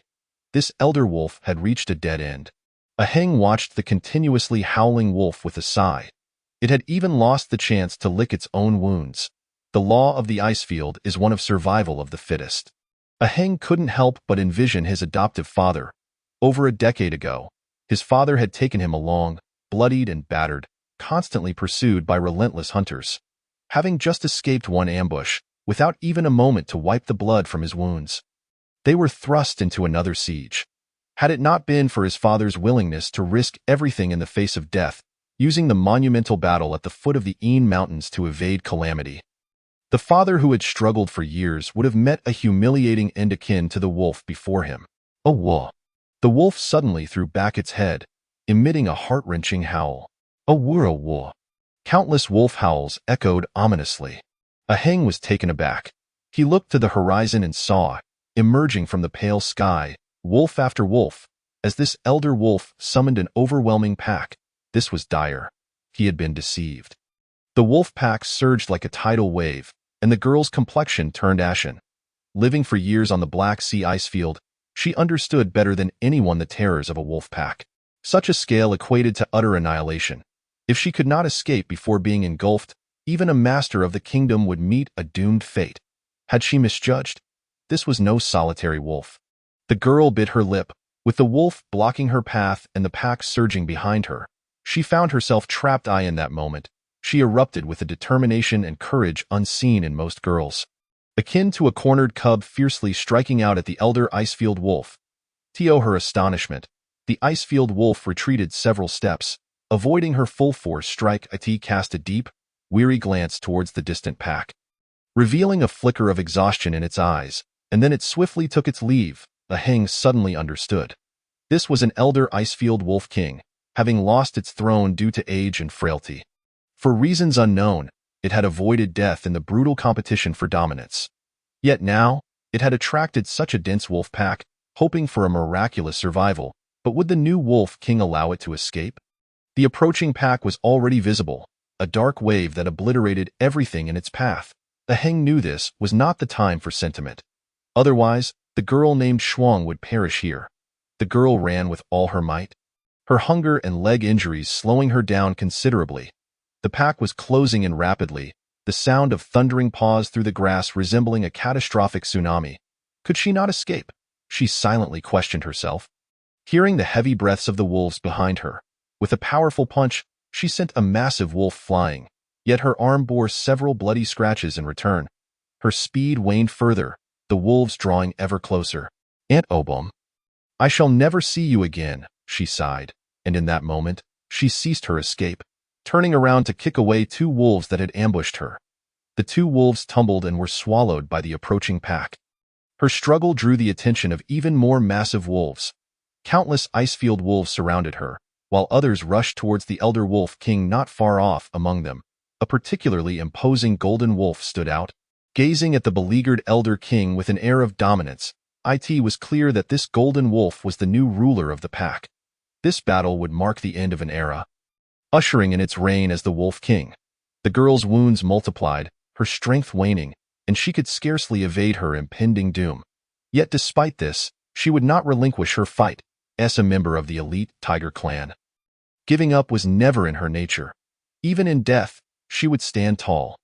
Though she had long felt unrecognized by her kin, the thought of Aunt Obum's affection filled her with warmth, and she vowed never to disappoint her.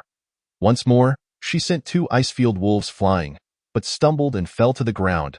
A dark-furred giant wolf lunged at her, and she rolled away, experiencing a fresh surge of pain in her arm. Was this truly the end? Gritting her teeth, she prepared to take the giant wolf down with her, only to witness it halt abruptly, its vicious gaze flickering uncertainly. In the next moment, it lunged at a nearby blue giant wolf, causing chaos to erupt among the pack surrounding her. The girl watched in astonishment as the wolves descended into utter disarray, momentarily lost in confusion. Chapter 31. The Shepherd of Wolves. With great difficulty, she rose to her feet. The chaos among the wolves quickly cleared a space around her, revealing a disheveled man at the center. Her emotions were a tumultuous blend. This man had been sent by Yu Qinghun to protect her. Had she not rejected him? Yet he had followed her regardless, and in the end, he had saved her. Was she destined to owe this scoundrel? The man stood with his hands clasped behind his back, exuding a calm demeanor, yet no Icefield wolf dared approach him. Those ferocious giants, upon coming within a 3-zhang radius, inexplicably went mad, tearing into their own kind with abandon. After these frenzied giants were reduced to shreds by their packmates, new Icefield wolves emerged, continuing the cycle of madness without pause. A ripple of realization washed over the girl. This man was like a divine sentinel, immovable as a mountain, causing all adversaries to crumble before him. In his protection, she felt as though she were enveloped in a warm haven. Were it not for his face, which bore the marks of countless hardships, rendering it rather unsightly, he would undoubtedly be the dream lover of countless girls in the kingdom. As this thought crossed her mind, her cheeks flushed. Here she was, surrounded by a pack of wolves, yet her mind wandered to such trivialities. However, she quickly cast away these frivolous notions. After all, as a girl from the Tiger clan, she had always been open and straightforward, clear in her affections and aversions. She could not afford to be like those human girls, coy and shrouded in pretense. Gradually, she began to discern a pattern. Whenever a giant wolf lunged forward, the man's gaze would follow it. The targeted wolf would then descend into a state of frenzy, turning against its companions. Could he be of the undead lineage? A sudden thought struck her. She had heard tales of a blind undead clan blessed by the divine, adept at controlling the hearts and minds of others through their gaze, even perceiving the world through the eyes of other creatures. It was said that among them, the higher-tier divine beings could manipulate multiple animals over vast distances simultaneously.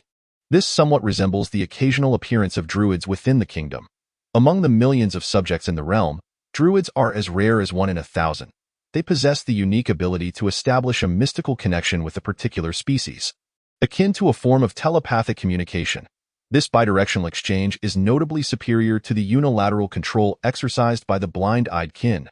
However, the dilemma faced by druids lies in their limitation. They can only forge connections with highly intelligent species. And once such a bond is established, it becomes a symbiotic existence, entwining their fates for eternity. Consequently, in the context of warfare, druids play a significantly diminished role compared to the blind-eyed kin, who seem inherently designed for battle. I once heard from Antobame that many years ago, the Divine Gift Republic engaged in a large-scale conflict with the Orc Kingdom, during which the blind-eyed kin inflicted considerable hardships upon the kingdom's generals. This was primarily due to the fact that nearly all our actions were laid bare before them. Any creature concealed in the underbrush could potentially serve as their spy. Ultimately, the kingdom was compelled to hastily initiate a frontal assault, resulting in heavy losses. Afterward, the kingdom had no choice but to compensate with a substantial amount of resources, leading to a fragile truce. Fortunately, the Throne of the Frozen Plains battle that erupted over a decade ago compelled this divine lineage to retreat into obscurity. It is said that during the war, this necromantic faction provided immense assistance to the rebellious Frostbound family, and after the once mighty Frostbound family was vanquished and annihilated, this divine lineage declined the Senate's overtures of reconciliation, retreating to the farthest reaches of the frozen north, from then on eschewing worldly conflicts. The young girl could hardly believe she would encounter a member of this long-hidden necromantic lineage here. And a wave of sentiment washed over her. Reflecting upon it now, although she had never witnessed the Moonlight Soul in action, it was likely a member of that faction. The surname Moon is quite rare, suggesting that the surname of that necromantic branch is indeed you. The girl observed the man with a pallid visage, who continued to toy with the surrounding giant wolves, a hint of perplexity evident in her expression. Why, with such formidable power, did he not simply charge through the pack? Suddenly, an unfamiliar howl echoed, piercing and laced with unbridled fury. The Golden Wolf King also sensed the anomaly. He cast a glance at the disheveled girl, its eyes narrowing slightly before shifting its gaze to the composed Aheng, revealing a glimmer of ferocity in an instant. The Golden Wolf King pivoted and charged towards Aheng. Aheng, observing the approaching golden behemoth, allowed a faint smile to grace his lips. Old Wolf King, this is as far as I can assist you. He shook his head, realizing that the affliction of being a soft-hearted fool had indeed become contagious, as he found himself feeling sympathy for the aging solitary Wolf King. As the Golden Wolf King's roar reverberated, the pack parted, while the giant wolves that had previously succumbed to Aheng's control returned to lucidity under the Wolf King's bellow. Aheng's eyes shimmered like stars as they met the Golden Wolf King's brutal gaze. Yet, the ferocity within the Golden Wolf's eyes remained unabated, showing no signs of submission to his control. He was taken aback by how a mere beast could possess a temperament rivaling that of a human master. In a moment of surprise, Aheng spun with a single hand, conjuring a gust of wind that spiraled toward the Golden Wolf King. Taken off guard, the Golden Wolf King was abruptly deflected, crashing into a nearby azure ice wolf. Before unleashing a savage roar and sinking its fangs into the neck of the ice wolf, blood sprang forth in torrents. Witnessing the display of power from their king, the remaining wolves scattered. Aheng's expression darkened. This giant wolf proved far more formidable than he had anticipated. He had believed his earlier maneuver would have decisively pinned it down, only to realize it had merely altered its trajectory slightly. The Golden Wolf King seemed to sense the threat posed by the formidable human before it, moving cautiously as it sought an opportunity to strike. Aheng's gaze followed the Golden Wolf King's movements intently. At that moment, the sun abruptly burst over the horizon, casting the sky in a golden hue. A Heng, facing east, instinctively narrowed his eyes, momentarily dazed. In that fleeting instant, the Wolf King lunged silently, akin to a heavy hammer crashing down. What a cunning beast, employing the sunlight to confound him! A Heng shielded himself and retreated hastily. The sound of a fierce collision echoed. As his vision cleared, a Heng's eyes widened in shock. A frail figure had collided forcefully with the Wolf King. The girl who had remained silent until now, risking herself to push the Golden Wolf King away. A Heng's countenance shifted. He had underestimated the situation, never expecting to be saved by a girl.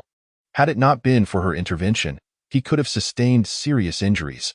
The pack, witnessing their king being struck, surged towards the girl, and it was all too evident that should she fall, she would meet a gruesome fate. No, it cannot be allowed to happen. In that moment, a Heng unleashed his full power, forcing a reversal in his energy flow, a tremor coursing through him as blood seeped from the corner of his mouth. Finally, his body, previously retreating through the air, abruptly altered its course, arriving just in time to shield the girl above him. In the next instant, a multitude of wolves descended upon them, engulfing the pair. No one could escape the clutches of so many giant wolves. Reduced to mere flesh in but a second, the world fell into a brief silence as the Golden Wolf King shook its head, regaining its stance, pride emanating as it gazed at the battered old Wolf King not far off. It was over, finally over. Only it remained as the sovereign of this land. The old Wolf King also stared in this direction, his gaze seemingly filled with boundless desolation. Suddenly, with a soft poof, the Golden Wolf King's eyes contracted. From within the throng of wolves obscuring the two, a sharp ice spear erupted, piercing through the giant wolf's body and exiting from its back, the beast now lifeless. Following this, countless ice spikes emerged, piercing through the giant wolves as if they were mere hedgehogs. With a resounding bang, a Heng's elongated figure rose from amidst the slain wolves, surrounded by the corpses of those he had pierced. He cradled the unconscious girl. His eyes glazed with frost, a hazy yet menacing aura enveloping him. He turned to the Golden Wolf King, his voice devoid of any emotion. I have sworn that anyone who has witnessed the art of the frozen must perish. And you are no exception. He took slow, deliberate steps towards the Golden Wolf King. The Golden Wolf King, as if comprehending his words, displayed an expression of terror, letting out a low growl as it began to retreat. As if commanded, the remaining wolves quickly formed a barrier before the Golden Wolf King, attempting to thwart the advance of this man from the icy abyss. A cruel smile crept upon a Heng's lips with each step he took. The ground before him erupted with sharp ice spikes, claiming the lives of every ice wolf that dared to obstruct him. As he advanced, even the most fearless of giant wolves yielded before him. The unprotected Golden Wolf King stared at a Heng, who drew ever closer, as though gazing upon an invincible demonic deity. It trembled with fear, deciding to flee, only to discover its limbs had become immobile, encased in thick layers of ice. Lifting its head, it beheld a crystalline ice sword forming in the hands of the godlike man before it. Baring its fangs, it emitted one final roar. A Heng steadied the unconscious girl with one hand, fixing his gaze upon the Golden Wolf King's horrified eyes, and slowly extended the long sword, its tip piercing the Wolf King's mouth, traversing through its throat and into its heart, blood gushing forth, instantly freezing into crimson ice. Farewell, Druid. Farewell, Shepherd. A Heng murmured softly. In the Golden Wolf King's final gaze, he discerned a small figure, fading away along with the Wolf King's disintegrating vision. Simultaneously, in a distant dome tint beyond the horizon, an elderly man, his face etched with wrinkles akin to desiccated wood, suddenly clutched his throat, gasping for breath. Abruptly, he coughed forth a mouthful of blood, his eyes, concealed beneath a green cloak, filled with dread and disbelief. He raised a hand, resembling a chicken's claw, as if to push away an invisible presence before him. Yet, it was all in vain. He collapsed to the ground, his vitality gradually waning. Beside him, two blood-red characters emerged, frozen, with the last remnants of his life force. He painstakingly inscribed these two characters, as if striving to convey some crucial message to those who would come after. Chapter 32. The Orphaned Legacy. With the demise of the Golden Wolf King, the pack lost all will to fight and gradually dispersed, as the wolves retreated.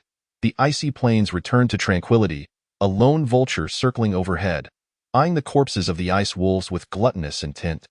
A heng, cradling the unconscious girl, was about to depart when he noticed the old wolf king lingering nearby, unwilling to leave. Suddenly, the old wolf king let out a howl and lay down upon the icy expanse. A heng frowned, discerning that this near-fatal wolf king bore no ill intent. After a moment's contemplation, he approached the creature. Upon sensing a heng's approach, the old wolf king immediately rose and began to walk away. Observing this apparent intent to depart, a heng halted. However, the wolf king paused as well when it saw a heng stop. A heng smiled, taking a few more steps forward, and the old wolf king resumed its journey away. Was it possible that this old wolf king desired him to follow? Curiosity piqued, a heng decided to see where it would lead him. Thus, he followed the wolf king, moving at a leisurely pace, until they reached a solitary, half-sunken tree stump, at which point the old wolf king finally came to a halt, fixating its gaze upon a heng. This tree stump was remarkably massive, requiring 3 people to encircle it from the texture of the trunk. It is evident that this is a common iron pine found on the ice field.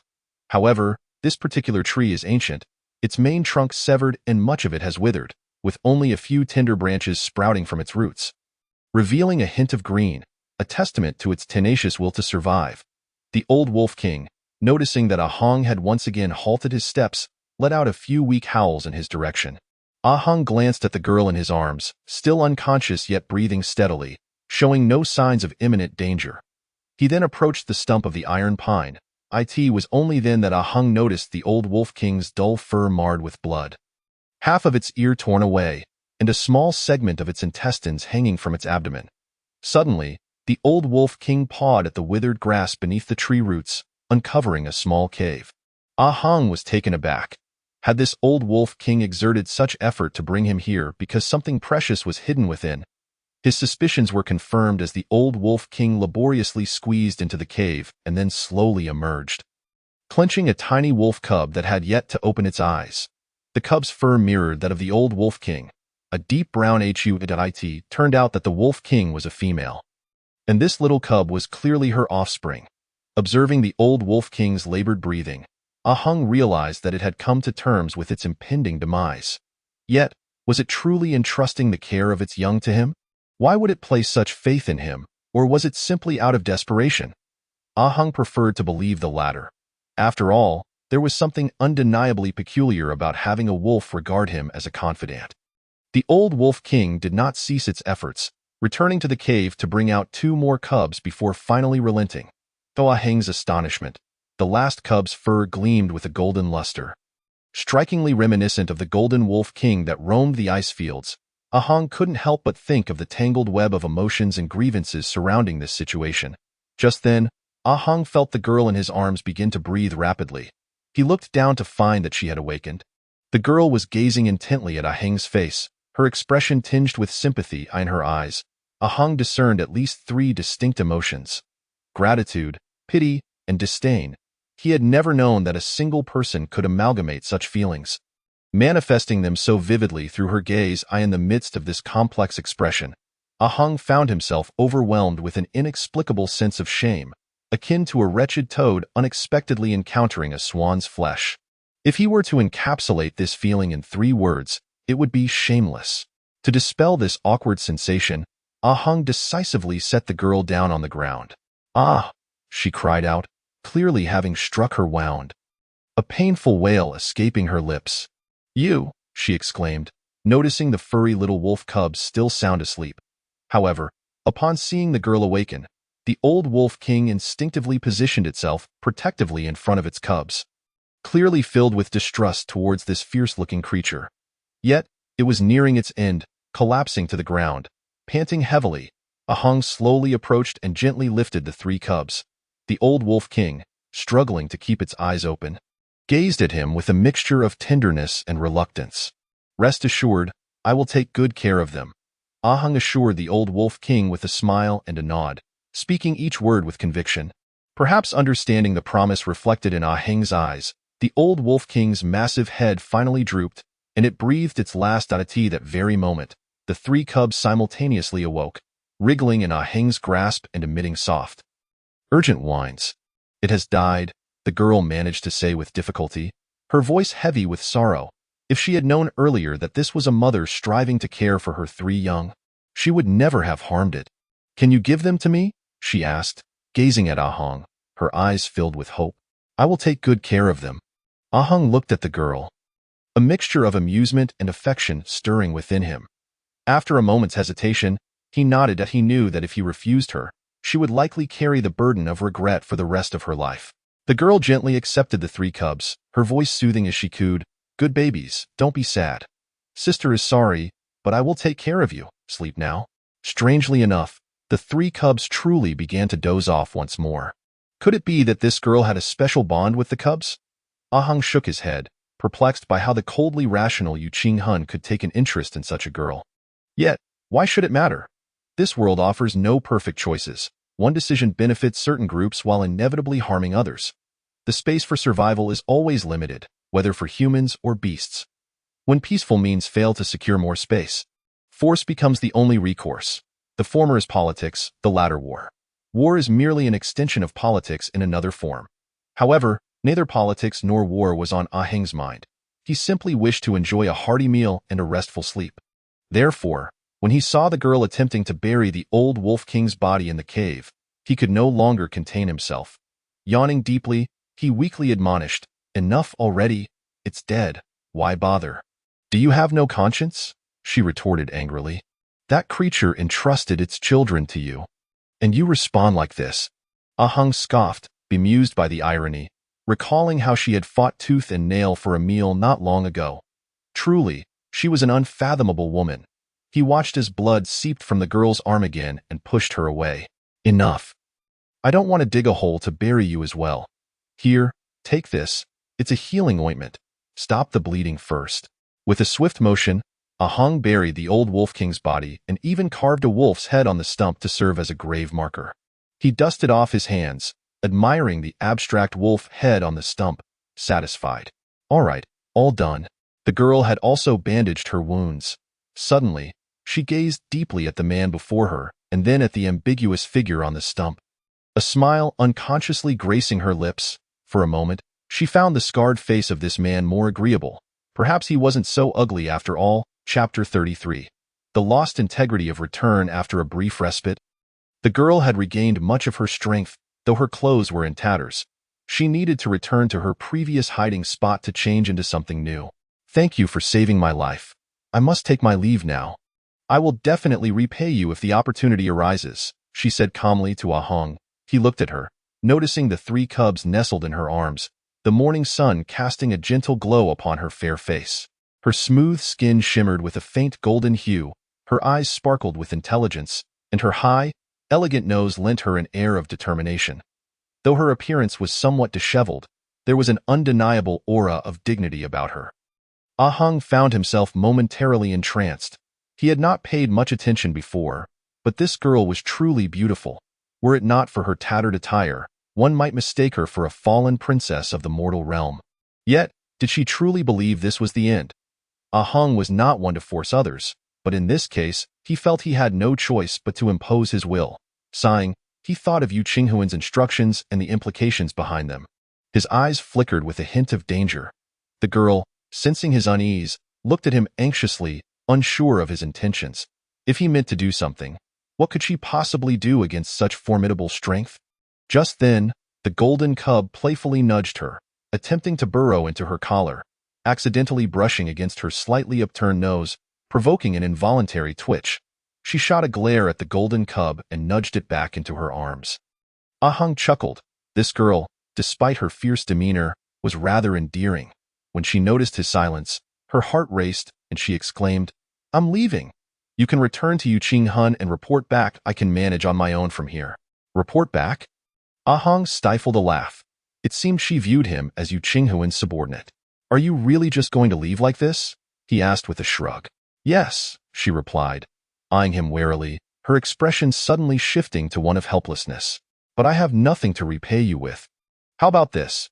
If you ever need anything, you can send someone to the kingdom of the Tiger Clan to find Annobum. I will do my utmost to assist you in any way I can. Ahang shook his head in exasperation. realizing she had misunderstood his intentions. "I meant, are you really going to walk away in such ragged clothes?" He gestured toward her tattered attire. "I have clothes," she said, smiling slightly. Ahung blinked and suddenly produced a black bundle as if by magic. "Is this what you mean?" The girl stared at the familiar bundle, a look of anger washing over her face. "You've been following me." "Of course, if I hadn't, how could I have rescued you from the wolf pack?"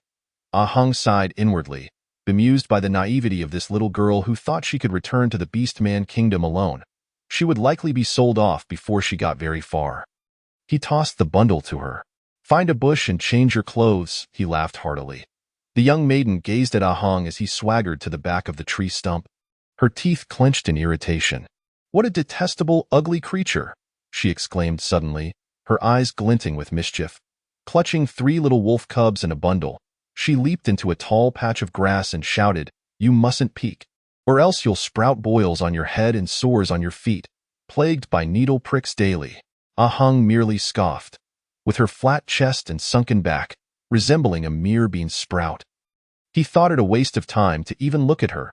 He couldn't fathom where she had learned such a peculiar repertoire of expressions. Leaning against the iron-leaved pine stump, Ahung casually plucked a blade of grass to chew. Soon, he heard rustling sounds behind him. The bean sprout was changing her clothes, shrouded in secrecy as if someone were trying to take advantage of her. The grass stem grew shorter with each chew. Yet the rustling continued unabated. Ahung's expression darkened. "Hey, are you done changing?" he called out. There was no response, that a wave of realization struck him.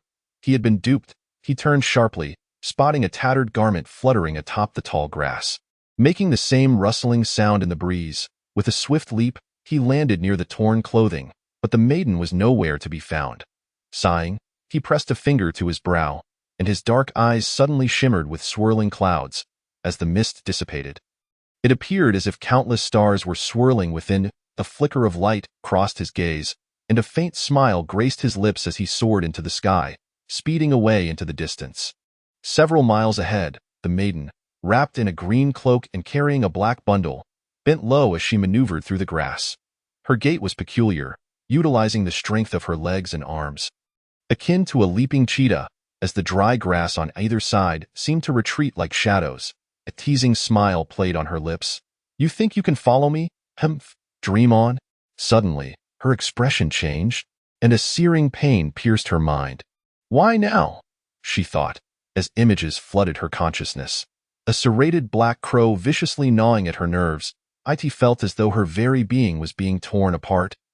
And that cursed illusion reared its head once more. Clutching her head in anguish, she staggered and fell heavily to the ground. That moment, she felt an immense force pulling her upwards, as if someone had thrown her into the air. Realization dawned upon her with terror. She was being lifted off the ground. Just as she was about to crash to the earth, a figure appeared beneath her, and she landed squarely on their shoulder. Her indignation flared as she felt the friction beneath her thin garment, a mix of shame and fury washing over her. She felt as though she were riding a remarkably swift steed. Only able to glimpse the figure's back, yet, from the familiar coarse linen attire, she quickly deduced it was none other than the earlier detestable creature. He had indeed caught up with her. Her surprise.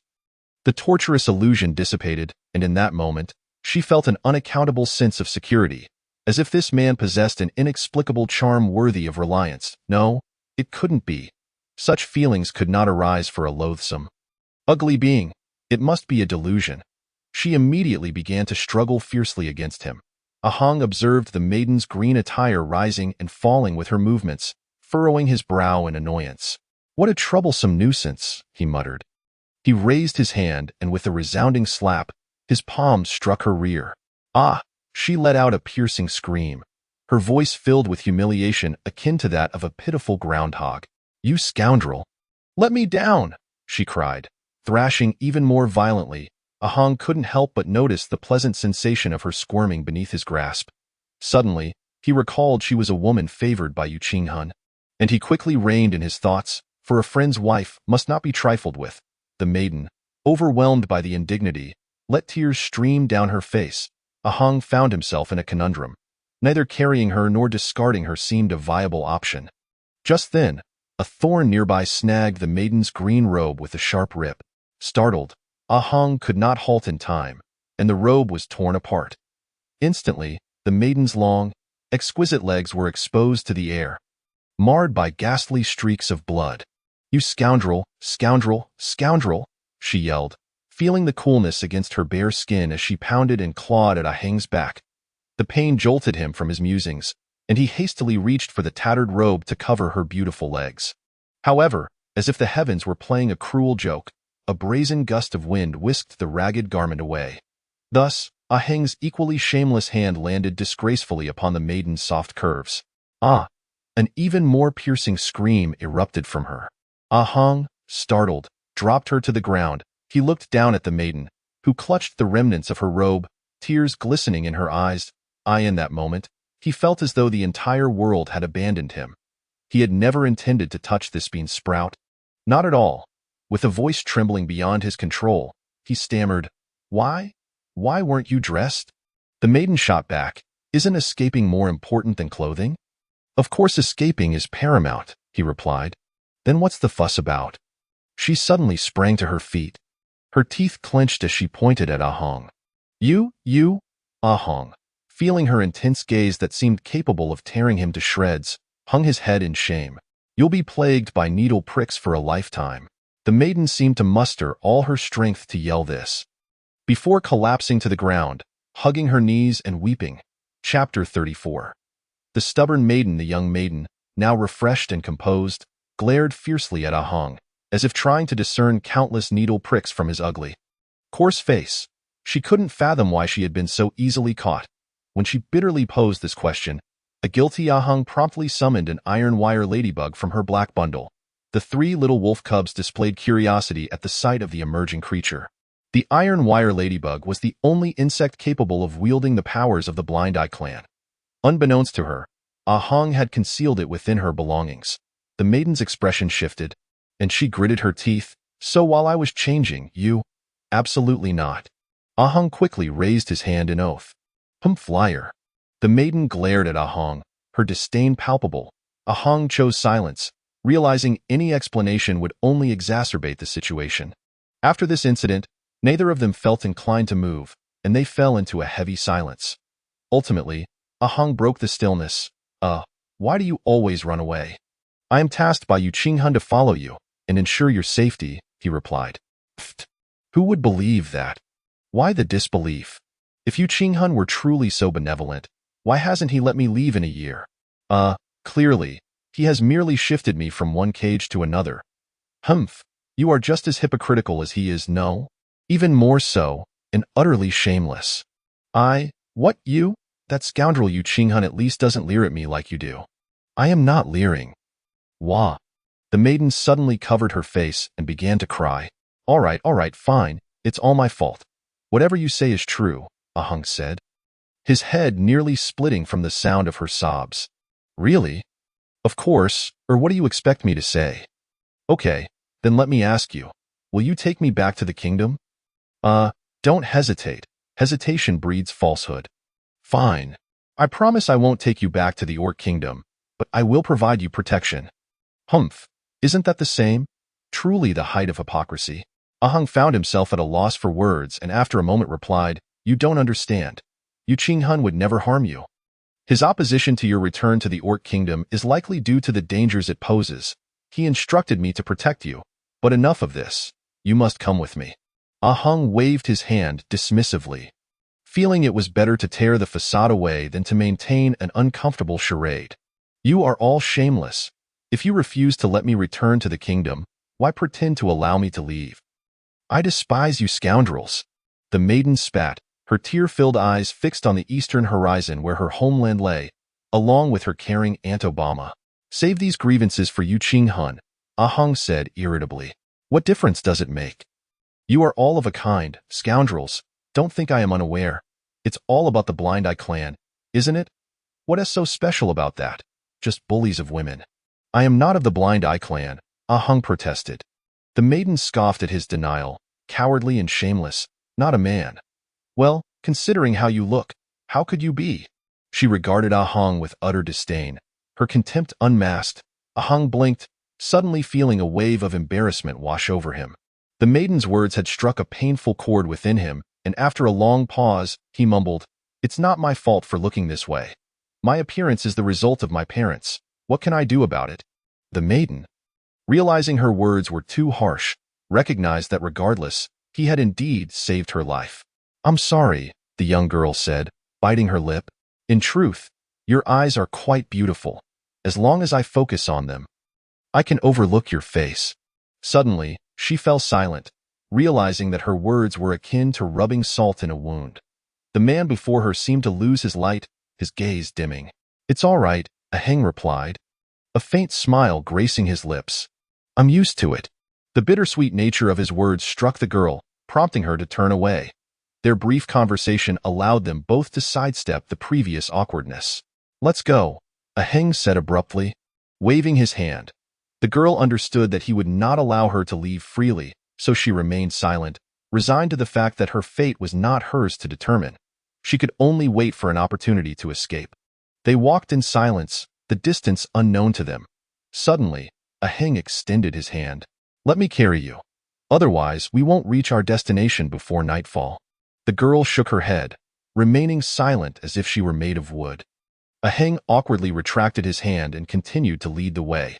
After an indeterminate distance, a sudden thud echoed behind them. He turned to see the girl had collapsed onto the ground. Fresh blood seeped through her newly donned clothes. The long journey had reopened her wounds, and the relentless hunger had sapped her strength, causing her to faint. Aheng sighed, unsure of what to say. This girl, at times so clever, seemed at others quite foolish. After a moment's hesitation, he knelt down, allowing her to lean against him. The torn fabric of her trousers was stained brown with blood. Evidently, her injuries had begun to bleed profusely, yet she had remained silent throughout. Her leg needed redressing, and furrowing his brow, Aheng bit his lip before finally shaking his head. It was too late for hesitation. He placed his fingers gently on the brown-stained fabric, letting moisture seep through. Carefully, he separated the cloth from her skin to avoid further injury. He then slowly pulled her pants down to her ankles, relieved to find that she still wore a pair of undergarments beneath. Her long, elegant legs were revealed once more, causing Aheng's heart to race uncontrollably. He quickly chanted, "Yu Qing Hun," to calm himself. Several long gashes on her legs continued to ooze blood. Aheng meticulously applied medicine to the wounds and began wrapping them with care.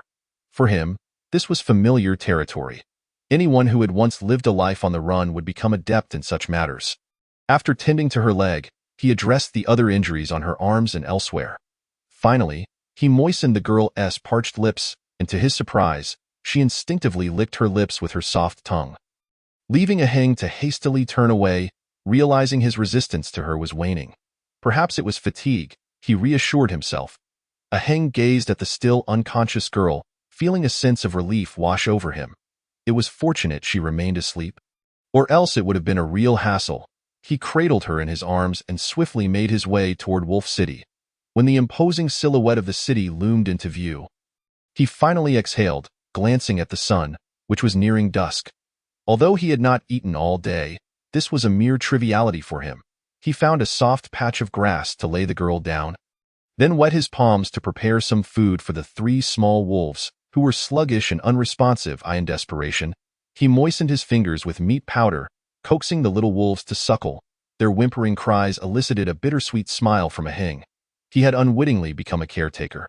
As the crescent moon rose on the horizon, he realized it was time to act. The change of guards at Wolf City was imminent. He quickly stowed the sleeping wolves in his pack, secured the girl to his back, and donned a black cloak from his bag, moving stealthily toward the city walls like a phantom. The towering walls seemed insurmountable, and Aheng took a deep breath. Pressing his palm against the stone, he knew the walls of Wolf City were equipped with listening pipes. Any significant noise would alert the guards. If they suspected an enemy attack, the formidable ballistae positioned atop the walls would turn him to dust. With frost accumulating in his palm, he used it to propel himself upward, alternating hands as he ascended, his body resembling a giant gecko, silently climbing. After nearly half an hour, he had approached the parapet, where the exchange of orders could be heard. Exercising extreme caution, he edged closer to the battlements, seeing the departing soldiers with their backs turned. while the new guard was receiving orders from an officer. This was a rare and opportune moment. Like a shadow, Aheng swiftly leapt over the wall, yet, just as he was about to cross to the other side, a soft whimper echoed behind him. The girl had awakened. "Who?" the officer bellowed, just as the guard had switched shifts. "This is bad." Aheng's expression shifted dramatically. Soldiers raised their weapons toward his hiding spot, while the retreating soldiers turned back toward him. Under the flickering torchlight, a dark cloud seemed to rise from the battlements. Fire! Arrows rained down. Piercing the shadowy figure, a thunderous boom resounded as a massive ballista bolt shot through the air, striking the dark cloud, sending it hurtling toward the ground. Aheng couldn't help but marvel at the fortune that it was only a cloak. Otherwise, even the most skilled warrior would meet a grim fate. Seizing this fleeting opportunity, he leapt into the city. However, a barrage of arrows flew toward him, and he realized his folly. He should have anticipated that the archers would shoot in waves. The archers of the northern frontier were seasoned veterans. As he soared through the air, he was just about to clear the wall when the girl, bound to him, became a target. Awakening to the peril, she instinctively shut her eyes. This scoundrel was using her as a shield. Gritting his teeth, Aheng made a desperate decision. He twisted in midair, facing the onslaught of arrows. The glint of the arrowheads was now unmistakable. Thud, thud, thud, the sound echoed as he plummeted toward the ground. The archers rushed to the inner wall, preparing to draw their bows again. "Halt!" the officer shouted, realizing that shooting now could harm civilians. Watching the figure descend, he thought to himself, anyone caught in such a dense rain of arrows would surely be reduced to a pincushion. T such a height, nothing would remain of him. He glanced at another officer returning hastily. "Lao Lu? Please inform the gate captain that I'm going down to investigate." "Understood," the officer nodded, departing without further ado. He knew the gravity of the situation. Although this incident occurred after the guard change, the enemy had likely been lying in wait nearby, and he would not escape blame now. He could only hope that the fool had been turned to minced meat. "Look, that guy is escaping," a soldier atop the wall shouted. "What?" The officer, poised to descend, was taken aback, cold sweat trickling down his forehead. Was this man made of iron? The one who should have been smashed to bits was instead leaping toward the city, vanishing into its depths.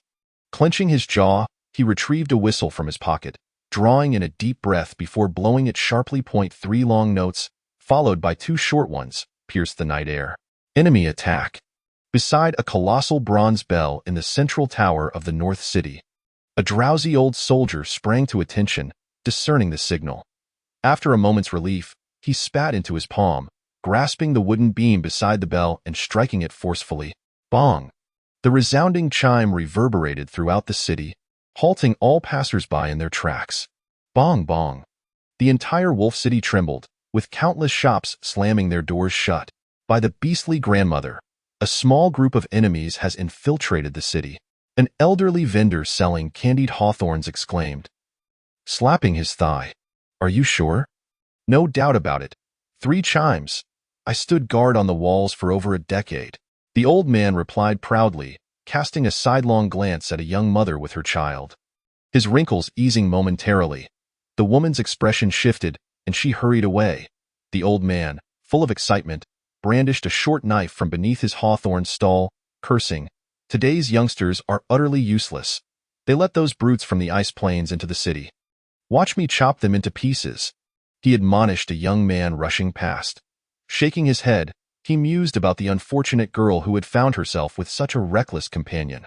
Watching the hawthorn vendor, filled with fighting spirit, Aheng could only smile wryly. This time, he had truly stirred up a hornet's nest. The seasoned inhabitants of Wolf City had an innate immunity to war, and when chaos struck, they adapted swiftly. Within moments, the bustling streets grew eerily silent. The sound of hooves suddenly echoed, and the only ones capable of galloping at this moment were the elite wolf cavalry, directly under the governor's office. A sense of urgency gripped Aheng's heart. He needed to conceal himself before the northern border army could react. Otherwise, the girl behind him would inevitably fall prey to the search. As an illegal resident, she would surely be detained, and consequently, his own fate would not be pleasant, possibly even endangering his adoptive father. A Heng turned left and took a winding path, deftly navigating to a wall, where he tapped a few times and surprisingly revealed a hidden door. Beyond this door lay a bamboo grove, through which a faint light from a small building could be discerned. A Heng quietly concealed himself. The girl, observing a Heng who resembled a hidden leopard, felt her racing heart finally calm. She still could not comprehend how a Heng had evaded the barrage of arrows. Believing her demise to be certain, she was astonished to find herself having escaped the siege when she opened her eyes. "Hey, how did you manage that?" She finally could not resist poking him, whispering her inquiry. "What? Those arrows? You're unaware?" "Unaware? Then it's best not to harbor too much curiosity." A Heng let out a breath of relief, but soon felt a sharp pain in his waist. "You madman, stop pinching me. Who told you not to speak?" A Heng disregarded the lunatic. How could he divulge such a secret? He had sworn that before reaching adulthood, no one must know this secret, except for the dead, for only they could keep a secret. A Heng kept his gaze fixed on the small building until a plump figure appeared, drunkenly staggering into view. Prompting a slight smile to curve his lips, after changing direction several times, a Heng silently emerged from the bamboo grove, leaping lightly onto the small building. Before the rotund figure could enter the room, a Heng had already opened the window and slipped inside.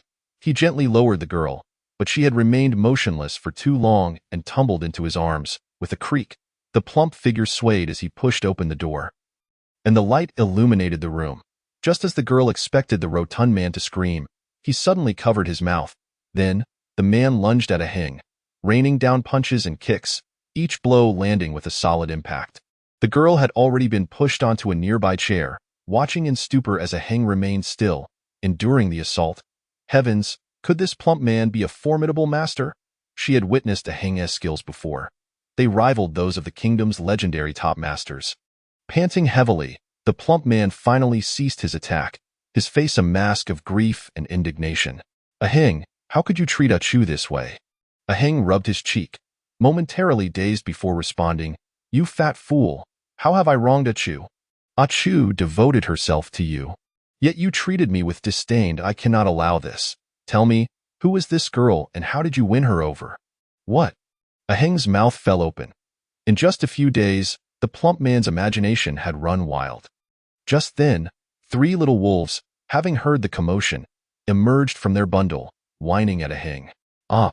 The plump man was taken aback, trembling as he pointed at a Heng, nearly losing his words. "You still deny it? A whole family. Good heavens, even children. You blind fool, are you mad?" A Heng glared at the intoxicated Fuxing Lu, then seized a water jug, heedless of whether the water was scalding, and poured it over the plump man's head. Chapter 36. The anger of Inspector Lu. The long-missing Lu Chengqing was finally located, but by the time he was returned, he had lost his sanity. This incident was intentionally leaked, quickly becoming common knowledge throughout the city, leading to a mix of joy and sorrow among the populace. In contrast to the somber atmosphere of the inspector's office, the market was filled with jubilant voices. It was said that old Zhang, who sold steamed buns in the eastern part of the city, even set off firecrackers in celebration. Though Lu Chengqing had been found, the case surrounding the King Wolf path was far from over. This case was neither particularly large nor small. It was deemed minor because it merely involved one missing person, who was later found, albeit in a state of madness, an all too common tale in the northern border. One must note that it was not unusual for a few corpses to be dredged from the sewers of Wolf City by the early morning street cleaners. Missing persons cases typically ended with a report to the Public Security Office, with the resolution dependent on luck and prayers. However, it was considered significant because, despite Lu Chengqing's common name, his father, Lu Ji, was a well-known figure, daring to challenge the governor of the northern border. Mentioning the inspector's office might elicit indifference from the common folk, but for those in the government, it was akin to a death knell in the imperial capital. Any official who learned they were to be summoned by the inspector's office would hastily write farewell letters to their family, tears streaming down their faces, for no one knew if they would return alive after stepping through those doors. The current head of the inspector's office, Dai Chen, was renowned as the sword of the enlightened emperor and the cold-faced demon king, infamous for his protective nature. Lu Ji, as a senior inspector in the office, held considerable power. Hence, It was evident that the Lu Chongqing incident would likely stir a tempest in Wolf City. This was hinted at by the officials of the Public Security Department, who, with bloodshot eyes, arrived at the governor's office, startling the seasoned governor, who asked in confusion, "Have you all been eating carrots all night?" Upon hearing the governor's inquiry, the public security officials, feeling wronged, wept and several fainted on the spot. Thus, the compassionate governor immediately declared, "You have fulfilled your duties in the matter of the missing inspector's son. Return and rest." The officials of the Public Security Department felt as though they had received a pardon. With the governor shielding them, even the inspector's office could not unleash their fury upon them, and they could finally return to rest. Due to the extensive search efforts undertaken by the governor's office and the inspector's office in the preceding days, everyone who needed to know about the matter was already aware. The most intriguing aspect of this case was that both the governor's office and the inspector's office were entangled in it, particularly with the governor's most trusted confidant, General Meng Dun, who was said to have been present at the scene when Lu Chongqing went missing and was suspected of allowing the perpetrator to escape. Now, although Lu Chongqing had been found, he was utterly mad, and numerous versions of what transpired during his absence had emerged. While these accounts varied in detail, the essence remained the same. 4 words sufficed to describe the events during his disappearance: unsuitable for children. As these rumors spread, both in the imperial capital and Wolf City, the Lu family's century-old reputation faced tremendous damage. Inspector Lu was furious, as was the Minister of Revenue. It was rumored that the governor, wrongfully accused, was also enraged. Consequently, those in the know were curious about the attitudes of the 2 prominent figures in the northern border regarding this incident, eager to uncover the truth to avoid being caught in the crossfire. People speculated as they anticipated a dramatic showdown in Wolf City. The subsequent developments indeed lived up to the hype, with news from the inspector's office revealing that Inspector Lu was uncontrollably furious. Having smashed several sets of treasured true dragon bone porcelain collected over the years and severely injuring the stable steward who had been drinking on duty, he declared that he would conduct a thorough investigation into the culprit, regardless of their rank or power, vowing to pursue the matter to the end. This statement almost pointed directly at the nose of the northern border's governor. Those who enjoyed gossip became excited, while the governor's office merely responded with a single word: childish. Thus, the entire city witnessed Inspector Lu storming into the governor's office, his demeanor exuding formidable energy. The governor's doors swung wide open, offering no resistance. After all, in terms of physical strength, Inspector Lu could hardly withstand even a finger from the governor. This was not a case of a tiger entering a sheep's den, but rather a sheep entering a tiger's mouth. Onlookers sighed, lamenting that Inspector Lu, known for his astuteness, had miscalculated this time. However, regardless of the public speculations, the atmosphere within the governor's study was entirely different. The scent of tea wafted as northern border governor Guo Zizhong and Inspector Lu sat across from each other, engaged in casual conversation. "Governor, my son has been unfilial. I trouble you to discipline him." "Oh? What brings you to say that? Your family is known for its filial piety in Wolf City. Why would you need my intervention?" Guo Zizhong chuckled lightly. "Surely, you are unaware." "Indeed, I am not." "Very well. Perhaps General Meng Dun has yet to report to you. A few days ago, my son returned to our ancestral home in the capital, only to be kidnapped. The perpetrator, wielding General Meng Dun's identity tag, crossed Wolf City and took my son to the desolate ice plains. My son, unfilial as he is, succumbed to the temptations of luxury in the lost town, unable to repay his debts, and thus fell into the hands of thieves, suffering greatly. Though he has returned, he is now utterly mad, incapable of taking care of himself." Inspector Lu wiped away a tear, saying, "Alas, he is my only son. I have heard of the misfortune befalling your esteemed son. Such rampant thieves are indeed a misfortune for our northern border citizens, and I feel deeply remorseful," Guo Zizhong lamented. "Your Excellency, this is not your fault. It is merely fate. I have some matters of uncertainty that I wish to inquire about. On that day, when General Montan departed the city, what was his purpose? And how did he come to lose his identity token? Montan is indeed one of the Empire's most skilled individuals, and such tokens are typically kept in close personal custody, without an intimate acquaintance. One would scarcely know their location." Guo Zizhong remained unmoved, casually waving his hand as he replied, "It was all an accident. I can vouch for this matter. Montan was merely caught in a fortuitous circumstance." To speak frankly, he is also a victim. He was dispatched by me on official business to Waxy Town, where he unexpectedly fell prey to thieves who stole his identity token. As for your esteemed son, the governor's office will spare no effort in apprehending the culprits. Inspector Liu, please rest assured. Yet, I am curious as to what urgent business required General Montan to travel under the cover of night. Military secrets. I can disclose nothing. Lu Ji's face twitched, and he abruptly raised his sleeve, stating sternly, Your Excellency, all military operations must be documented at the Inspectorate. I hope that General Montan can come to the Inspectorate to fulfill this obligation and assist in the investigation of last night's events. He noticed Guo Zizhong casting a sidelong glance at him, rendering him speechless. The expression on Guo Zizhong's face clearly conveyed, If you wish to know, if you seek assistance, you are not yet worthy. That requires the direct presence of the head of your Imperial Inspectorate. Dai Chun at it appeared that the other party was indeed protecting Montan. Lu Ji trembled with anger, realizing that this old rascal could turn hostile at will, confident that he was beyond reproach. After all, his ancestors had once forged a bond with the founding emperor. Such a family of military merit could not be easily dealt with, as long as they did not conspire against the throne.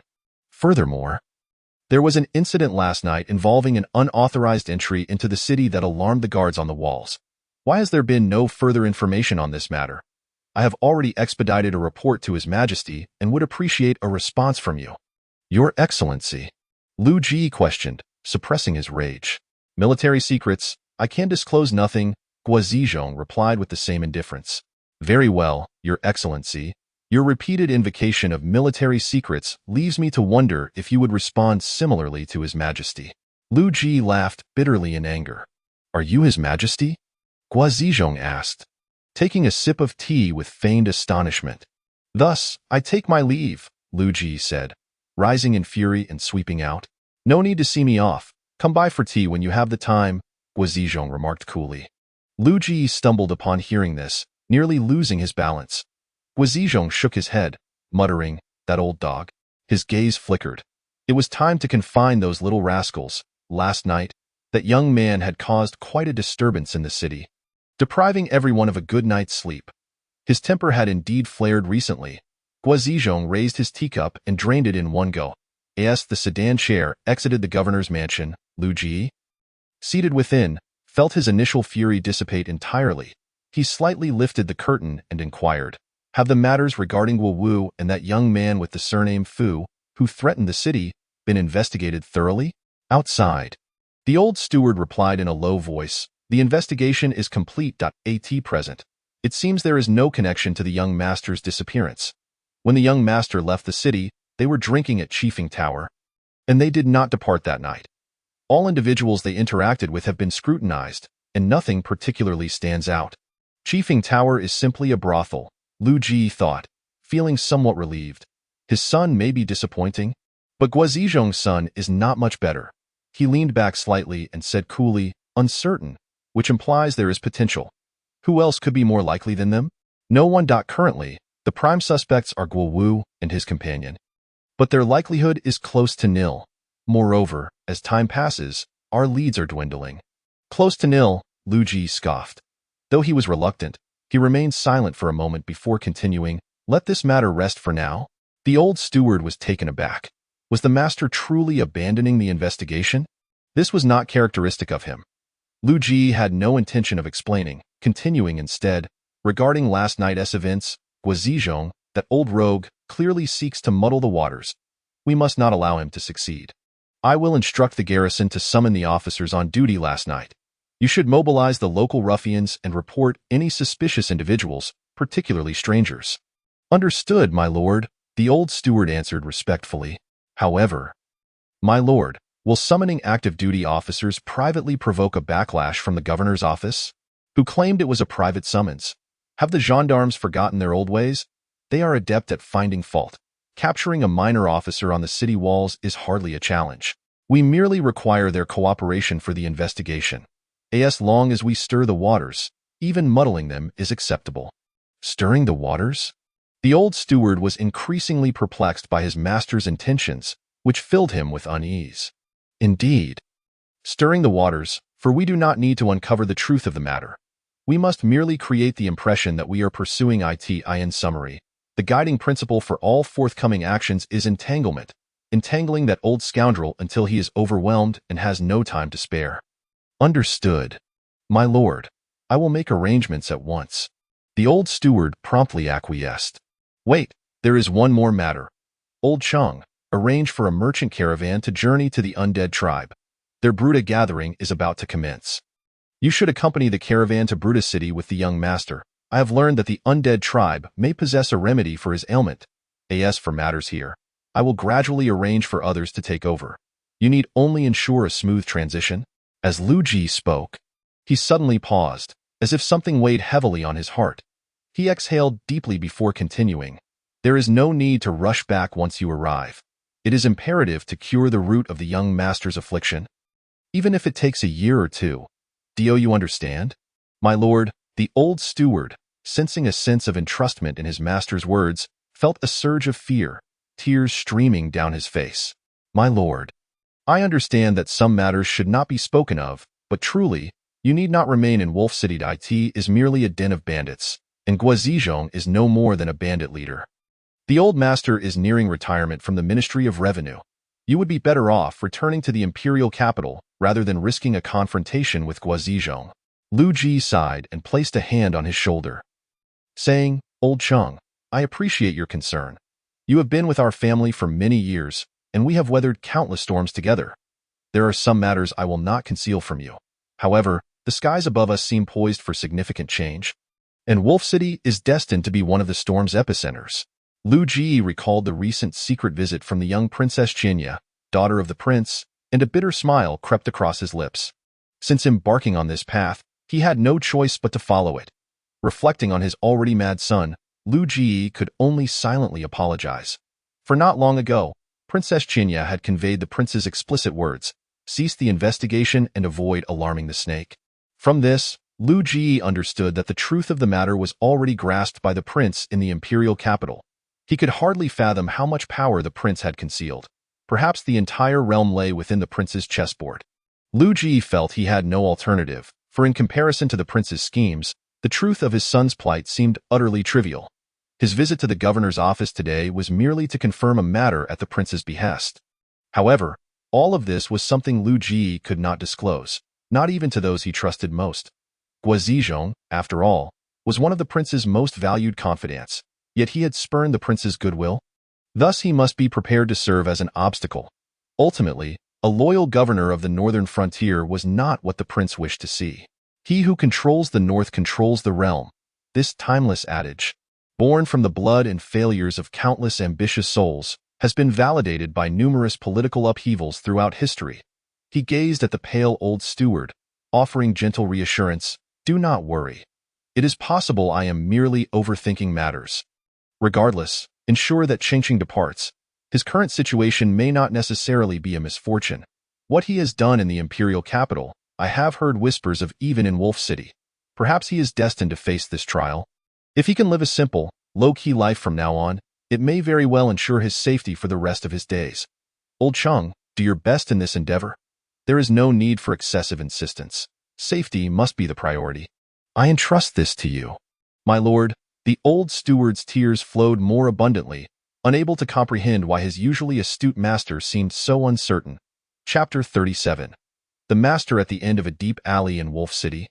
Within a small courtyard adorned with blue tiles, Ah Hong was diligently grinding herbs in a stone mortar, completely absorbed in his task. From within the house came intermittent coughing fits, hollow and interspersed with labored breaths.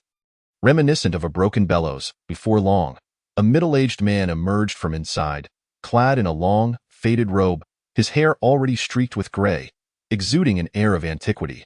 The man's face was pale, gaunt yet resolute, with a prominent nose, thin lips, and eyebrows that resembled drawn swords. He must have been a striking figure in his youth. The only discordant note was his eyes, which were misty, almost blind, if one focused intently. A sense of ethereal dizziness would wash over them. This middle-aged man was none other than Yu Wuiying. Adoptive father, please return inside to rest. It will be ready shortly. Ah Hong continued to pound the herbs, knowing their value was not insignificant, and that the medicinal properties must be fully extracted. No need. Someone will be arriving soon, Yu Wuying replied, moving to a shaded area and settling onto a bamboo chair, stretching out as he exhaled softly. Although a decade has elapsed, his eyes remain unaccustomed to the harshness of bright light, as the venomous wounds of yesteryears have inflicted irreversible damage upon his sight. Is that Ah Cho coming? She is looking for me, Ah Hung pondered, recalling the girl who lived not far away. No, it's a fellow who claims to be my friend, the middle-aged man replied, slowly closing his eyes, a faint smile gracing his lips. Ah Hung was taken aback. He had rarely seen his adoptive father venture outside, and yet he had a friend. Who could it be? Was it not the governor, who had hardly ever visited in the past 10 years? The father and son, already sparse in conversation, fell into a silence, punctuated only by the rhythmic sound of the pestle grinding herbs. There are not many medicinal herbs left at home, are there? Indeed, the supply is dwindling. I managed to gather some money from those two fools. I will replenish the stock soon, said Ah Hung, putting away the mortar and preparing to brew the medicine. By the way, I've asked Ah Cho to come and help me with the cleaning every day. Remember to pay her, the middle-aged man suddenly interjected without preamble. Ah Hung was momentarily stunned, then lowered his head in embarrassment. Both his adoptive father and the governor shared a similar disposition, believing themselves to be in charge of everything, arranging matters without regard for others' consent. However, this approach was indeed preferable to directly handing money to Ah Cho. Surely, she would be less inclined to refuse now. The middle-aged man began to rest his eyes, while Ah Hung continued with his tasks. And the courtyard once again enveloped in tranquility. When Ah Hung finished brewing the medicine, Ah Cho indeed arrived, clad in a blue floral dress that clung slightly to her figure, accentuating her curves. She appeared revitalized, her demeanor exuding a playful charm reminiscent of her former self. Clearly having taken care to present herself well, Ah Hung felt a flush of color rise to his cheeks. He had never noticed how beautifully Ah Cho had blossomed. An unspoken awkwardness enveloped them both. Ah Cho approached to assist in straining the herbal residue and cleaning the pot, while Ah Hung sat there in a daze. Thank you, Ah Cho said almost inaudibly, before quickly lowering her head and scurrying away like a startled rabbit. Kid, you're in trouble, remarked the old man beside him, breaking into an unexpected jest. Why? You're doubting my intentions to help Ah Cho. Aren't you? Did you not resolve to live as an ordinary person? Ordinary people can have friends, dignity, and principles, Ah Hung retorted with a pout. 18 noon. Ah Cho managed to prepare a meal with the limited ingredients available, and Ah Hung felt as if he had been living like a dog for years, tears welling up as he savored the delicious food. He had never tasted anything so delectable. Glancing at his adoptive father, he noticed the old man's eyes gleaming with delight, evidently having consumed 2 extra bowls of rice compared to his usual portion. Ah Hung secretly encouraged Ah Cho to ask the old man for a raise, hoping to share in the bounty, only to be met with a roll of her eyes. The disgruntled Ah Hung was soon shooed away by the old man, tasked with escorting Ah Cho home. Thank you, Ah Cho said earnestly. It wasn't me, Ah Hung was about to deny. Don't say that. Although I don't know how you did it, I know it was you. It must be you. Ah Cho gazed at the youth, who was younger yet taller than herself. Her heart, once frozen, now warmed. Please don't lie to me. All right. I'd rather you kept it to yourself. All right, Ah Hung replied, somewhat dazed. It's hard. I see it. It's manageable, Ah Hung shrugged. Suddenly, the girl tightly embraced him, tears streaming down her face. Ah Hung. The girl choked, seemingly expending all her strength to utter. From now on, you are my brother, my dearest brother. In that moment, her tears flowed freely. She understood that the youth before her was exceptional, and in his quest to aid her in seeking vengeance, he must have faced considerable peril. Yet, there was no possibility for them. She could only cherish the feelings within her heart, a secret known solely to herself. She held him even tighter, beneath the dappled sunlight of the trees. In the long, ancient alley, a tall youth and a thorny rose were meant to cultivate a romantic connection. However, there are always some ill-timed commoners who intrude, altering the course of the tale at the corner of the alley.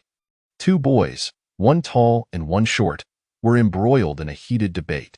Xiao Lu, that scoundrel Ah Hung is indeed hiding a woman at your place. Boss, are you doubting my discerning eye? That scrawny figure looks like an undeveloped bean sprout. It's not a matter of trust in your judgment, but rather, it's hard to believe that Ah Hung, with his beastly heart, would spare even a bean sprout. Guo Wu raised his voice, inquiring, "What is her background?" Ah Hung said he found her by the roadside. Damn. You actually believe that? Of course, that's what Ah Hung told me. If he said so, then I'll take him at his word. What if he is lying to you? Then it's simple. I'll just give him a beating. What else can I do? Maybe he has some unspeakable secret. How could that harm me? That is true, but what kind of secret could Ah Hung possibly have? We've scrutinized him inside and out. Yet he has always spent nights at Chi Feng Lu. Who knows, maybe Ah Chou is the lucky one. Hearing these two fellows' increasingly absurd conversation, Ah Chou's cheeks flushed crimson, while Ah Hung hastily cleared his throat. Well now, Ah Hung, you're quite the charmer. Your brothers have had a hard time finding you. The two newcomers turned to see Ah Hung approach. Striding forward were Guo Wu and Fu Tianlu, self-proclaimed outstanding youths of the Wolf City. Guo Wu wore an expression of displeasure. You're not being very considerate, are you? Before Ah Hung could respond, Guo Wu suddenly slapped him on the shoulder. Grinning at Ah Chou, sister-in-law, don't mind what we were just saying. Ah Chou shook her head, her face slightly flushed. Ah Hung, however, stumbled from the force of the slap, clutching his shoulder. Guo Wu, must you hit so hard? You should call me big brother, Guo Wu retorted. Disgruntled, Ah Hung ignored him, curiously asking, how did you find your way here? I never told you I lived nearby. The two exchanged glances, suddenly looking dejected. Don't mention it. Guo Wu's old man has gone mad. Insisting on bringing us to pay respects to a master, he claims there is a recluse here, and we're supposed to wait for him. Bored out of our minds, we wandered around and stumbled upon your little rendezvous. Ah Chou's face turned crimson at their words. However, a sense of foreboding rose within Ah Hung. A master? If there were any masters in the slums, it could only be his adoptive father, and one of an unfathomable caliber.